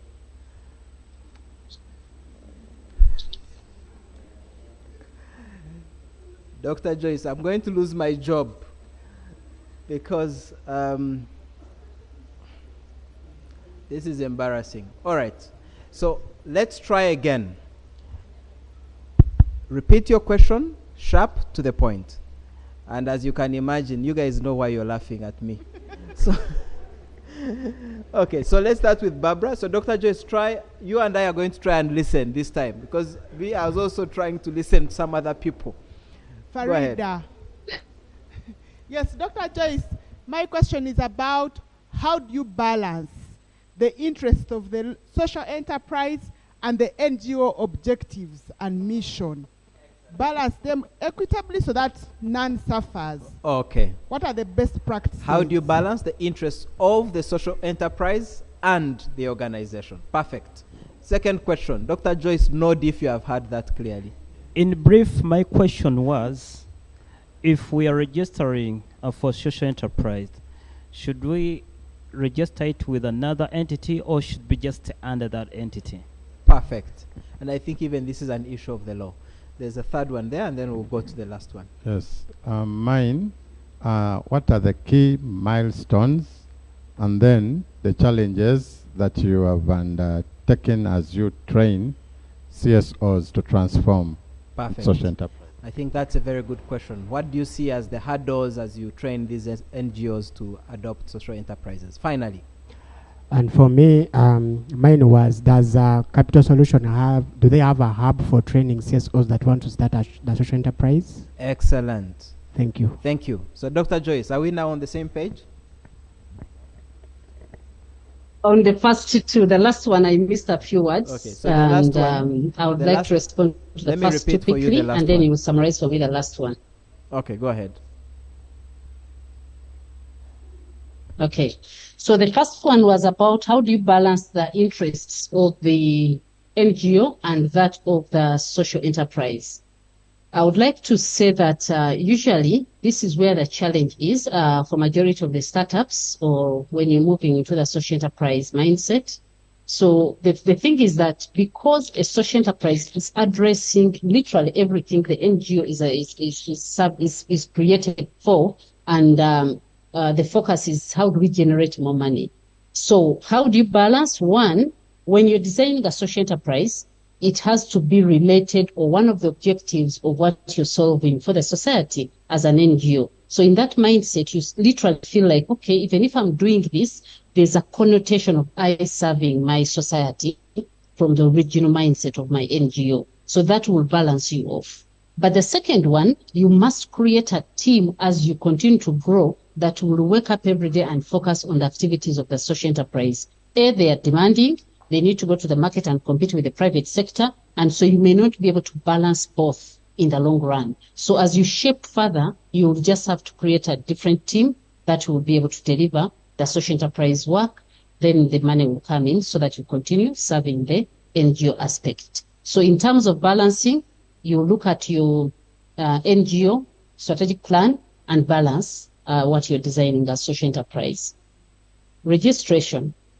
Currently in Uganda, I would like to say that we have only Uganda Registration Services Bureau, which gives us an opportunity for you to register as a company limited by shares or a company limited by guarantee. Now, further, you move on to say, I will get an NGO certificate where you go to, the NGO board and get that. However, for social enterprise, currently, for those of us who are practicing, you can register either way.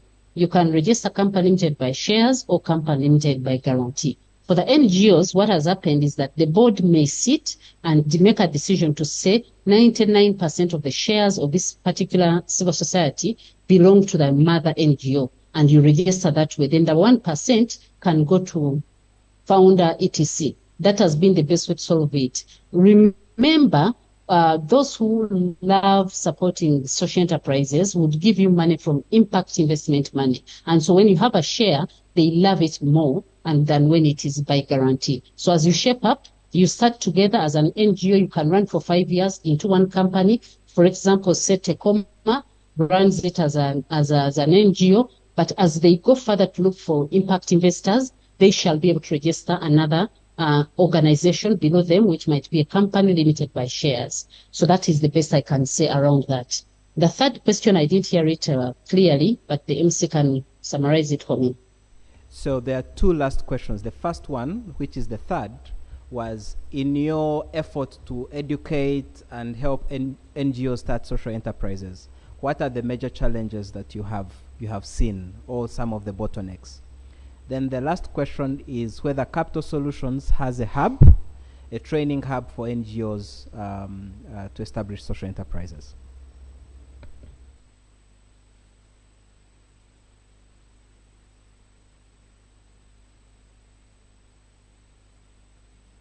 Did you get that, Dr. Joyce? Okay, so I hope I heard you right. What are some of the successes that NGOs have registered? Challenges. Actually, we are more interested in challenges now. Do you hear me? Yes, we can hear you. Can you hear us? So I was saying that when you said, did you say what are some of the successes NGOs have registered to run social enterprises? Some challenges that you see NGOs encountering in establishing social enterprises.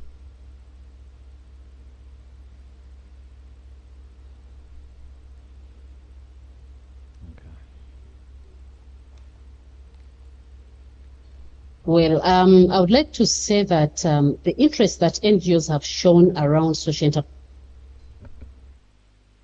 supporting and solving community problems. For now, if you're starting a social enterprise that focused on youth, focused on women, or solving a climate environmental solution of either way, you're likely to attract investment and go to another level.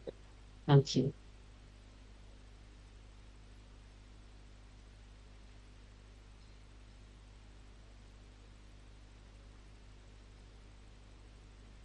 Dr. Joyce, did we lose you again? Okay. Okay, no problem. All right, ladies and gentlemen, we will try and send off Dr. Joyce very peacefully when she comes back, but we will need to continue to make sure we are saving time. And join me in her absence to really thank her for joining us in this particular conversation. There is indeed a lot of interest, and I can answer the last question. Yes, Capital Solutions actually has a training hub. They offer training to NGOs that would like to start social enterprises. I think it's usually a subsidized fee for the benefit that you get out of those trainings. From time to time, I think as the NGO Forum as well, we have provided these kinds of trainings. So perhaps if you write to us for our next set of trainings, we'll be able to invite you where Joyce and other service providers that work on this thing have, when we have those trainings, we'll be able to invite you. Now, we will break into our sessions. I haven't forgotten that we have 4 organizations, we've heard from 1, that have successfully done social enterprises. Now, what we will do is to make sure we take time to learn from those organizations, because I think practical experience is very important. So after the breakout sessions, we'll explore the possibility of listening from them.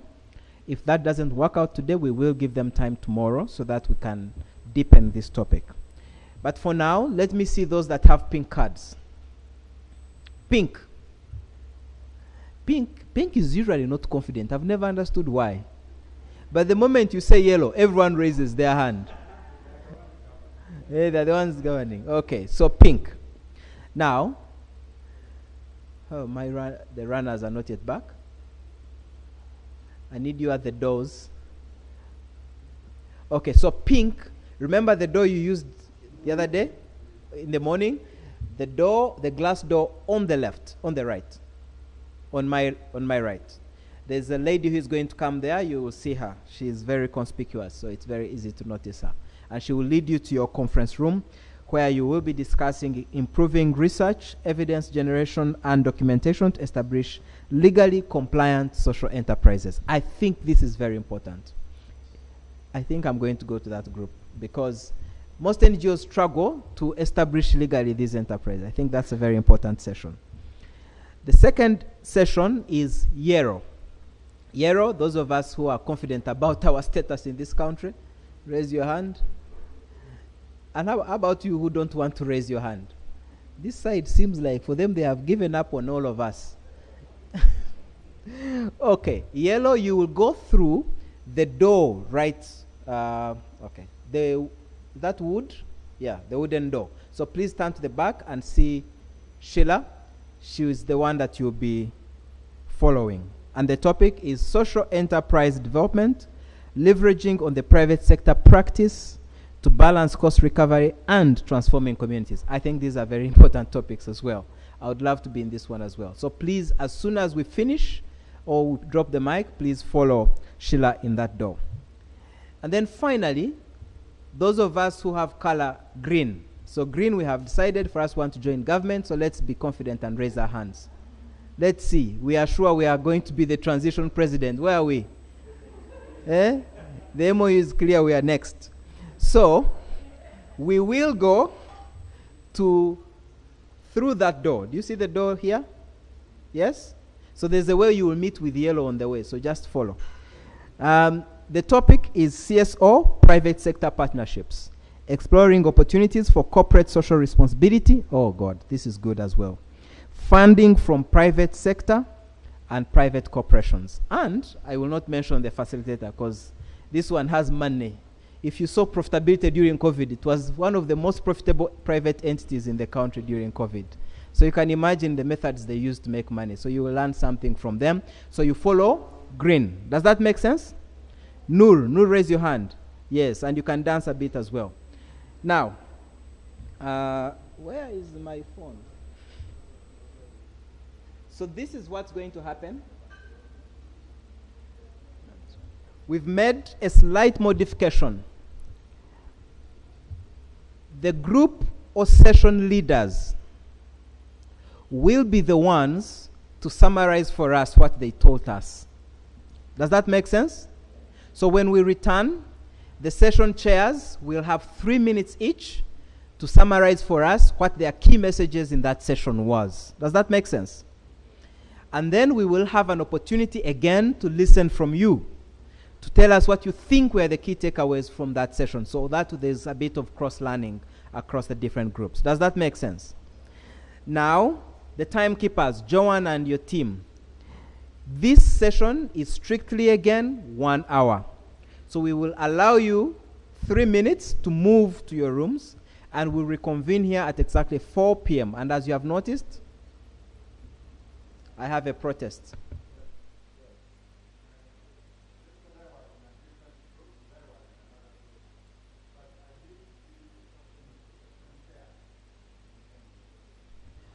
Hey, you know when you're in charge, you know you're in charge, even when people don't see you. So the session chairs actually know themselves.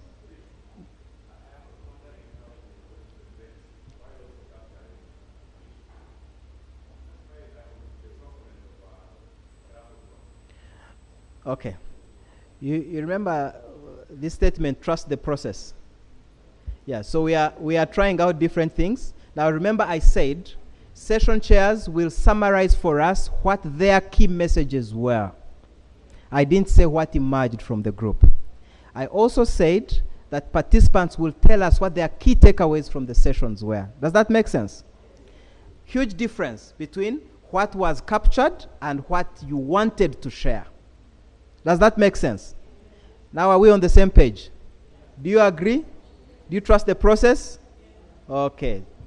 Now, session chairs know themselves. They are already in the room, actually excited to see you. So if you have the legs to run, please do run to your room right now. And we'll see you again at 4 p.m.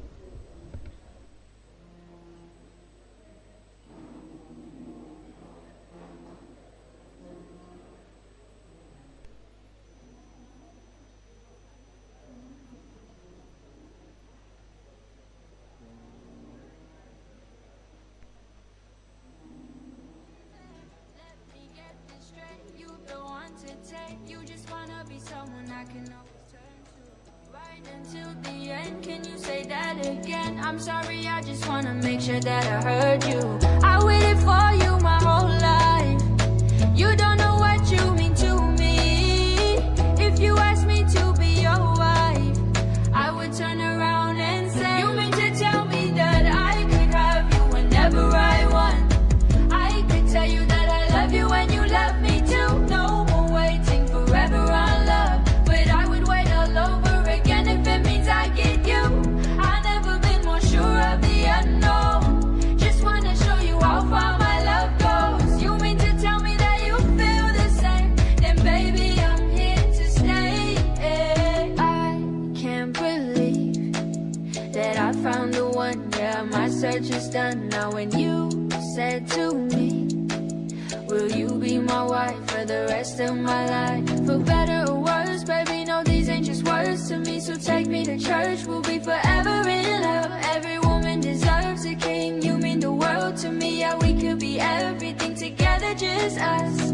I waited for you my whole life. You don't know what you mean to me. If you asked me to be your wife, I would turn around and say, you mean to tell me that I could have you whenever I want? I could tell you that I love you when you love me too. No more waiting forever on love, but I would wait all over again if it means I get you. Whoa, yeah,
Come back, give me your love, never ever go away. Come back, give me your love, never ever go away. Come back, give me your love, never ever go away. Come back, give me your love, never ever go away. Come back, give me your love, never ever go away. Come back, give me your love. Oh, you're making me go insane. You're making me go insane. You're making me go insane. You're making me go insane. You're making me go insane. I'm missing you night and day. Girl, you're making me go insane. Come back, give me your love, you never ever go away. Yeah. Cause you're making me go insane. Come back, give me your love, you never ever go away. Yeah. Cause you're making me go insane. I love you, but you're making me go insane. You're making me go insane. You're making me go insane. Extra. Yeah, enough respect goes out to BBC Radio 1 Extra, you know? My name is Christopher Martin, and this is my lead guitarist, Neil, and we'll be doing a classic Bob Marley track, Turn Your Lights Down Low, for all the sexy ladies, you know? Is it? Ready, yo? Yes, sir. Goes like this. Turn, turn, turn, turn, turn, turn, turn. Turn, turn, turn, turn now. Hey! Turn your lights down low. And pull your window curtains, baby. Oh, let your moon come shining in, love, into our lives again. Saying, ooh, it's been a long, long time, Lord. Said I got this message for you, girl. But it seems I was never on time. Still I gotta get through to you, girl. On time, on time. I'm loved and I wanna give you some love. Give you some love, I need to give you some love. I wanna give you some good, good loving. Hey. Oh, I tell you, I love you. I wanna give you some good, good loving. Turn your lights down low, lady. Never ever try to resist, oh no. Oh, let just love come shining in, tumbling in love into our lives again. Saying, ooh, I love you, I love it, I love us, eh. And I want you to know right now. Ooh, I love you, baby, baby. And I want you to know right now that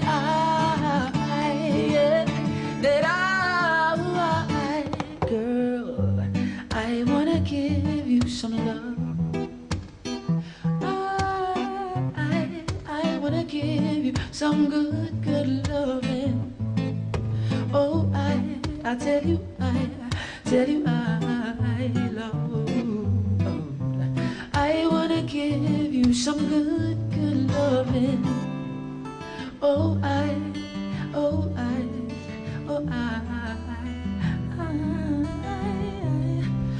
wanna give you some good, good loving.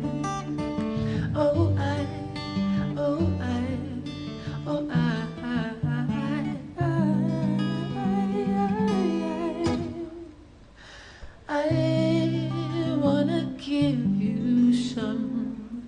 love. It's like that.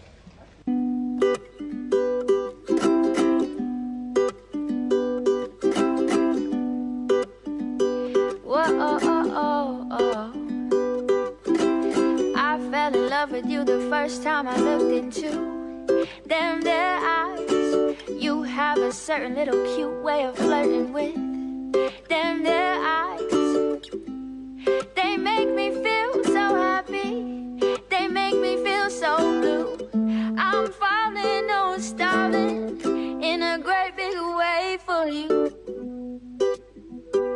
Something with them there eyes. You better look out, little brown eyes, if you're wise. They sparkle, they bubble, they're gonna get you in a whole lot of trouble. Whoa, baby, them there eyes.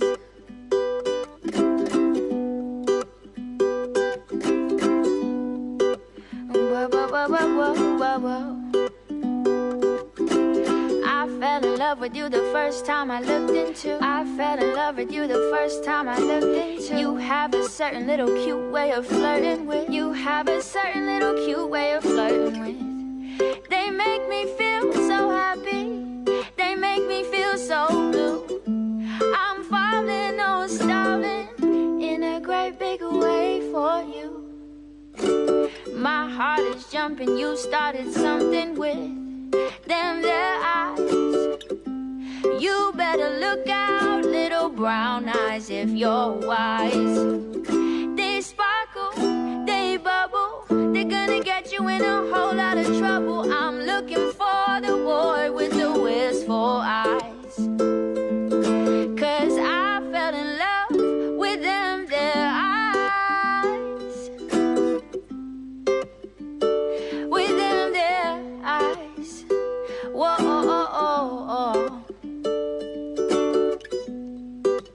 ba ba ba ba ba ba ba ba ba ba ba ba ba ba ba ba da da.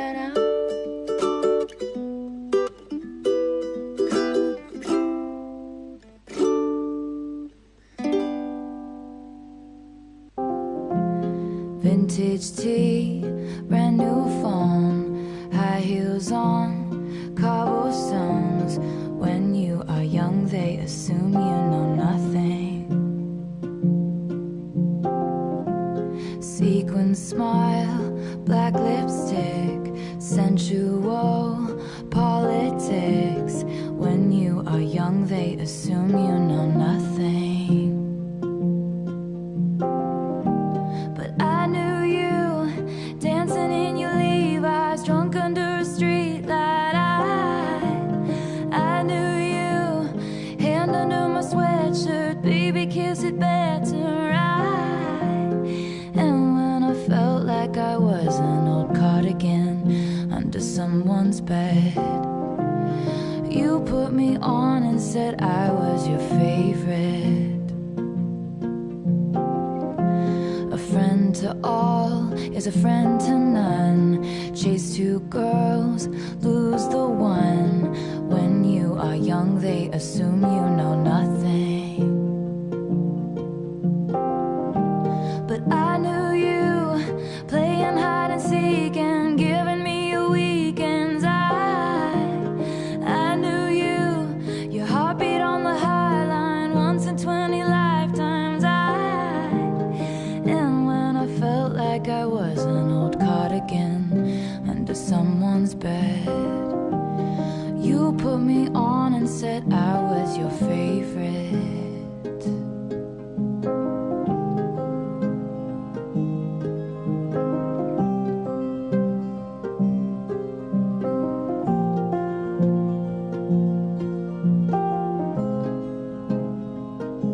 To kiss in cars and downtown bars was all we needed.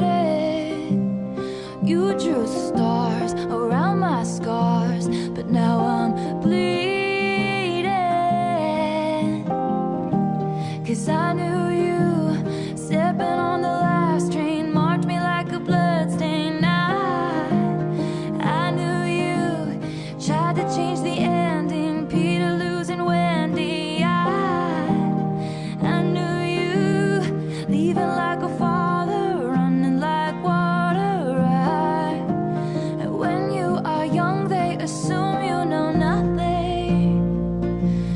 I knew you'd linger like a tattoo kiss. I knew you'd haunt all over my what ifs. The smell of smoke would hang around this long, 'cause I knew everything when I was young. I knew I'd curse you for the longest time, chasing shadows in the grocery line. I knew you'd miss me once the thrill expired, and you'd be standing in my front porch light, and I knew you'd come back to me. You'd come back to me, and you'd come back to me, and you'd come back. And when I felt like I was an old cardigan under someone, you put me no place, no one else will do. I need you, I need you. You satisfy the longing inside. I need you, I need you. Longing inside. Oh, da da da, da da da, da da da da da.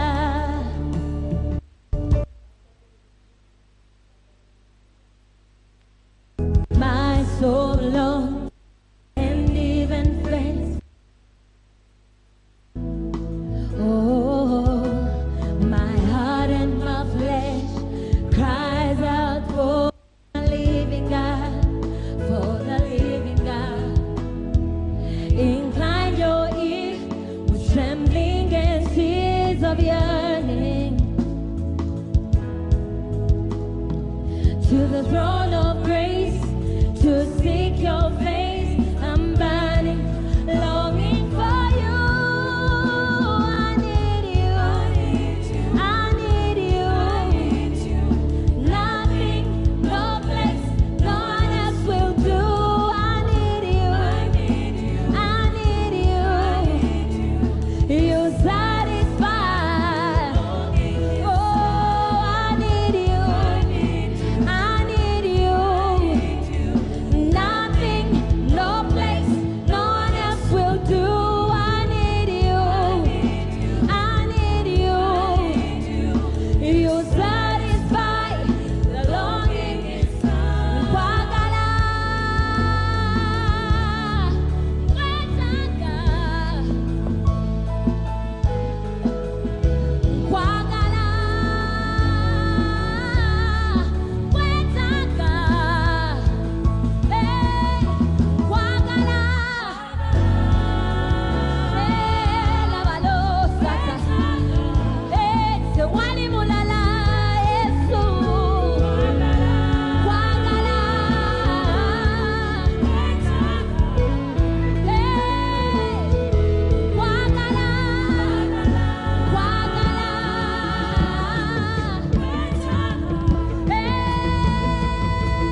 Nsaza akavere n'ennyuma sitera kukolola ngoloddeko mpakinze n'emiwola gyaffe ne bambi olyeko engeregeze nazinabyeko leero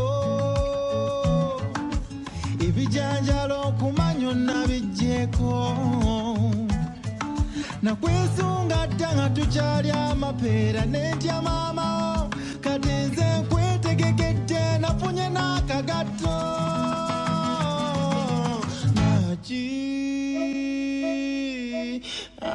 Bambi be my lover.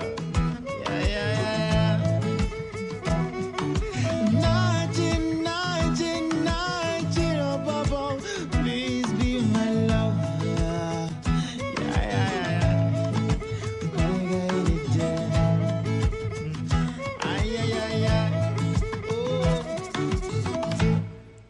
Nasindika omubaka nakuntwalako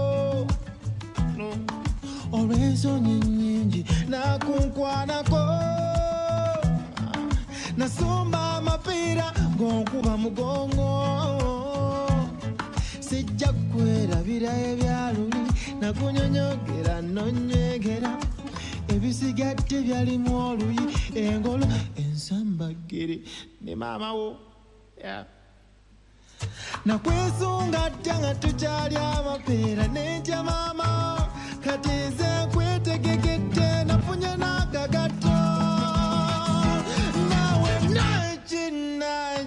nawe please be my lover.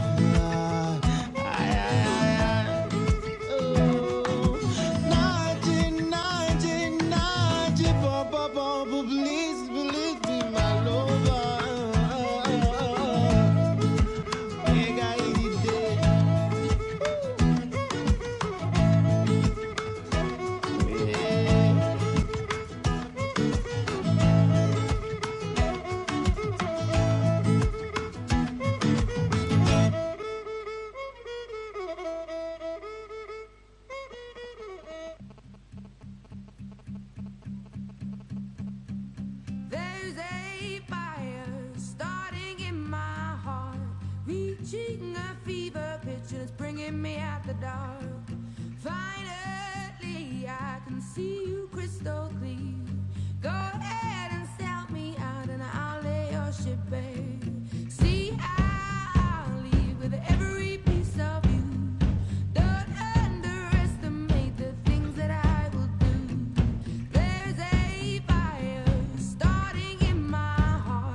go. That's just how you live. Oh, take it all, but you never give. Should've known you was trouble from the first kiss. Had your eyes wide open. Why were they open?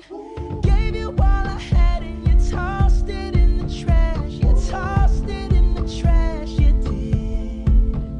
To give me all your love is all I ever ask. Cause what you don't understand is I'd catch a grenade for ya. Throw my hand on a blade for ya. I jump in front of a train for ya. You know I'd do anything for ya. Oh, I would go through all this pain. Take a bullet straight through my brain. Yes, I would die for you, baby. But you won't do the same. No, no, no, no. Black and blue. Beat me till I'm numb. Tell the devil I said, hey, when you get back to where you're from. Mad woman, bad woman, that's just what you are. Yeah, you'll smile in my face, then rip the brakes out my car. Gave you all I had and you tossed it in the trash. You tossed it in the trash, yes you did. To give me all your love is all I ever ask. Cause what you don't understand is I'd catch a grenade for ya. Throw my hand on a blade for ya. I jump in front of a train for ya. You know I'd do anything for ya. Oh, I would go through all this pain. Take a bullet straight through my brain. Yes, I would die for you, baby. But you won't do the same. If my body was on fire, ooh, you watch me burn down in flames. You said you love me, you're a liar, cause you never, ever, ever did, baby.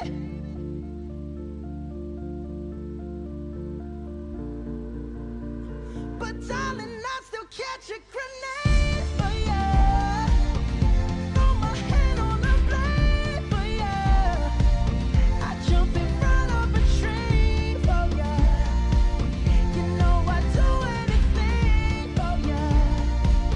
Oh, I would go through all this pain.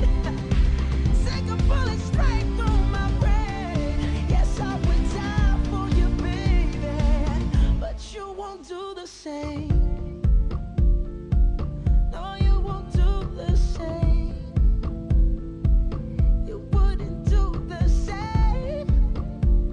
Oh, you never do the same. No, no, no, no.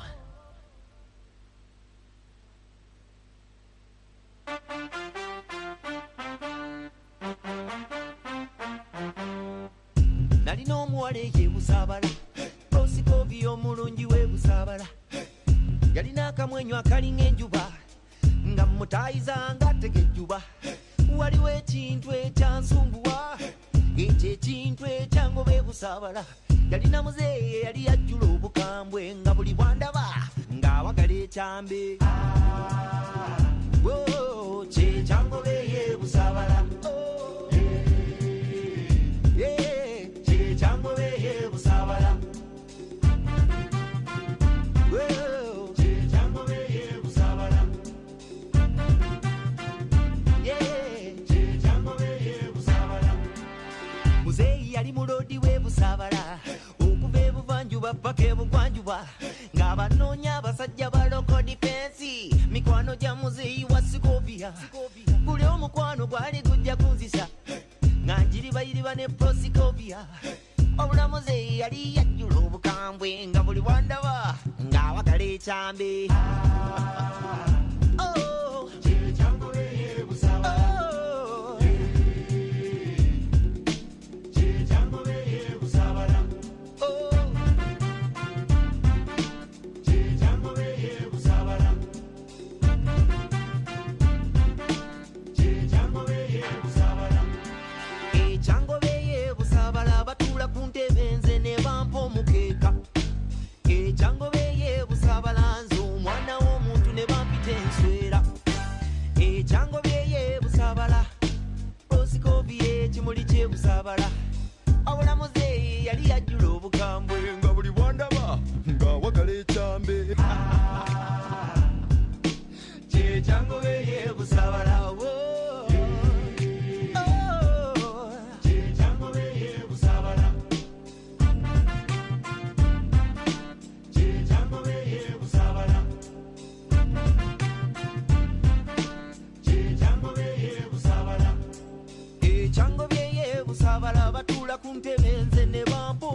mpita enswera ekyango byeye busabala proscopie kimuli kye proscopie oyo proscopie kimuli kye busabala.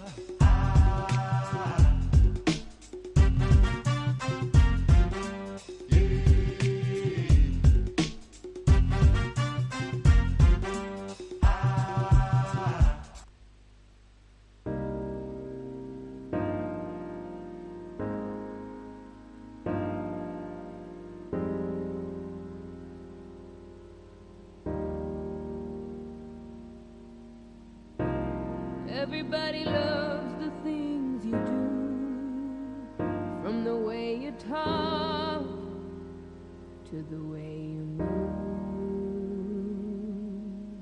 And everybody here is watching you, 'cause you feel like home. You're like a dream come true. But if by chance you're here alone, can I have a moment before I go?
Okay, ladies and gentlemen, welcome back from the breakout sessions.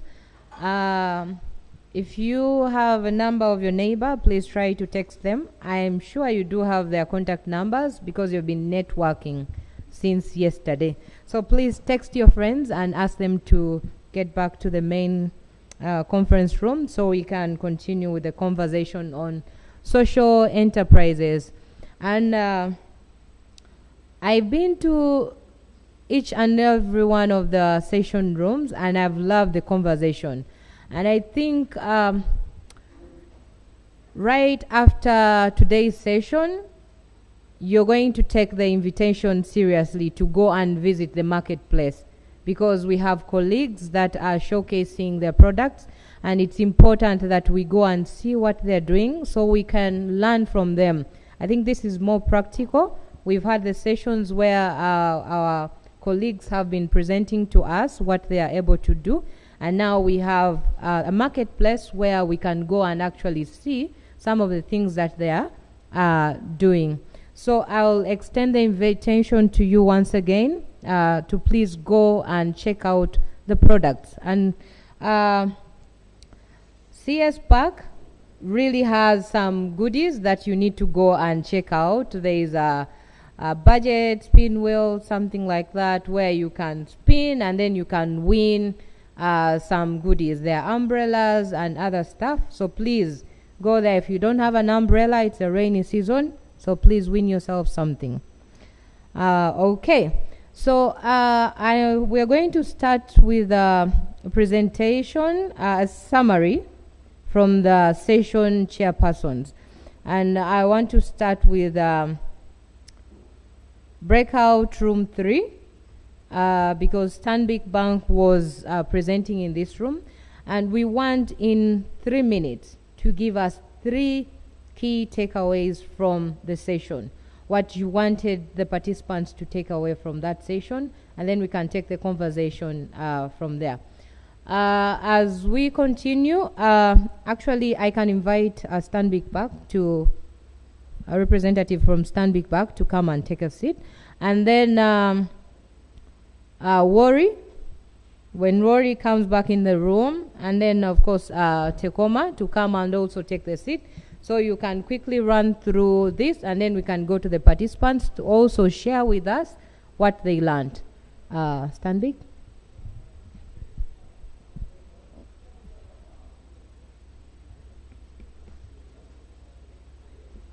Okay, thank you so much. I know if everyone is hearing me. I usually love talking while standing. You can just, you want to stand? Yes. Please come and Thank stand. you.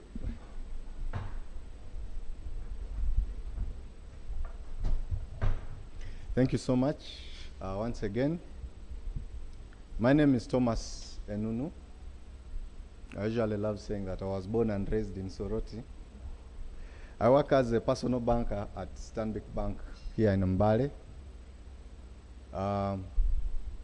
Stanbic Bank, as earlier introduced, is the biggest institution financially in this country. And I could say we are the supermarket of all financial products we have in this country. It is our wish that every institution in this country partners with us in one way or another so that we can have more better financial inclusion, right? We have a variety of products, but as of today, the key takeaways from our interaction with the group are basically on three things. That is insurance, investment, and CSI or CSR. On insurance, we talked about the different products we had. We talked about personal accident policies, where we said that just by using 12,500, you could be insured to up to a tune of 2 million per annum on any personal accident. We talked about Educare, whereby you can save up to any tune from 50,000 as an initial deposit and a minimum of 20,000 on monthly from standing orders. I mean, this money even attracts interest at the end of the day, and this product comes embedded with insurance as in that if, God forbid, you died and you had planned to save up to 10 years and your premium per month was 50,000, that is all summed up and given to the beneficiaries or the next of kin. Then we also talked about MediProtect, in that just by having 600,000, if you have an ailing mother, ailing father, a relative who's always sickly, with only 600,000 with our Liberty insurance company, you can have these people protected up to a tune of 20 million per annum. That is 600,000. And then we talked about the investment. This could be in terms of personal or as an NGO, right? The different ways of investing, but all of us seem to be busy at times, so we opted for one, and that would be our unit trust, right? If you're risk averse and you think you're going to get losses when you invest alone, I think it would be wise off you let the experts do the investment for you, right? In that, at any tune, from a tune of 100,000, right, you can let Stanbic invest for you. And this is compounded interest, in that if you are able to start with 100,000, but you feel like next month you want to add a further 100,000 on your investment, you can still do that at a better interest. And remember, this money attracts interest at the end of every month. So the profit you'll get from the investment of last month is now the new balance you have. So that will be the one used as on getting your your interest, right, for the next month. Then the one that got our attention was the CSR. And this is, I think, aligning with what we are doing here today. Stanbic has 3 programs it is running under this year. And that is education, through health, and through the environment, right? Through education, Stanbic Bank is partnering with different institutions through its financial fitness sessions, in that if you have a school, if you have an organization, NGO, school, be it a church, and you need some financial knowledge, we all need this, because I think money is, as they say, source of evil, but I don't want to say, but it depends on how you use the money. So how are you supposed to use your money? How are you going to invest your money? How are you going to save your money, right? They say, there's always a saying, that Musa, I know him very well, he will say that there is no small money, right? There is no small, yes. It depends on how you use the money. Then in the health sector, Stanbic Bank, through the Ministry of Health, is running a program whereby it's giving a variety of things. Lately, we are at Maluku and Mbale Referral Hospital, where Stanbic Bank gave out 2 delivery beds of high-end equipment, and the doctors there, the in charge, were saying they were the best they had in the region. Then they also gave mama kits to, we've been giving those ones to different health centers. We gave to Maluku 100, we gave to the referral 100. Recently here in Bududa last week, we're giving Namakwekwe. So this, I implore all of us here, let's take advantage of this. These ones are easy wins. Thank you very much, Stanbic Yes. Bank. I think that we are most especially interested in the corporate social responsibility. Am I right? No. We organize marathons, and of course, it's important to know how they're going to support different activities. So we want to thank you so much.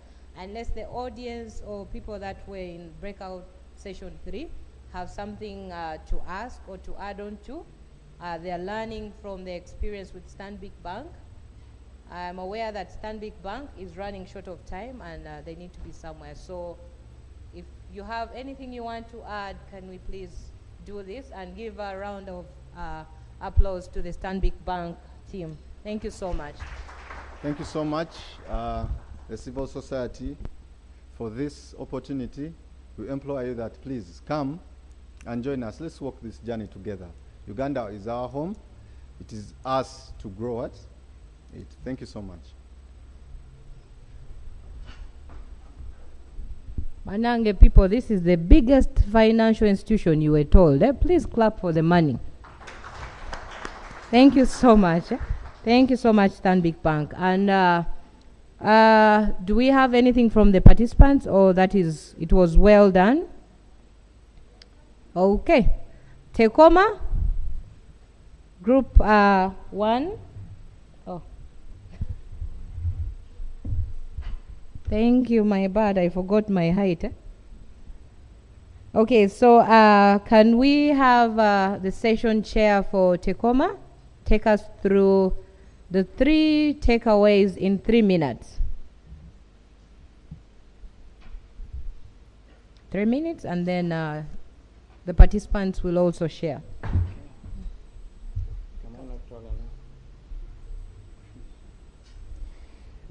Thank you very much. My name is George William Ichamat, the Executive Director, Tekoma, and we're sharing about Tekoma, a social enterprise in Aicha Moringa Health products. So I was actually sharing on how Tekoma has been able to raise revenue progressively in 2022, making 24 million, 2023 making 86 million, and 2024 projecting to make over 150 million. And the questions were around how to establish a sustainable social enterprise. And in my communication, we're looking at the key things that you must do if you want to venture in social entrepreneurship. And one thing that we observed was that you need to do research, that whatever you're going to produce to the market is going to be that viable. So you need to research. After you have researched, you need to align your strategic plan. Because usually when you're establishing a social enterprise, it must not deviate from the core vision and mission of the organization. So like for Tekoma, one of our programming areas is health, nutrition, and wash. So when we're looking out for the social enterprise, we looked for Aicha, Moringa, Shea, health, and nutritional products, which is in line with our programming, isn't it? So our strategic plan now had to be made in a way that Tekoma sits on the top. We have the Aicha Moringa production unit on one end, and then on the other side, we have the programming unit and then the social enterprise running concurrently. And then the other one, which is the social enterprise, is now introduced in the strategic plan. It is very clear that the Aicha Moringa product unit is one of the the revenue sources. So whatever is made from the production unit, HR production unit, feeds into the organization. So your strategic plan must clearly know that. And then when you're doing your marketing strategy, your business plan and marketing strategy, it must not run away from the strategic plan. So those documents must be together. Otherwise, you will start to do things outside your vision and mission, killing the organization.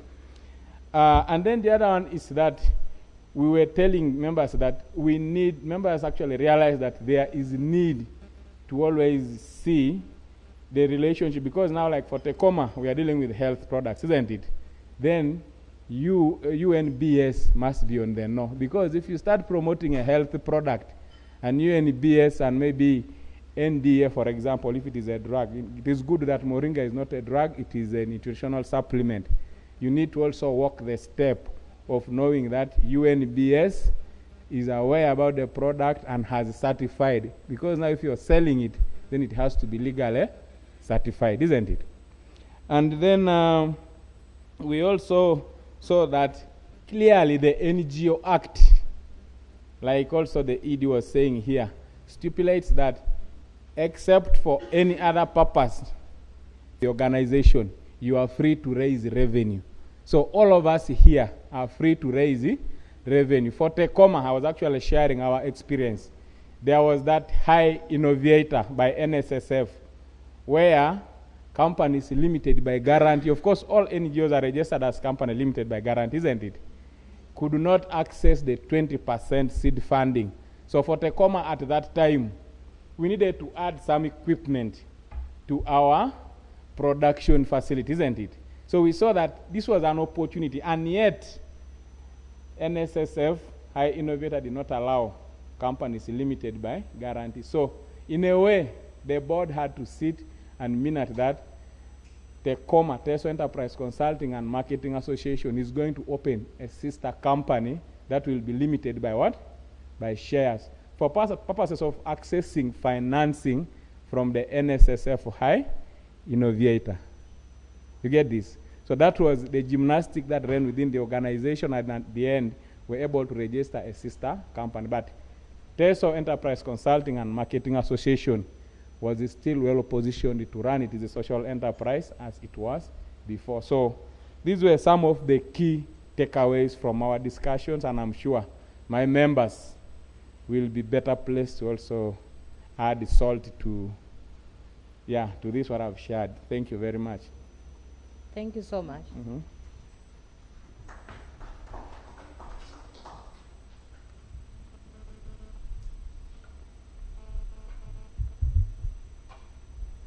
Thank you so much, Tecoma. Let's give another hand clap to Tecoma.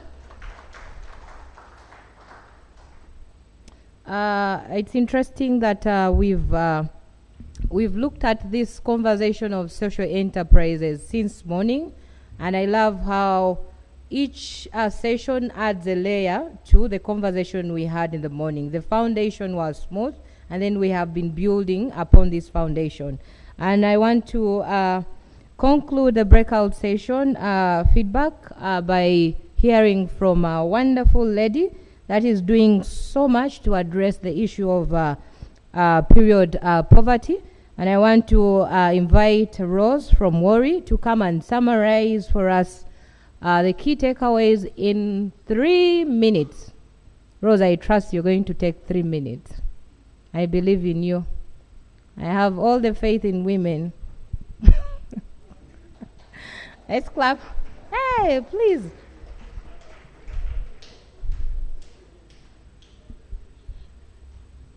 No offense, gentlemen. I'm just sharing my own honor.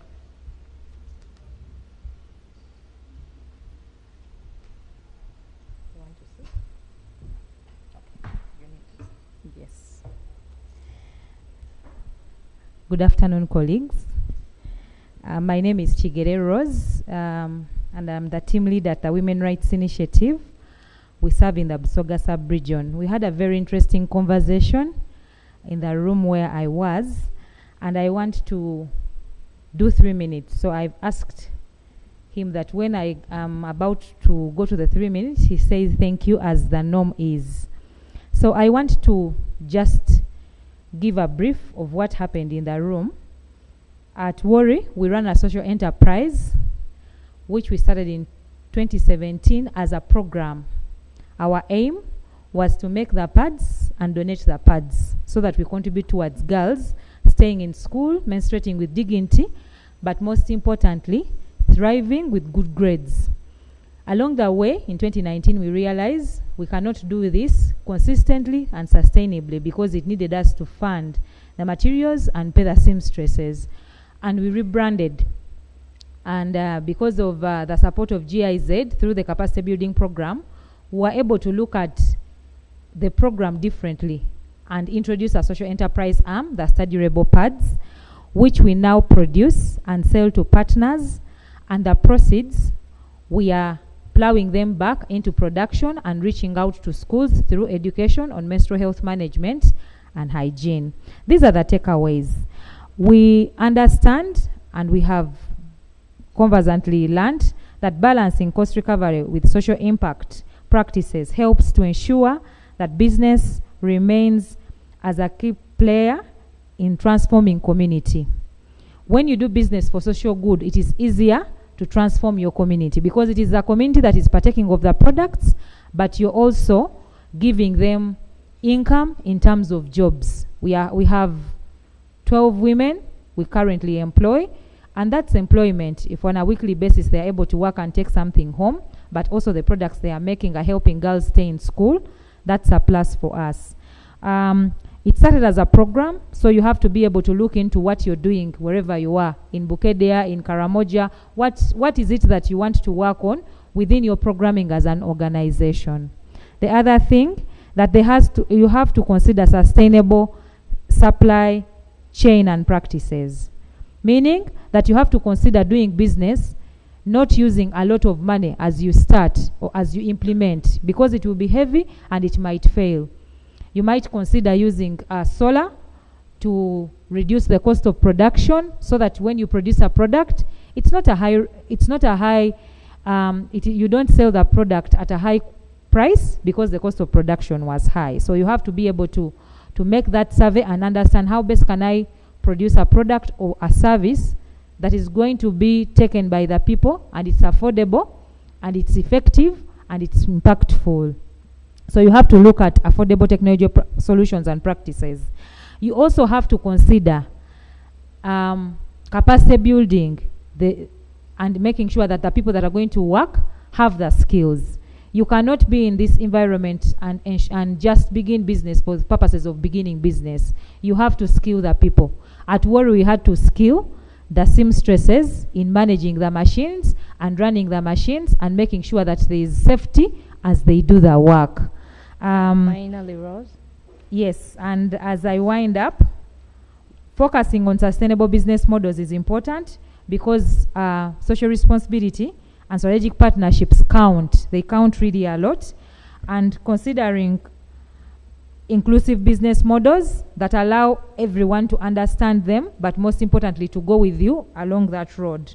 You have to focus on social impact investment and make sure that if you need credit or if you need more money, if the donor is not willing to give you money, you have to be ready to ensure that you either give equity or access to credit. Thank you.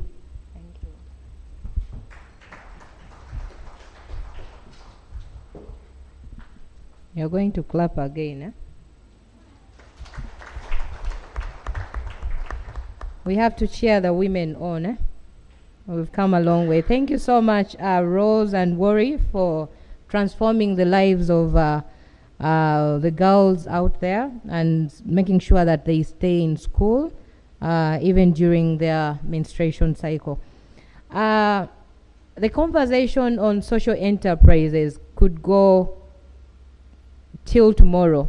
I think it's very important for all of us to research and document as we plan to register our different social enterprises. It's important for us to be compliant.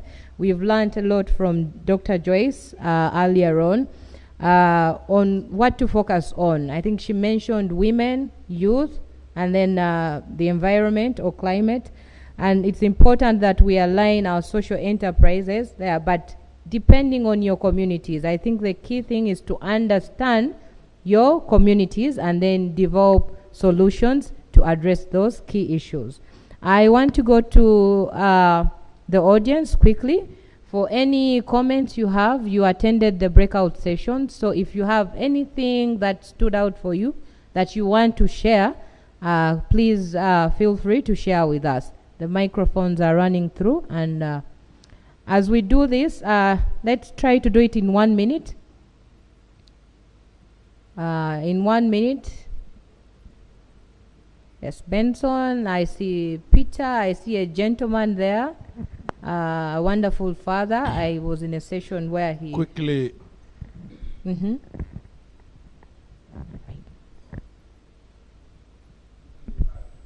It's on going on. Oh, it is automated, yeah.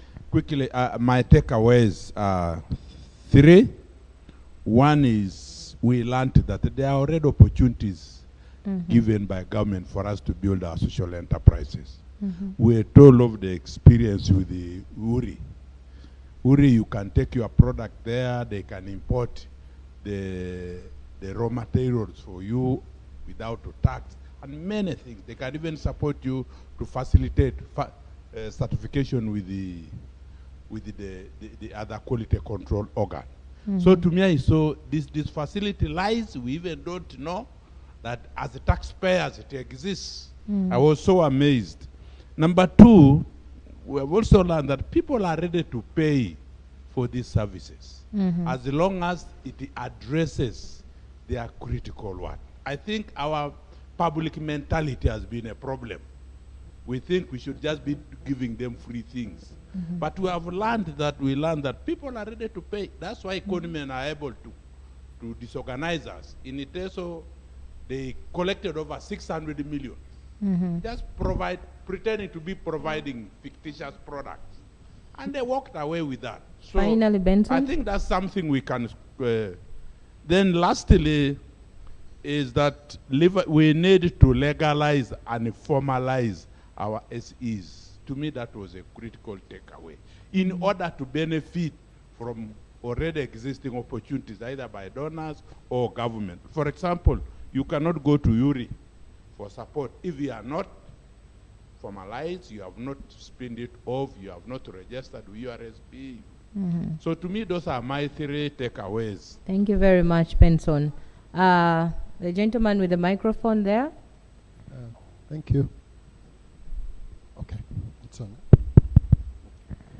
on. What I learned in our session, for the NGO fraternity to thrive in this country, like it or not, we have to switch mindset.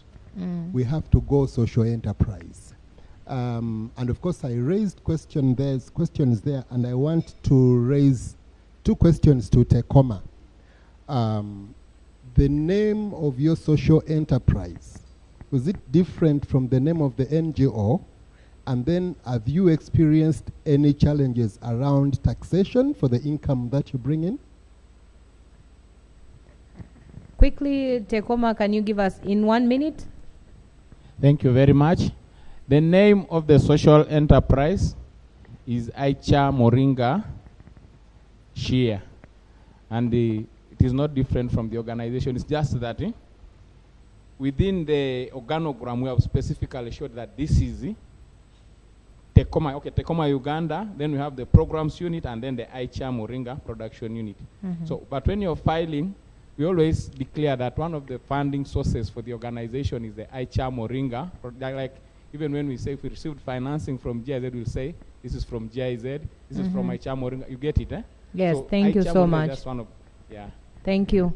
Do we have another hand? I saw a lady on this side. We'll continue the conversation with Tekoma as we continue networking. I realize that there are some organizations here, there are people from organizations that are actually having social enterprises. By show of hand, Apart from Tecoma and Wori, is there anyone else? Yes. Okay, that's more than I expected. Okay, so we'll quickly take a 1 minute from the lady. And please share your name there so that we get to capture them. Good afternoon. Good afternoon, everyone. My name is Josephine, and I work with Kale Uganda. We're based in Jinja.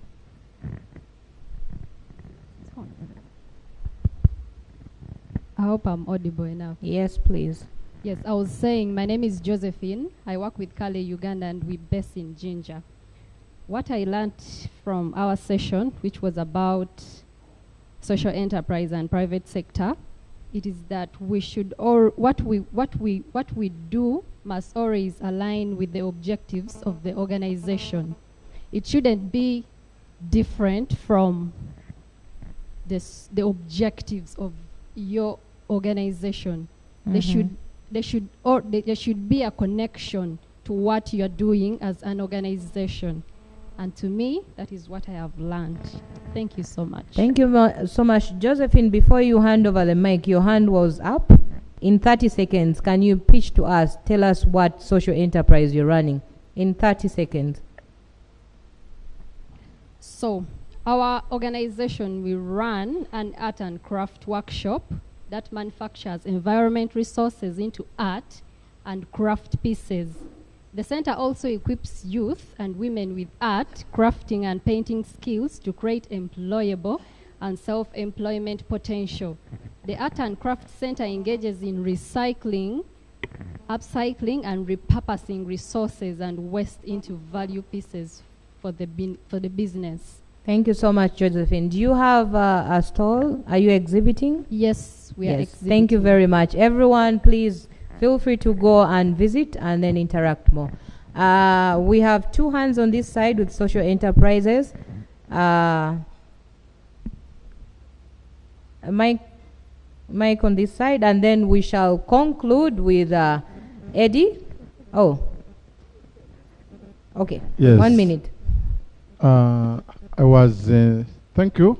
Mhm. I don't have a social enterprise. Mm. But I was telling, I took part in a breakaway group of group 1.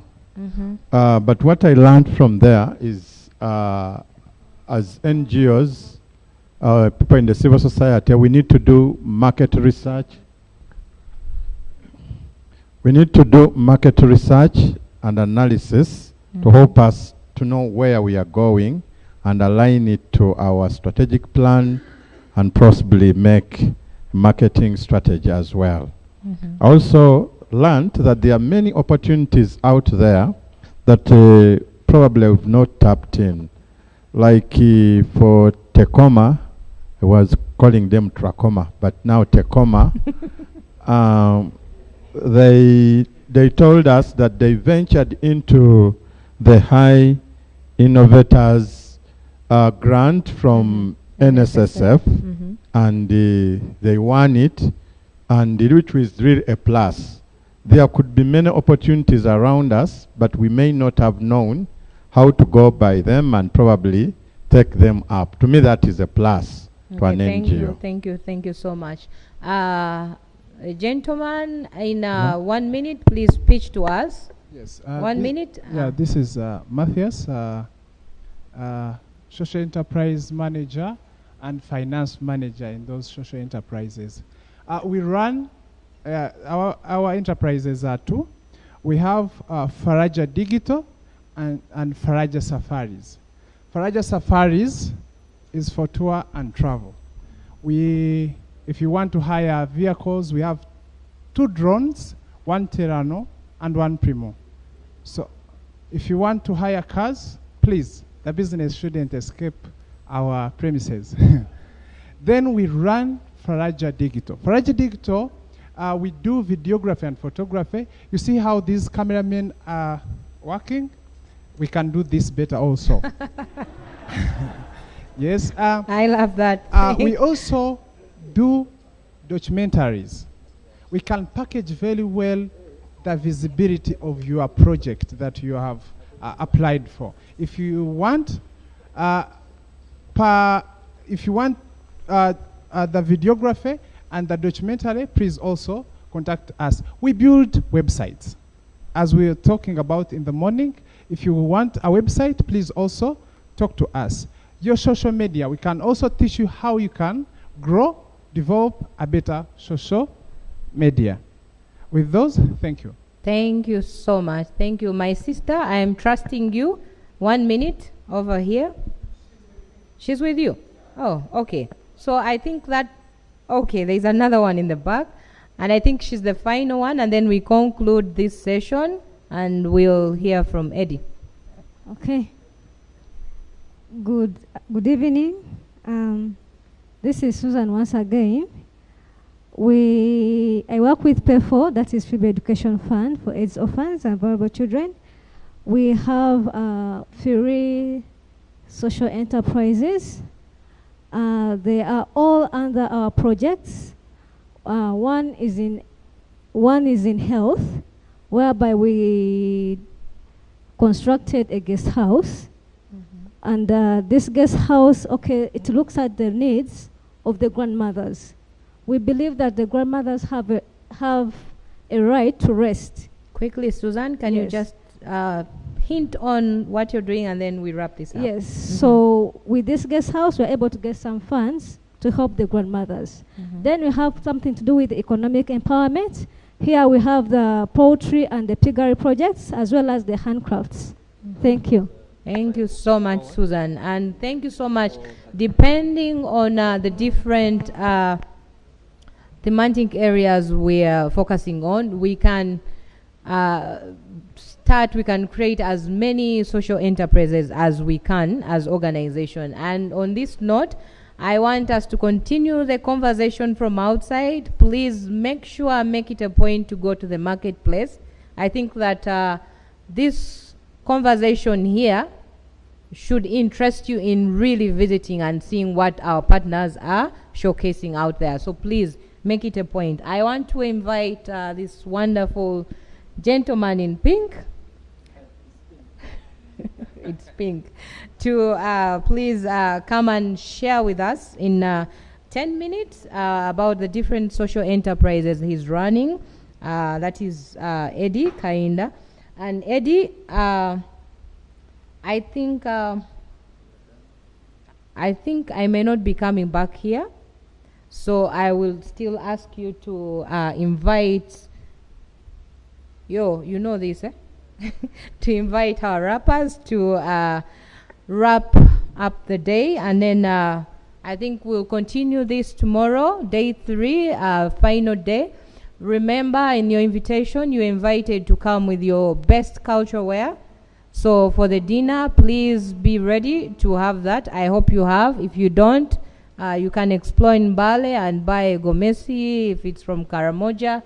I'm not sure you'll be able to find one, but I hope that business has come to Mbale City. I thank you very much and have a good evening. A very big applause to our moderators for today. We have really done a good job. We are supposed to be leaving this place at 5, and we have already saved about 20 minutes. My name is Eddie Kainda. Like I mentioned, I'm going to share with you 2 things. One, we shall be making special administrative announcements at the end of this. But I also have a social enterprise I'm running. In my other profession, I'm a kindergarten teacher, but I'm also a professional babysitter. Please clap for me. I opted to use this skill to establish a social enterprise 10 years ago. Whereas many people are grappling on the science of establishing a social enterprise, I learned about this through Yunus Foundation 10 years ago, and I started. It came to arise out of the need to deliver education for young children in my community. The focus of that enterprise was to transform communities and create impact. And I and my sister, that is seated behind, thought of an idea to register a social enterprise called Children's Foundation Uganda. The focus of the foundation was to ensure that all children can get an early start, but also children get a chance to get access to quality and affordable education in the rural setting, but also anchoring education, development to education, but most importantly supporting mothers that do not have capacity to educate their children in good spaces.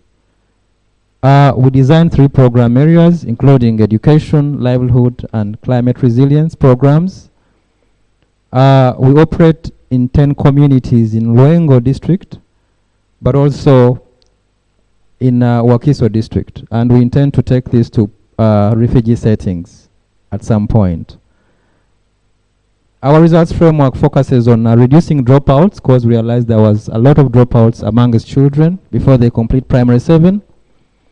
Ensuring that we have food and income security in the communities, because we realize that if you don't have food, you can't educate. You won't tell a mother to have to pay fees for the children when she actually slept hungry with the children. Then we wanted to create cohorts of skilled youth and women to identify financial wherewithal to afford to pay scholastic materials. Ever since we began, we have innovations that I might not go through, but we have supported over 656 children in total, both boys and girls, from about 700 families. We built a learning center for children in Luengo that can accommodate up to 500 children, but currently it can handle, we have up to 300 children. There's a long distance between homes and school, and children would go at as late as 7 years to access school. So we had to devise a transport means within the community to ensure that children can access school. These are the children that we have in the foundation in Luengo. These are upper class children, and these are lower class children. And the kind of model we run is that 40% of the learners can afford to pay for themselves, because we have established a system where it is good enough for a person to come in and pay privately. But we have partial support, like in invoice discounting for these children at 30%. And then the remaining 30% are totally supported, either through other foundations, donations, among others. But the monies that come from the top 2 tiers can also support the children in the 3rd tier. We have established a new kindergarten in Kampala to also test an urban model. This started this year. And one of the innovations we have done is to create it as a digital kindergarten, because we have realized that we have always known digital to be in secondary schools and universities, but we think that digital can also be used in a kindergarten. And this is one of the ways the community has appreciated and can afford to pay for the service. So this is our normal class. These are some of our learners in the kindergarten in Wakiso, among others. I'll rush through the slides. We have the innovation of promoting literacy and numeracy in communities. We are partnering with Mat Art to ensure that we can have a van that has all learning materials. So we can drive this van to a community and set up a school under either a tree or a church or a mosque and conduct a class to improve literacy and numeracy for children. We use children for purposes of advocacy, feeding programs, among others. We support mothers with small business funds to support their children in schools, so that they can also have sustainable families. We support young girls in skills, tailor skills, hair skills, bricklaying, among others. We attract and retain funding partners through our visibility track. And lastly, we have other financing options other than the school to deliver, to generate income to sustain the foundation. 80% of the revenue we use for operations is generated internally, but 20% of the monies that we use is from donations and other restricted donations. 90% of the capital investment goes through social impact investments. We do agriculture in Matoke, in growing maize for food security, grazing animals, zero grazing for milk production, goats, growing coffee, hostel security for children who may not afford to be able to go home, and many other things. Our plan is to take this to about 8,000 children in Uganda, support organizations that want to do such an enterprise. This is our plan for the next 5 years. But most importantly, we want to see things from a different perspective. We thank you.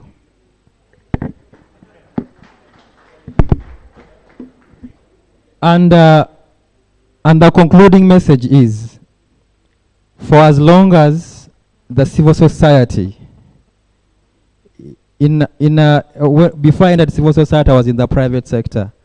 For as long as civil society does not perceive things from a different perspective, we might not be able to see things from a different perspective. And please start. You cannot start if you don't start. That's the message I want to give you. Thank you very much. And my sister supports me. It would be bad not to. Please, Hanifa, stand up. She's right here. I do this with her. She's also a teacher at Jinja College. She's a teacher of science, chemistry, and physics, and ICT. We remind you that the bicycle session is on. People who drove the air-conditioned bicycles, the bicycles are still available for another category of participants that may want to do that. We encourage you to visit the stall and see how you can ride. Secondly, we are in the process of providing allowances for participants. Please go to the customer care desk and verify your number. Make sure that the number you give us is in your names, but also it is verified by the telecom company so that we do not send money to another person. And then thirdly, we encourage us to go to the stalls down there to see what is there, pick a lot of information. There are some of us that have exhibited our social enterprises. Kindly go in there and see what we have done and what we can provide. And lastly, let us try to come early tomorrow. Tomorrow we have our chief guest coming in, Right Honorable former Speaker, but Minister of East Africa, but Second Deputy Prime Minister Honorable Alitwala Kadaga. She'll be with us. There could be a little bit of protocols in the morning. Kindly come in, try to come in early. But when she comes in, let us try to show her respect for the kind of service she's done to us to come here, but also to thank her for the service she has done for the country. I want to take this opportunity on behalf of GIZ and Fabio to thank every person that has contributed to this session today by giving ourselves an applause. We want to thank the service providers, the digital platforms. Please, you've done very well. Our moderators, thank you. The persons that have made presentations, we thank ourselves so much. But most importantly, the learning we have gotten out of these sessions is incredible. On this evening, I want to thank you and wish you a good night. Have a good night. Thank you. The rappers. Yes, please. I had wished ourselves a good night. Kind apologies. Please come and take over. Born as blank slates on a flawless planet. We had things set out against us from our first steps. The road of questions goes on forever. But the if you don't know how to do R&B, people just do this and then flow with the beat. Whether you're in a suit or what, just get up and let's do this together. Thank you so much. Oyoma, like, this is my mother. I love her so much. We are going to start with a song called In This Together. Yeah. we weren't born as blank slates on a flawless planet. We had things set out against us from our first steps. Sound The DJ. road of questions goes on forever. But the one thing that I feel I've always known is that we're in this together. Don't panic. Yes. Linga motoka ya ansa mu luguudo lw'ebibuuzo linga kazaano kapaso simula birowoozo okuba ni black skin chinde sama skin okuba ni DJ Jamu Pichi. These are big people. I have to do something good for them. Mr. DJ. The sound, don't put pitch. Play it normally. Yeah. Yes, we have dreams set out against us from the first day. The world of questions goes on forever. Goes on forever. But the one thing that I feel like always know Yes. We're in this together. Some sound. Don't panic. Dinga motoka ya ansa mu luguudo lw'ebibuuzo dinga kazaano kapazo simula birowoozo okuba ni black skin tichinde sama skin blani okuba wa blonde kitegeza kuno kunsi tuli mulengo ni bacheru kwa balunkupe kutuma butaba hape na kulumba binojo mbokope tena red blood netugaita nyamba ni chepe never delete unit at least tukubaba photocopy atiga mu lupali kambi tondele kaitayo otiga ku temple kamere ya kawali tomusosera ngambo oli muvungane mukwana wala nganza zina mukeka kandi bayreto ndagana madini gatatulwani tokolesa ngope na kulibulisa chetama wachi mamu pasta chibakiswa batona bona abaweleza the all night on this whole planet. The dreams set out against us from the first day. The world of questions goes forever. But the one thing that I feel I've always known is this together. When you turn up the world, they get you laminated. When you get to the top, they say you're eliminated. This one is getting insane, I think you're spotted. No matter over, yeah, we need to be. But hey, girl, you make it so bad. You're not the illest, but homie, you're frustrated. The love of money, it's very to be the learners, but I don't really wanna slay people around. You're never alone, but all together we can make it happen. When we come together, unity is a key to success. DJ, freestyle. Mr. DJ, start it. Okay, let's back to business. Are you ready? It's a freestyle. I can feel the energy. Yeah. Today is the second day. As you know, it was in the morning when we came in. Who remembers? Who remember the first topic? What did he say? I remember. I get the good value. You have to know your value, my brother. You have to know your value, because if you know your value already, you can get a lot of things. You have to know. You don't have to be a complainant, my brother. You have to be a compliant. You have to understand that. Keep the attitude. Muganda wange, chino chongugamba. I just change a little for the diversity, the language of us. Nengamba jambo, neguwako jambo. You have to understand this. They start to have rap, but they starts with fundraising like those you know. But I'm happy, man, for the skills that I'm gaining. I'ma take it home, just to take it home too, man. We had the dreams, we had the thing, we had the things first. And I'm happy that everybody's getting all the skills. All the knowledge, God's getting lighter. It's going out, let me find it out, bro, yeah. Social transformation, job creation. You have to understand this, you have to register. Go and visit them, you have to know everything. You are a S, you are a A. Everybody's around to help you. You have to show support, you have to have love. Support the young ones, make them available. Those people are vulnerable, you have to understand this. I'm still on the beat. When I come back again, Yo, DJ can tell you. Yo, DJ, the donor is down. You have to know, the donor is down. NGOs, you have to survive. You have to adopt. The donor is down. Yeah. Yo, thank you so much. That's how we do it. Thank you.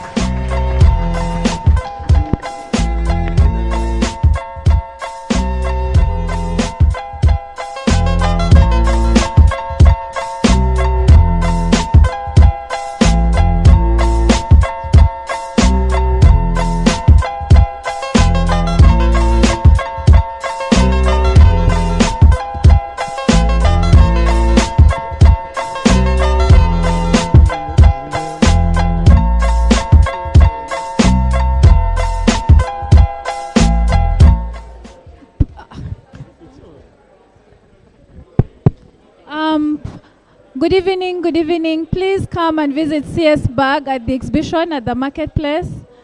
Please come and visit CS Bag at the marketplace. We look forward to seeing you there.